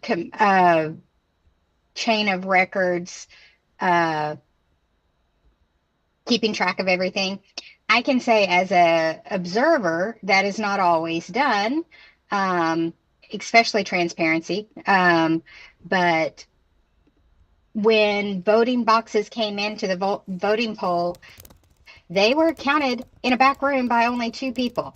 I was not allowed to go in there. The door was shut and told, no, I can't go in there. So how can I be assured that there is proper chain of custody of ballots when that's not being able to be observed like it states on the state's website that it is? It's obviously not. It happened twice. The 2 times that I worked, it did not happen. So, yeah, I'm extremely concerned with how this selection commission is going. Today has been another crazy day, and I don't know how people how it goes about y'all even get put on the commission. I have no clue. I should probably research that myself. But anyway, if there's anything that can be done to eliminate vote, I feel like that should happen. So anyway, I'm going to go ahead and yield. I agree that we need a lot more transparency. We need a lot more. Yes. Oh, I also, let me just say, going back to Jamie Detweiler. I'm sorry, Jamie, if you're watching, I can't remember your last name, but everybody knows who I'm talking about. She's absolutely correct with everything that she was saying. We just want, like, there's questions. Answer the questions and show us the receipts. You know, like maybe it's not the official quote unquote receipts, but show us the proof. And telling us that, oh, but we don't do it that way. We do it this way. And, oh, but you can't see that. Only these people have access to that. That's not legitimate. Not at all. So anyway, okay, I yield. Bye. The next testifier is Representative Garner Shimizu, followed by Joan Schwan. Thank you, Chair. Can you hear me? I can hear you. Thank you. You know, we've gone over this chain of custody and the concerns. I know this earlier in the meeting, especially the PIG report, we talked about the BRMs and there was reason why that couldn't be verified. So, you know, it states that the SVRS is the way that the number of return envelopes are confirmed. So in my understanding, there should be 76,587 physically returned envelopes that the county reported that they scanned using the SVRS system. So these envelopes should be somewhere. And my question is, where are they? And can we count them and verify this count? Since we're not able to ask UPS, USPS for the BRMs, this would be an alternate way of confirming a paper trail. So if you refer to HRS 1642, which references electronic voting requirements, I read from there that it states that no electronic voting system shall be used in any election unless it generates a paper ballot or voter verifiable paper audit trail that may be inspected. And unless every paper ballot or voter verifiable paper audit trail is retained as the definitive record of the vote cast. So I understand there's, you know, many HRS that deal with the voting system, and as even Commissioner Osterkamp has stated as an attorney, that it's very important to know the exact wording of a law, and sometimes it's not clearly stated. It's under interpretation. But I think if you look at what I just read, again, HRS 16-42, it clearly states a requirement regarding electronic voting requirements. And, we're pushing mail-in ballots, which, is either good or bad.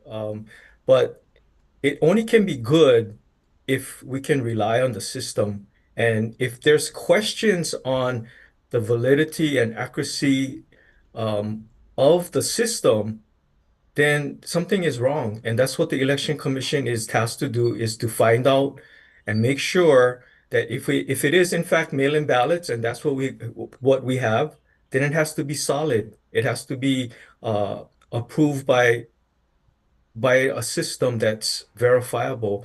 So I yield. Thank you again. I hope we can get to the bottom of these discrepancies. Thank you. Thank you, Representative Garnier-Shisu. The next testifier is Joan Schwan.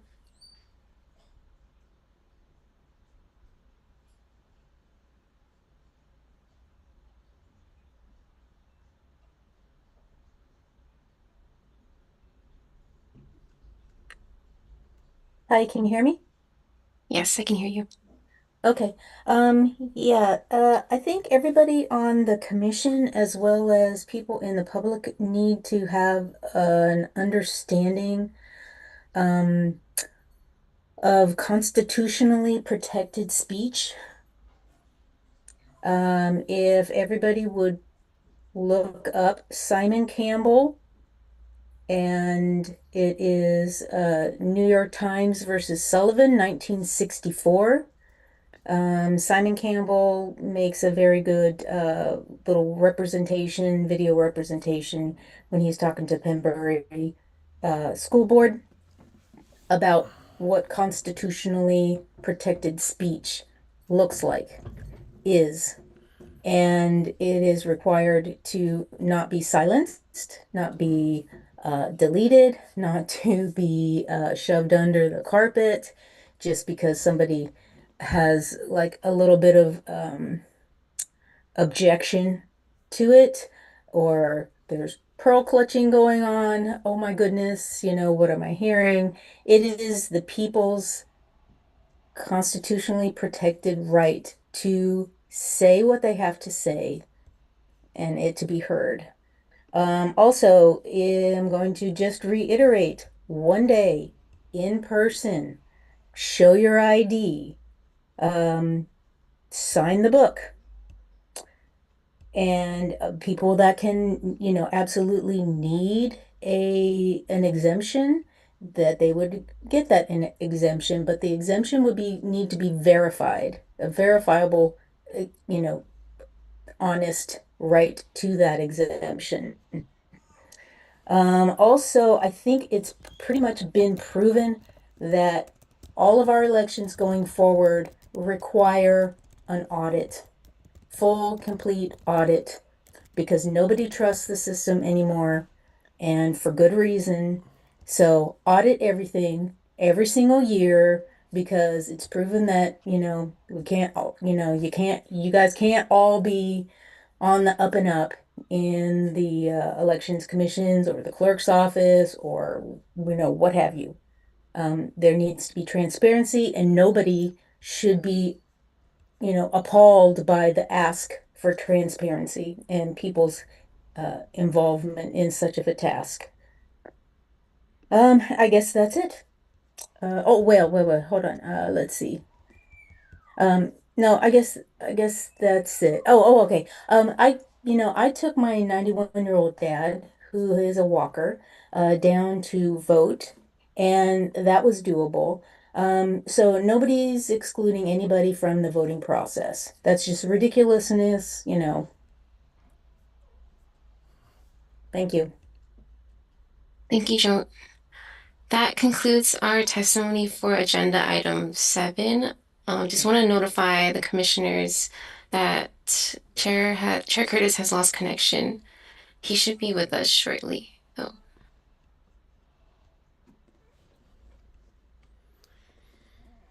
Well, seems like Chair Curtis is having lots of connection issues these days. For the staff, does this commission have a vice chair? No, no vice chair. Can we make a motion to, Appoint Ralph as the I don't know, chair. take a recess for 10 minutes? Yeah, So we of know when course. to come back? I'd Yes. like to motion to take a recess for 10 minutes so we know when to come back, and hopefully you'll be back on. Okay, we'll put the timer for 10 minutes. Thank you. Thank you.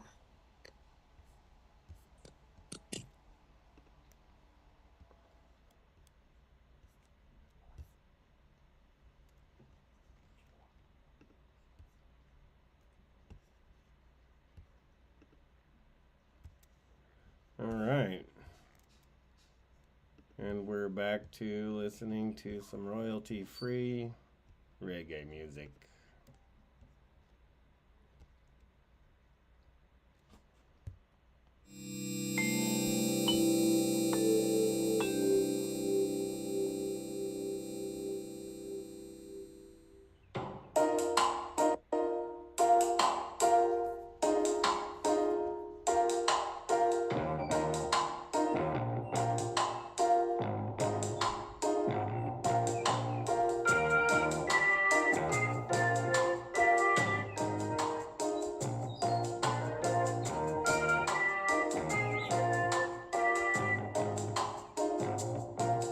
How's it going there, Ralph Sherman?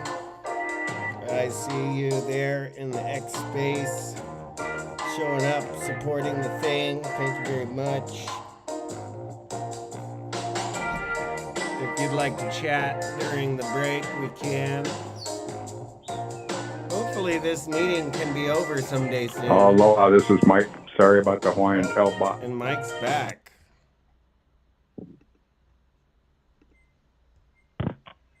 Let's see what we got. Are we back in the meeting, boys and I girls? can't hear anybody.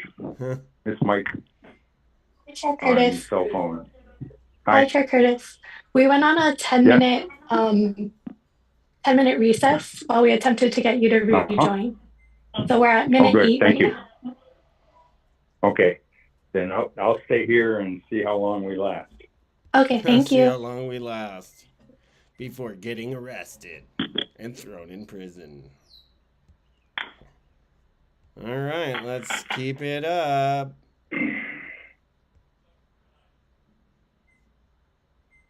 We will outlast these clowns.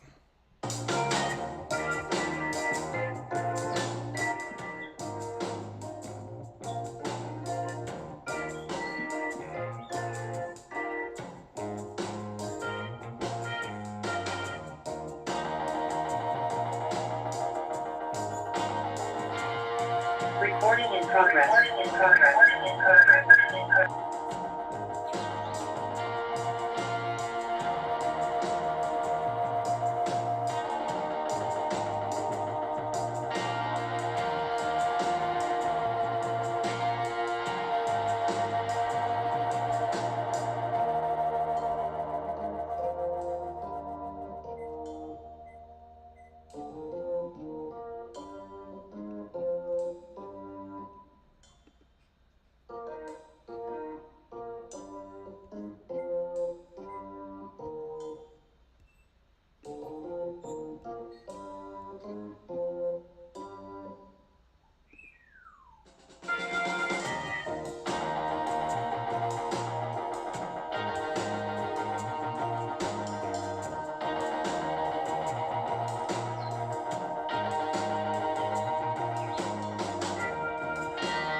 Can I ask you to test the audio and How we doing? Okay, that's great. Thank you. Thank you.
Thank you for your patience.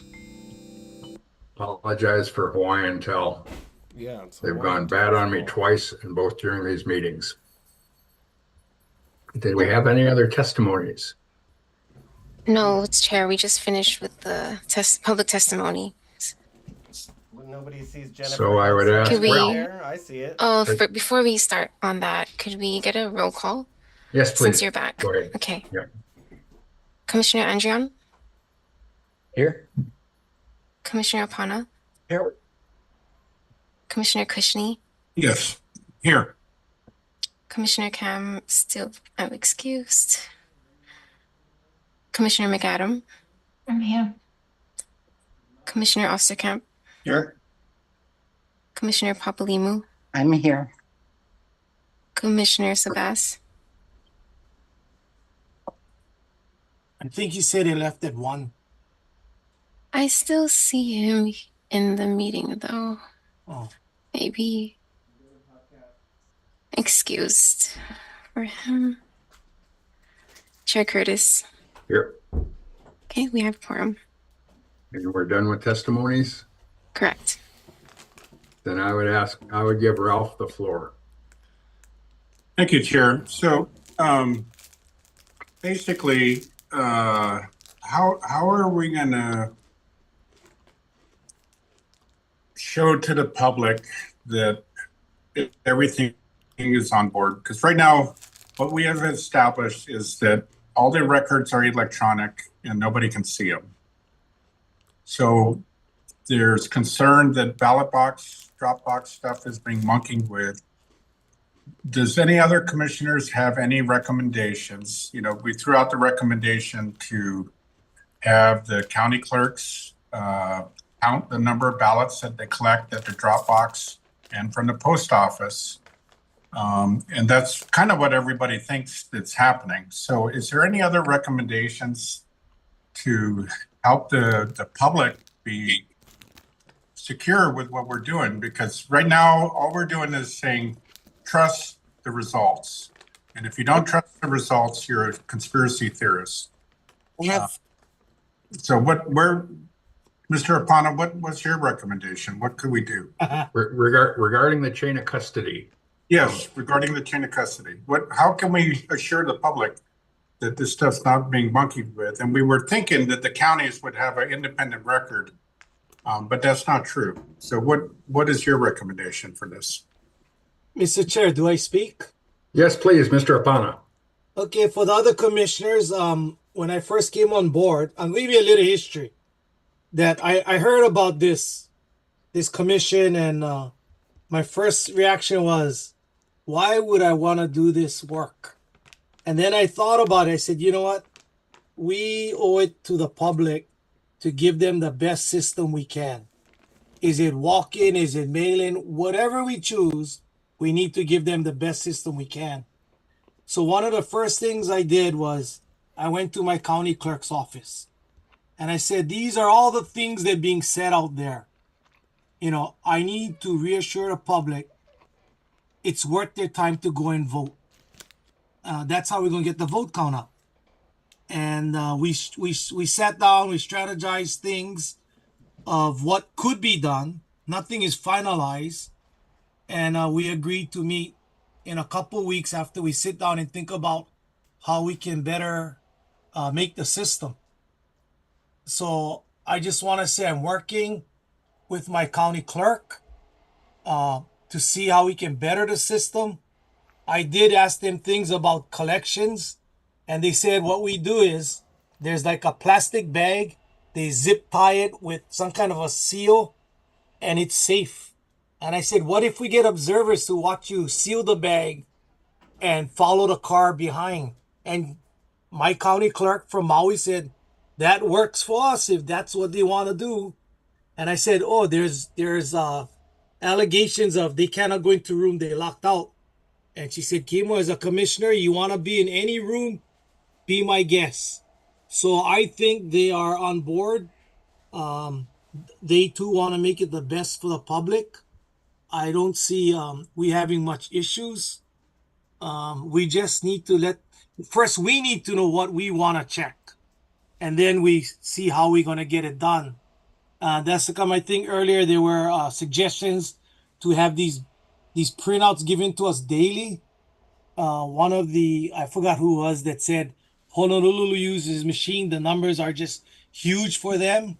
So I voted no because it's impractical unless we give them the resources. At this time, we have not offered them any resources for our needs. They said the printouts are done daily.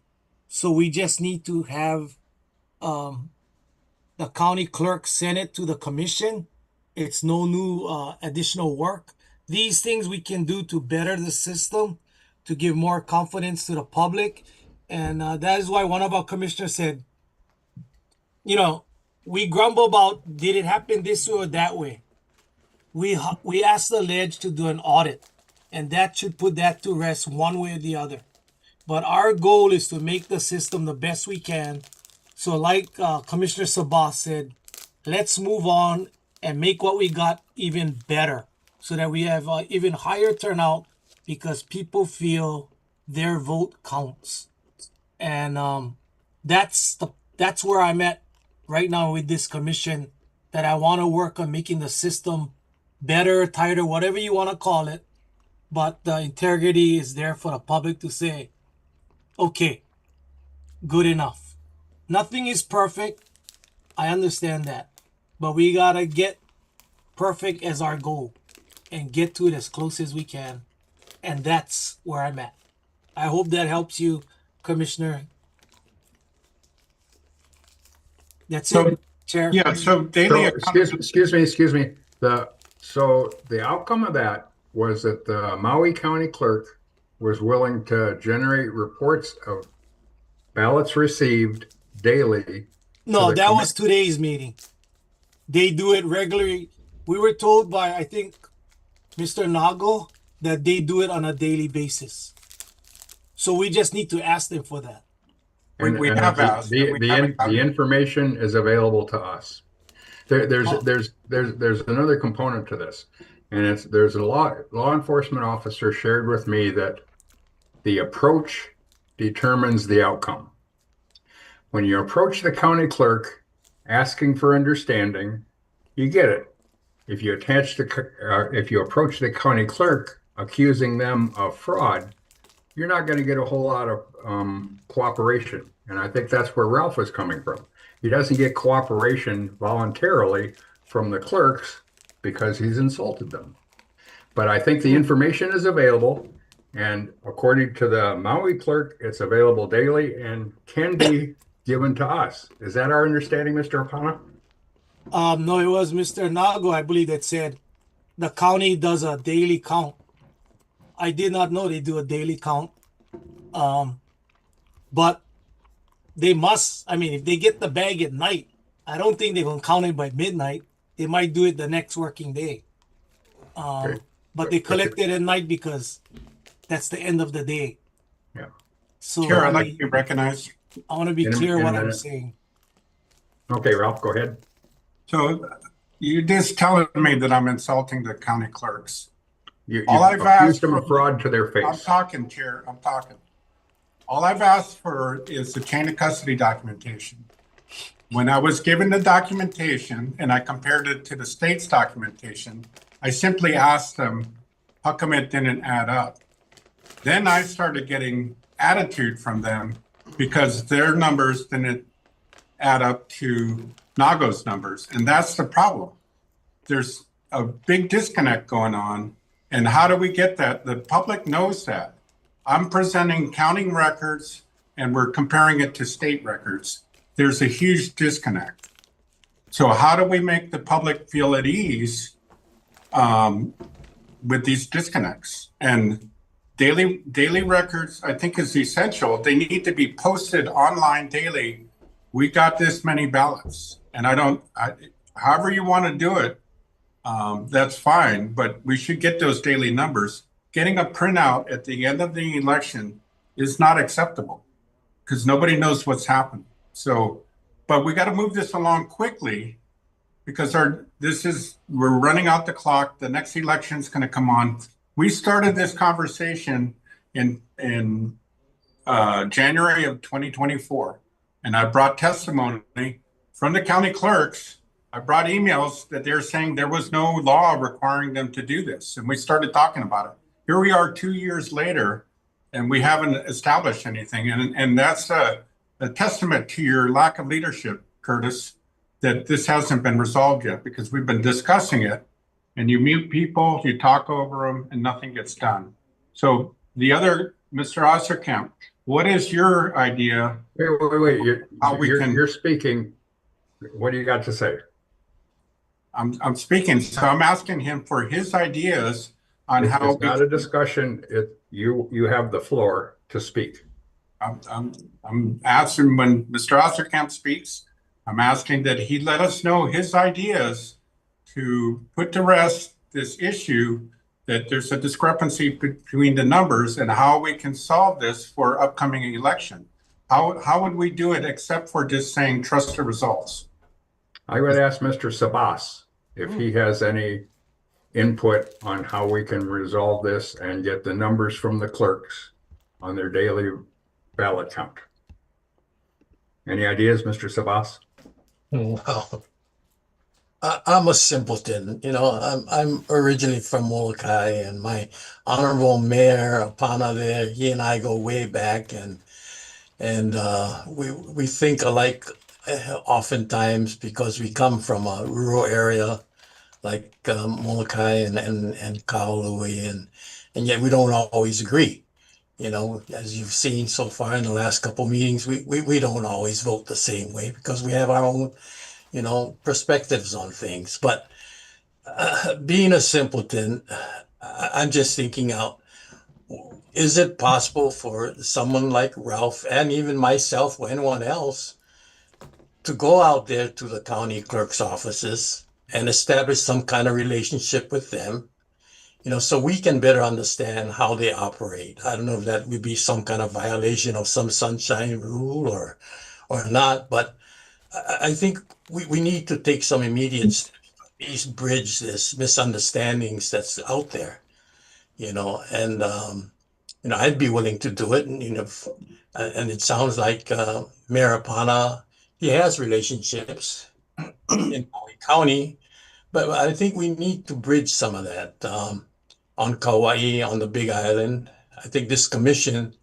most of the public out there, they see us via Zoom and reading about us in the media, but perhaps maybe we personalizing it a little bit more, and getting out there and seeing for ourselves how it works, and hearing from the people on the ground, the staff. You know, I plan on going out and meeting our elections commission people out in Pearl City, you know, one of these days, just walking in and introducing myself, you know, because I commend them for all the work they do and the abuse they're taking, you know, and all of you, you know, the abuse that you're taking. This is just my second meeting, my third meeting, but you know, the criticisms that have been laid upon all of us, you know, some of it is unfounded and I don't think deserving. I think we all are here because we do care and we want to see improvements,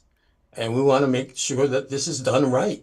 Otherwise, we wouldn't be spending this time. None of us are getting paid, you know, to do what we're doing. So anyway, that would be my suggestion. I'd be willing to jump on a plane at my own expense and go to any of the neighbor islands and introduce myself as a commissioner and talk with these people and find out really what's going on. What's going on in these offices, and how can we make it better so that by the next election, maybe we'll have some basic fundamental, you know, improvements in the process, in the system, that that people will, you know, have a better feel for it. That's my money. Mahalo. Thank you. I've seen some of these legislative committees have reports from different department heads. Perhaps we could ask for the attendance of each of the 4 county clerks and ask them how they count the ballots received and how we can receive those reports accurately, timely. Chair, since I was asked, may I speak on this as well? Yes, please, Jeffrey. So I would propose that commissioners Savas Apana, and since she's not here, Cam, perhaps form a subcommittee or the equivalent of that to look into some of these things. All three of them have indicated a willingness and an understanding of the issues sufficient, I think, to make some progress. Perhaps, as you say, meet with the 4 clerks and provide us with some recommendations. A committee of 4 is not. No, a committee of 3. Or a committee of 4 is possible. Well, possible, yeah, but I was only proposing the 3 of them, not a 4th. And I was figuring 1 per island because you got 4 clerks, and perhaps a pig with 4 different islands approaching the clerks, asking them that question: How do you count the votes, and how do you report them? And how can we do this so that the public and the commission is informed of the vote count in and disqualified and out? So a daily report of the ballots received, as well as the ones invalidated because of lack of signature or whatever. And perhaps we could form another pig for that effect. Miss McAdam. Claire. Sorry, yeah. I just wanted to mention also, I think when Commissioner Young was still on the commission, a while ago, he proposed a motion, which I think passed, which was to ask the legislature if they would form some kind of bipartisan committee to then look into this. I believe that the Ledge obviously has more resources. With this, as a commission, we don't have those resources. I'm thinking about Commissioner's airfares for one, but the Ledge has more resources, and if they feel that and I'm sure that they want to make and they're in a position of being able to amend the law as regards to how voting is done in the state. But they may have resources to perhaps even employ independent parties to look at, say, how other states manage voting. And I'm not saying that I don't think that we shouldn't have an ad hoc committee at all, but I think it may be a good 2-pronged approach, and it may be where we can actually have some funds behind it to obtain some really decent research that would be independent, perhaps even of the state. So I just want to put that in there, just to remind you that there was a motion that passed a while ago that suggested that, and maybe we could put some meat behind trying to get that one looked at more closely. We did ask the legislature to form a bipartisan committee to look at the election laws that may need to be upgraded to make mail-in voting more consistent. Did we hear anything back? Haven't heard anything back from the Ledge. We should. It might be a good time just to poke them a little bit on that, just to see if there's any interest there. Yeah, there was, Scott, there was the letter to the Ledge asking for a bipartisan committee to look at election laws and what may need to be upgraded to bring consistency in the elections. We can resend that again. Ms. Papalimu.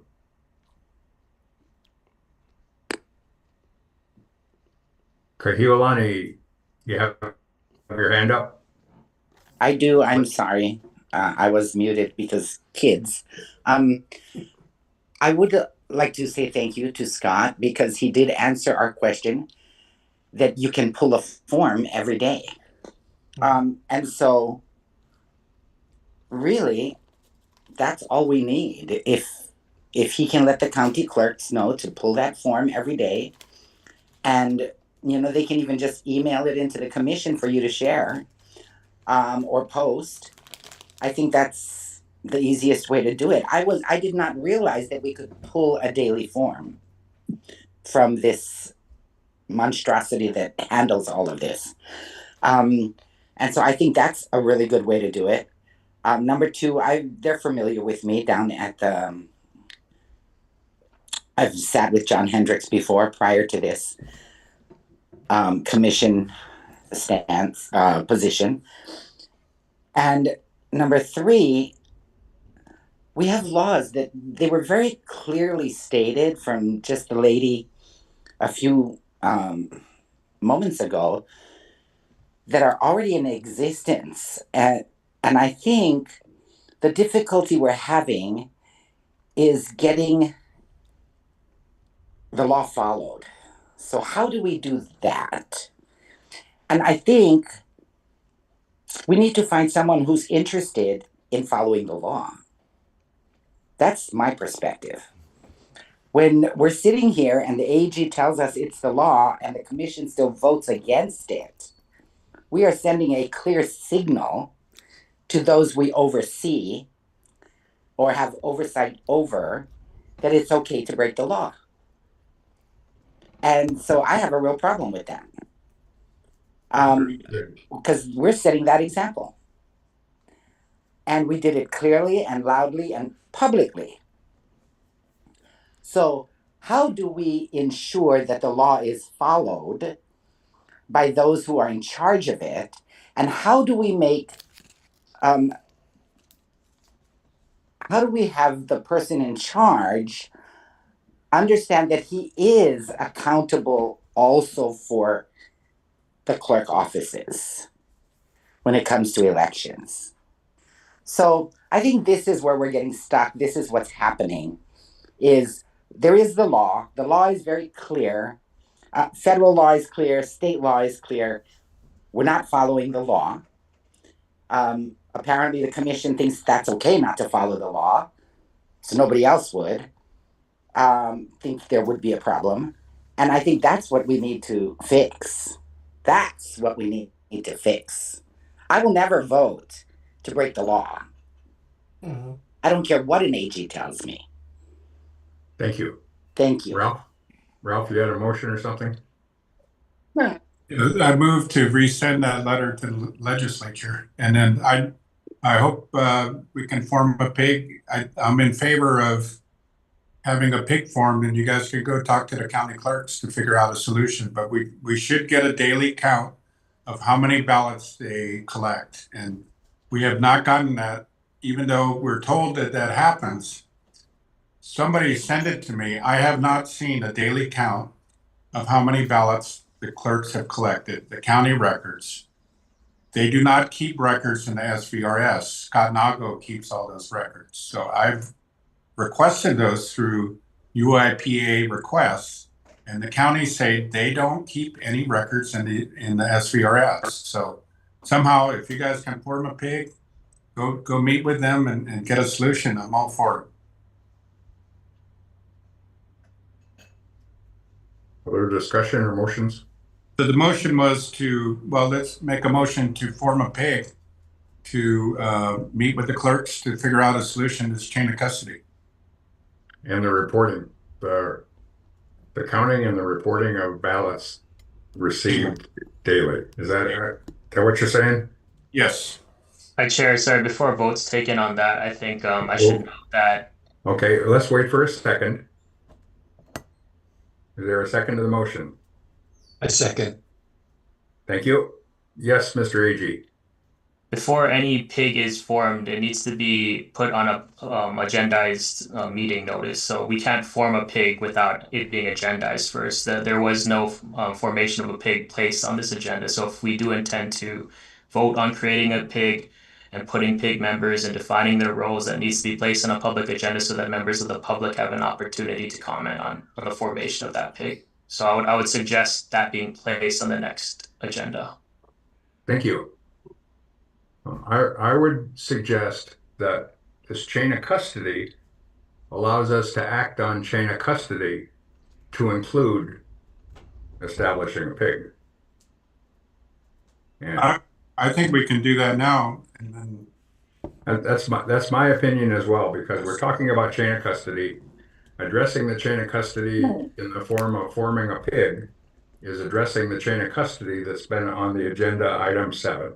Chair, but I would just state that, it's one thing to discuss these chain of custody complaints, but to take further action by creating a PIG, that's a different matter that should be agendized. That, again, members of the public should be given notice of that.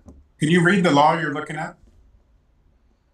Well, it's about pigs, but it's the law on pigs are HRS 92, and I can pull it up if you like. HRS 92, I believe it's 2.5, but I don't want to. Yeah, let's hear okay. it. Deputy Attorney. and we are enabled to add major agenda items with a vote of 6 commissioners. That's only if the item is not of I think of significant general importance to the public. Given the breadth of this, I would think it's at least arguable that this affects the public. Time, AG? It's my recommendation that if there's a pig is going to be formed, it should be placed on an agenda and at the next meeting. And it's HRS 92 2.5B relating to pigs, and this explains the process of forming a pig.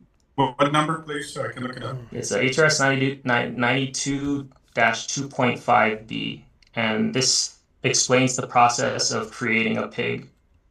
And that includes 3 meetings, 1 to form the pig, 1 for the pig to present its findings and conclusions, and the third. Okay, so this is the meeting to form the pig. It hasn't been agendized. That's the point. This is the meeting to form the pig. Well, that's my recommendation to comply with the Sunshine Law is to place this on an agenda at the next board meeting. Thank you. You're trying to run the clock out before the next election. Is what you're doing. No, that's not what it's doing. Stop violating Robert's Rules of Order and attacking people's motives. Thanks, Jeffrey. So, Ostrich Chump with Esquire. no other formal action on these chain of custody, I would suggest, to be conservative, we put this on the next agenda, and it will be on the next agenda to form a pig to talk to the clerks regarding resolving this chain of custody issue. I motion for a meeting next week. We can do that. We can do that at the next meeting. If this motion is voted down, if we vote on this motion, it's contrary to AG advice. Other discussion on the motion to form a pig. Can you give me the statute that you were referencing, please? Yes, that's HRS section 92-2.5. Other discussion on the motion? Nobody second that. No, it was It seconded. was seconded by Sabas. Sabas. Sabas, I'm sorry. Sabas. Sabas. There we go. We're getting there. We're getting there. Could someone explain the motion to me? The motion was to form a pig, to talk to the clerks, to see how we could get accurate reports of their ballot receipts on a daily basis. Didn't the AG just tell us that we should publish it, that that's our intention to meet the Sunshine Law? That's right. So we should probably vote this down and put it on the next to be in compliant with AG advice. Yeah. But the motion on the floor is to form a pig to talk to the clerk. Okay, got it. Got it. Okay, before we go Just to be forward, clear, Dylan. sorry, just to be clear, if we vote this down now, it doesn't impede us from putting it on the agenda. You're saying you will put it on. I'm going to put it next on the agenda because it is an important issue that we need to resolve. Ralph, you had something? yeah, I'm looking at the statute, and I would like him to point me to the specific area that it has to be noticed to form a pig, and I'd like him to point it to me. I have it right here, and I don't see where he's saying it's got to be noticed. To get on the agenda, that's what he's saying. It I has know, to be but noticed on the agenda for the public. Where on 92.5 does it say that? I'll It point says to it somewhere 92 else, point. It's not 92.5. It's 92-2.5, and then I'd also read that in correlation with HRS 92.7, which is our notice statute that requires items. What letter? Ralph, be quiet, please. What section? Mr. AG, you were explaining? If I were to cite to statutes, it would be to HRS section 92-2.5 and HRS 92-7. I would also note that OIP has published an opinion that is that clearly sets forth the procedures to creating a pig. And I would also point to to the intent of the Sunshine Law, which is to allow the public to meaningfully provide input on commission business. So any other discussion on the motion? Mr. Chair, Yes, Mr. Apana. I think Dylan has a good comment that if we vote vote no, we might be locked in not being able to vote yes. So it would be easier and cleaner if the maker of the motion just withdraws, whoever that person was. Does staff know who made the motion? I made the motion. Commissioner Cushney made the motion. Would Could you you withdraw tell me so what that it's clean? what letter? Could you read it out of the statute? You're making general. Where does it say that you have to have notice to form a PIG? There is no law that expressly states you need notice to put a pig on. But what our sunshine law collectively holds is that for a board to rule on any action, it needs to be placed on an agenda. There is no formation of pig that was placed on the agenda. Given the intent of the sunshine law to allow for public participation, it's my recommendation, based on my interpretation of the law and as well as guidance from OIP, that we place this on agenda so that members of the public be allowed to testify on this. Okay, so let me ask a question. It'll be on the next agenda, I promise. When's our next meeting? I want to establish this because I don't feel we're getting good representation. And You're saying that it has that if we vote it down, it won't come back. It will come back. I understand that. The pig, we're just voting to form a pig. We're not voting on anything else except forming a group to do an investigation. When that group comes back, that will be a duly noticed meeting to present their report. And then the next one is a duly noticed meeting to act on the report. I don't know why you need to have a duly notice meeting to get a pig formed. Is when the public participation comes in, and those are two duly noticed meetings. Any other discussion? I would ask for a roll call. Commissioner Andrian? No.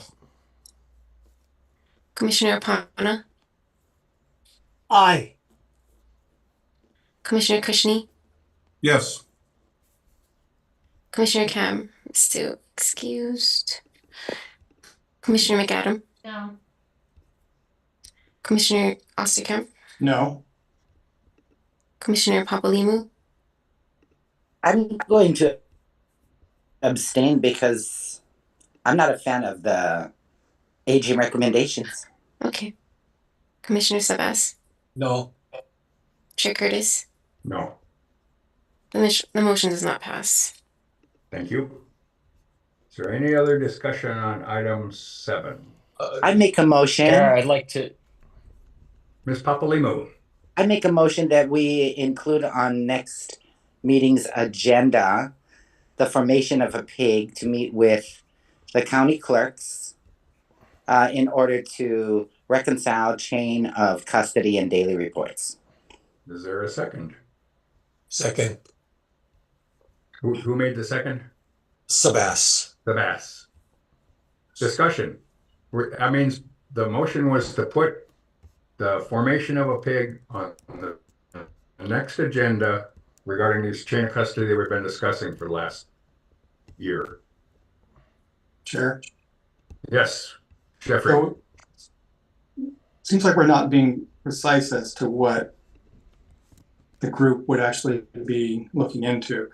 What Commissioner Papalimu said was chain of custody and daily reports, and then when you repeated it, you said chain of custody, and you didn't mention daily reports.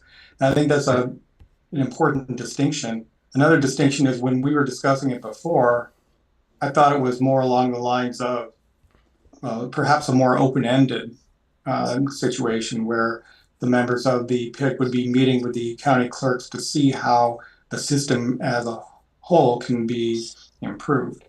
But if we start mandating things like daily reports, I'm going to vote against it because I don't think that we should be coming in with conclusions as to what they should do. We should be viewing this as asking the questions and giving our PIG members the right to go in the direction that they see fit. The formation of getting it on the at agenda. the next meeting will include the definitions and empowerment that we're authorizing this PIG to pursue. Right now, we're not defining the PIG at all. We're just going to put it on the next agenda and making sure that it's on the agenda. That's the motion. Defining the PIG is not today's problem. putting it on the agenda for next meeting is what this motion is. At that meeting, we'll be able to define this pig. Right now, defining the pig is premature. We don't have a pig suggested yet, just that it go on the agenda for the next meeting. That's the motion. Ms. McAdam. Yeah, I just want to say, can we remove the word reconcile, because that looks like it's looking to the past, and I thought the whole purpose of this was moving forward. Okay. So I don't like that word in there.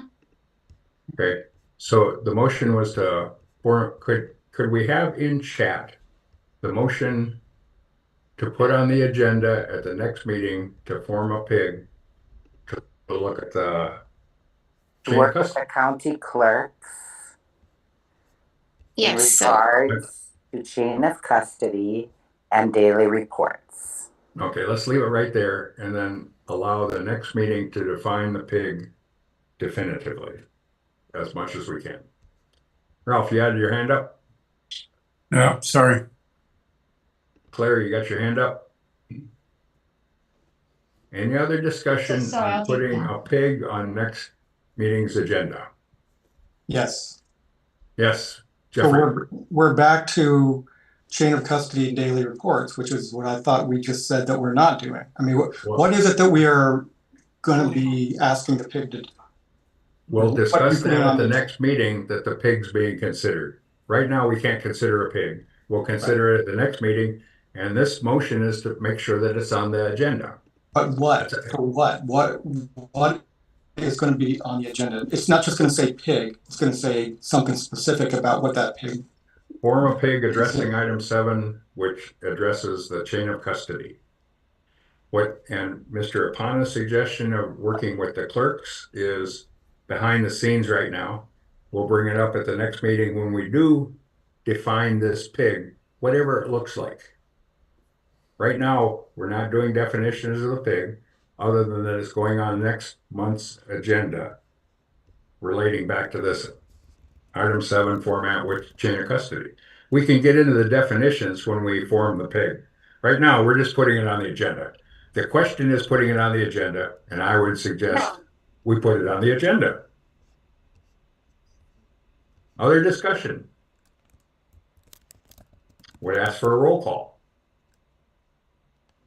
Commissioner Andrion, Yes. Commissioner Apana, Yes.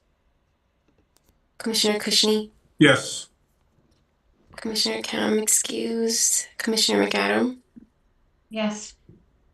Commissioner Osterkamp, No. Commissioner Papalimu, Yes. Commissioner Sabas, Yes. Chair Curtis. Yes. The motion passes. Are there any other items on item 7 Okay. of the last agenda that you would like to discuss? Mr. Osterkamp, Okay. your hand's up. That was from before. Oh, sorry. Dylan. I really appreciated the testimony and the formal complaint filed by Mr. Peter B, so I don't mess up his last name. I'd also like to make a motion that we agendize forming a pig to investigate HAVA violations. Second. Discussion? Wait. I was very impressed by his complaint that he has filed with the commission, and it is the commission's responsibility to look into and investigate these things. So I think that is appropriate to put that on the agenda for next meeting. That's item 7D.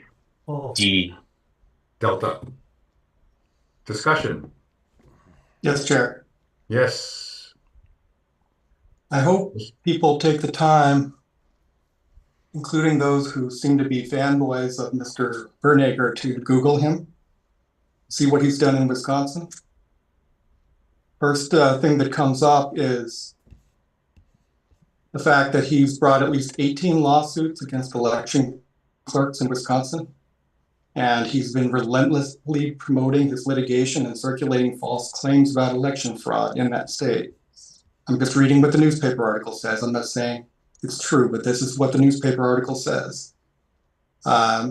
He faces criminal charges, it says, for allegedly falsifying a subpoena in connection with a lawsuit against Wisconsin's top elections official.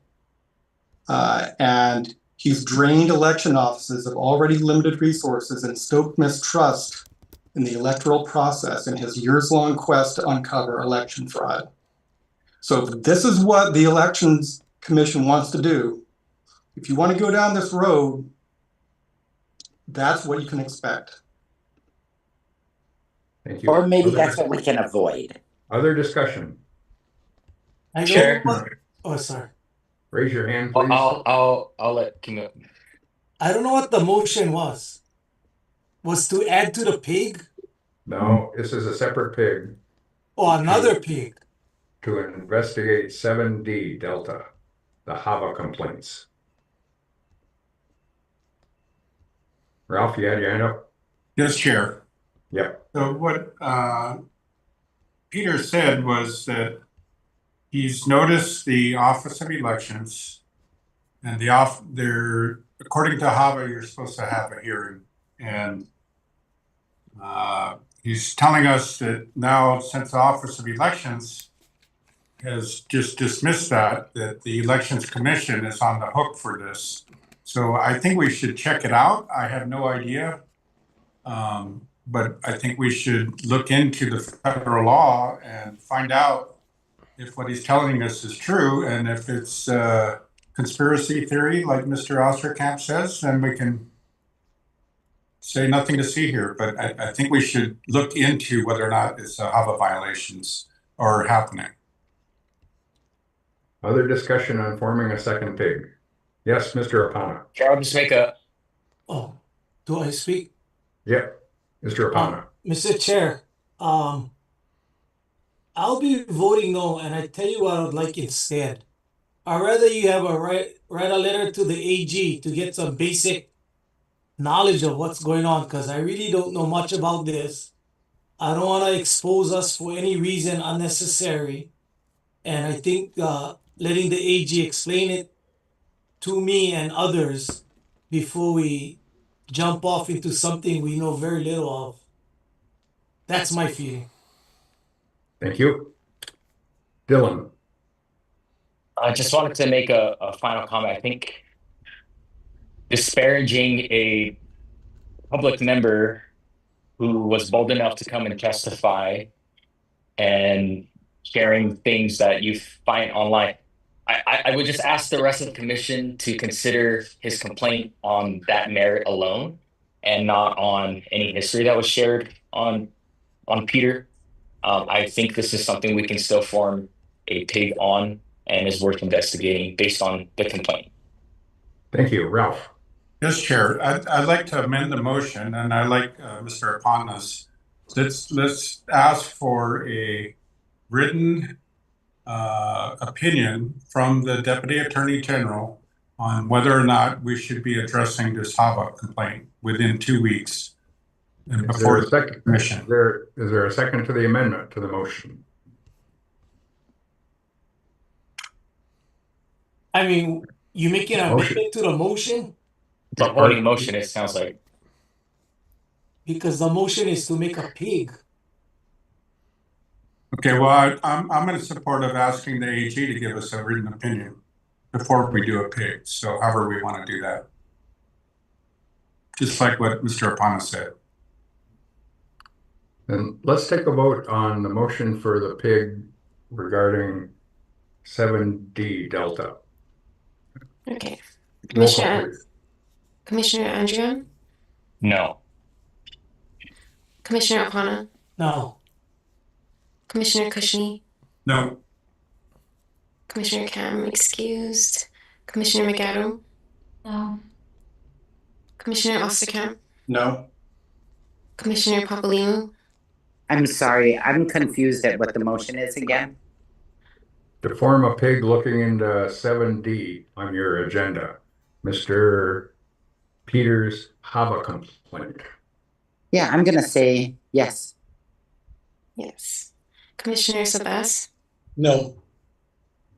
Chair Curtis? No. The motion Ralph, does you not had- pass. Ralph, you had a second motion there? Yes, I move to get an opinion from the Deputy Attorney General on whether this HAVA complaint has merit or not. Is there a second? Second.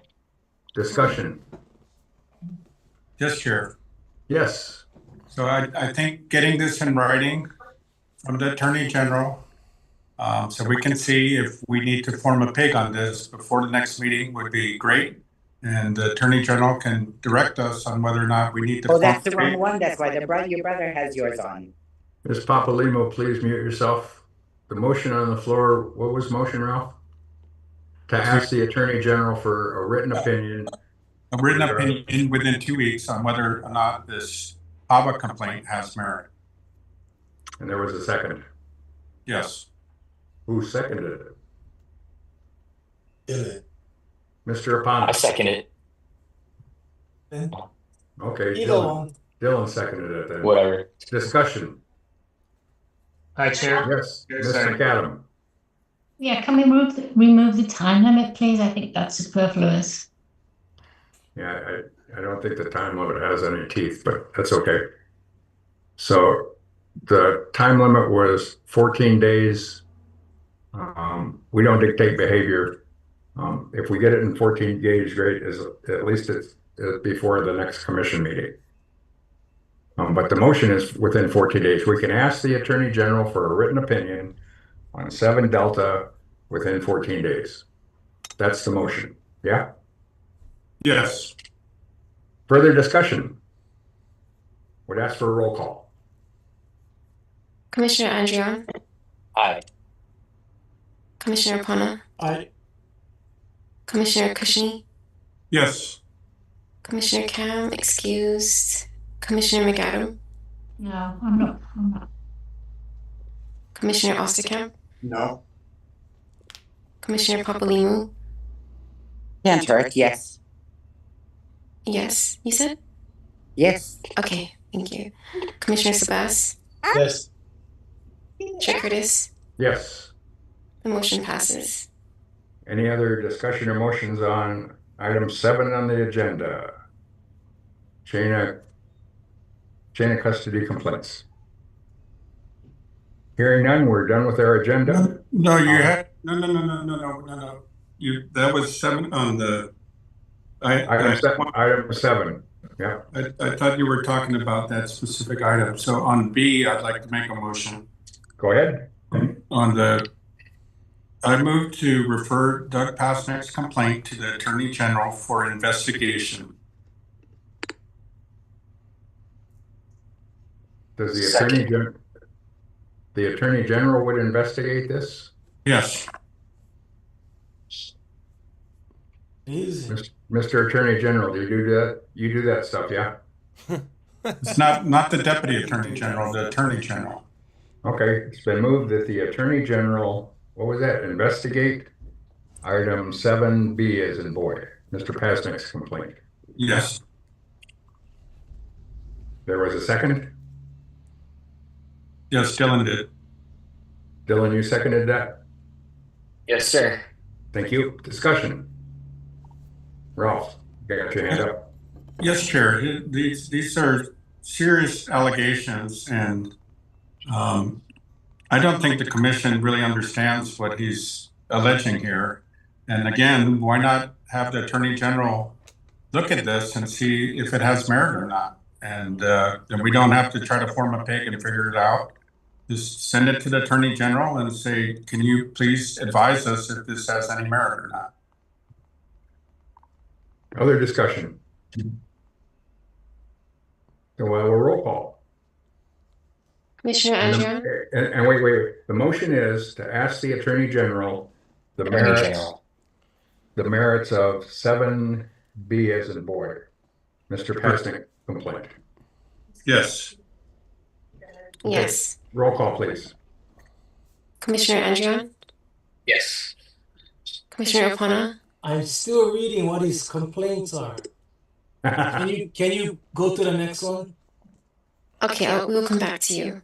Commissioner Cushney? Yes. Commissioner Cam, excused. Commissioner McAdam? No. Commissioner Osterkamp, No. Commissioner Papalimu, Papalimu? Yes. Commissioner Sabas, Yes. Chair Curtis, Yes. and Commissioner O'Connor. Yes, yeah. The motion passes. Thank you. Anything else on agenda item 7? Yes, Chair. Yes, sir. So I move to subpoena, I move to request from the Hawaii County the wet envelope images when the envelopes were signature verified. We have a second?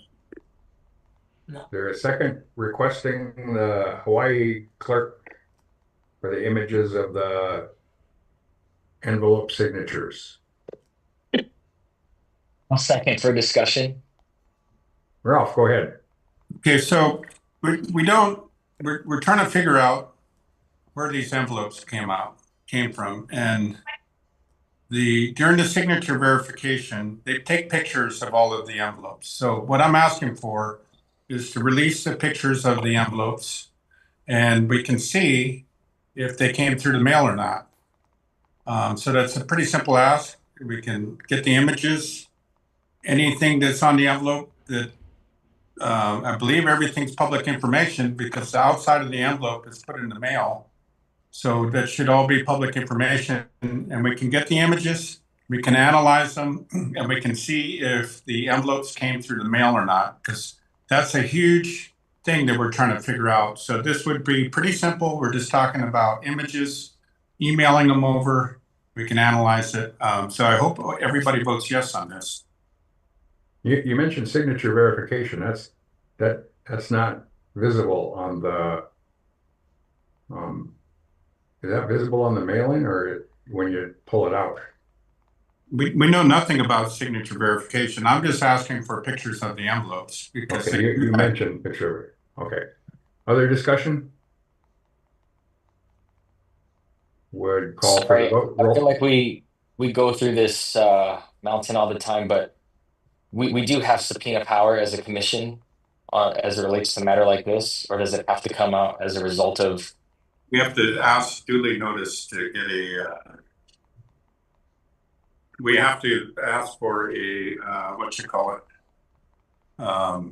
what is the attorney, what do we have to do to get subpoena power? So the only subpoena powers that the commission has is connected to its ability to hold evidentiary hearings to collect evidence in relation to their investigations. So I'm saying let's just ask for the County of Kauai to give us those images, or we can vote to have an evidentiary hearing to get the pictures of the envelopes. But for Kauai or Hawaii? I originally heard Hawaii. The Big Island, the County of Hawaii. Yeah, and you just mentioned Kauai. So to be clear, it's the Big Island images that you're asking for. Correct. Okay. Other discussion? Are we changing the language of the motion? So we're just requesting. We're requesting. Okay. Discussion? Would ask for a roll call? Commissioner Andrian, Yes. Commissioner O'Connor, That's a no. Commissioner Kushney, Yes. Commissioner Cam excused, Commissioner McAdam, No. Commissioner Osterkamp, No. Commissioner Papalimu, I'm going to do a yes on that. I think that a lot, and it'll help us move forward if we do have to do an investigative hearing. okay, Commissioner Sabas, Abstain. Chair Curtis, No. the motion does not pass. Are there other actions on agenda item 7? I'm sorry, grandbabies are just getting a little too restless at this point. Thank you all very much. So hearing nothing else on item 7, we'll adjourn. Question, Thank you. Mr. Yes, Chairman, sir. one question. When, how is it determined when we have our meetings? It's kind of at the discretion of the chair. I decided not to have it the day before Thanksgiving, but the following week, as well as Christmas the following week. So I'd like to have it the first Wednesday after Thanksgiving and the first Wednesday after Christmas. Well, after the New Year's. So it'd be January, let's see. Normally it's the last Wednesday of the month. This month it's Thanksgiving, and that's not appropriate, so we'll hold it the week after. The following one is Christmas and New Year's, so we'll have it the first Wednesday of January. Okay, so normally, Otherwise, the last Wednesday of the month is kind of how we've been doing it, but it's kind of up to the chair. What would you like me to do? no, I just needed to find out, if there's a method to all of this, and I think you pretty much explained it, so thank you. The last Wednesday of the month at 10 o'clock, with the exception of the next 2 months, because Thanksgiving, Christmas, and New Year's. Thank you. You're welcome. Jaden, Powell. Thank you. Thank you.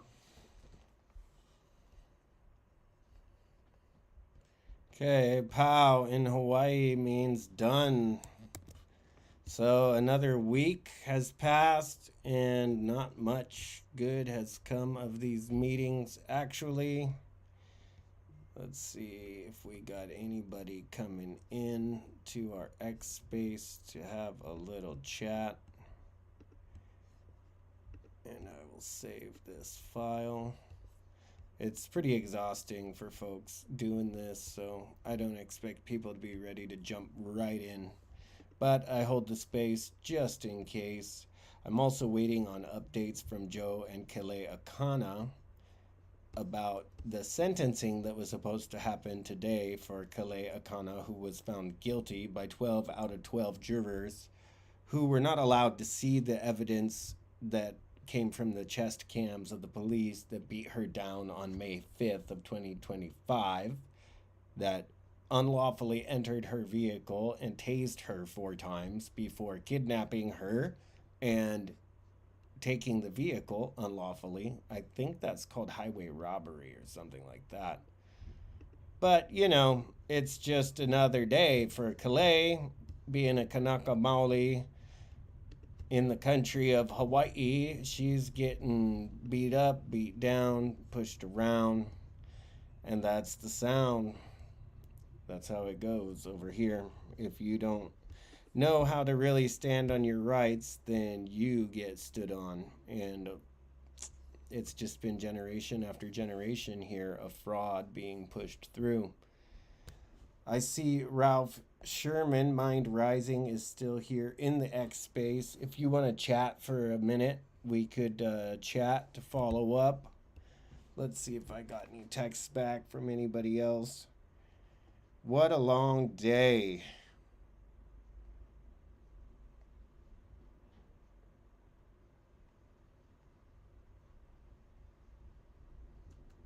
All right, well, guys, I think that's about it.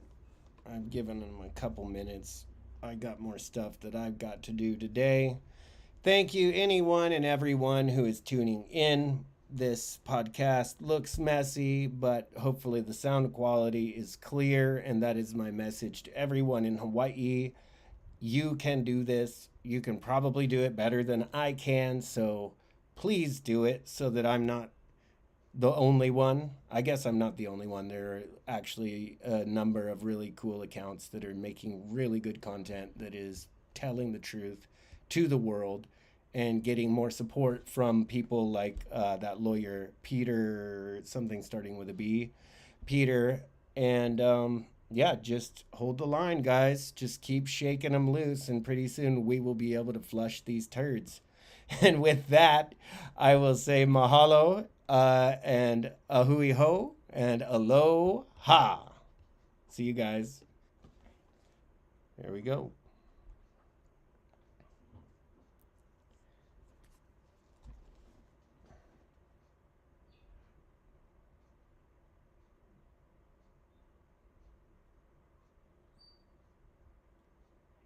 constitutional rights.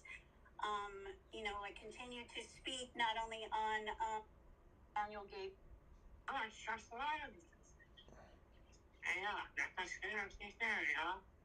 Thank you.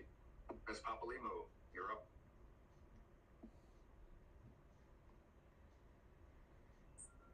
Rapana, do you have any comments?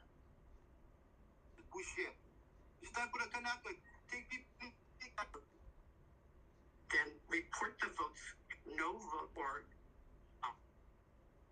ballot counting.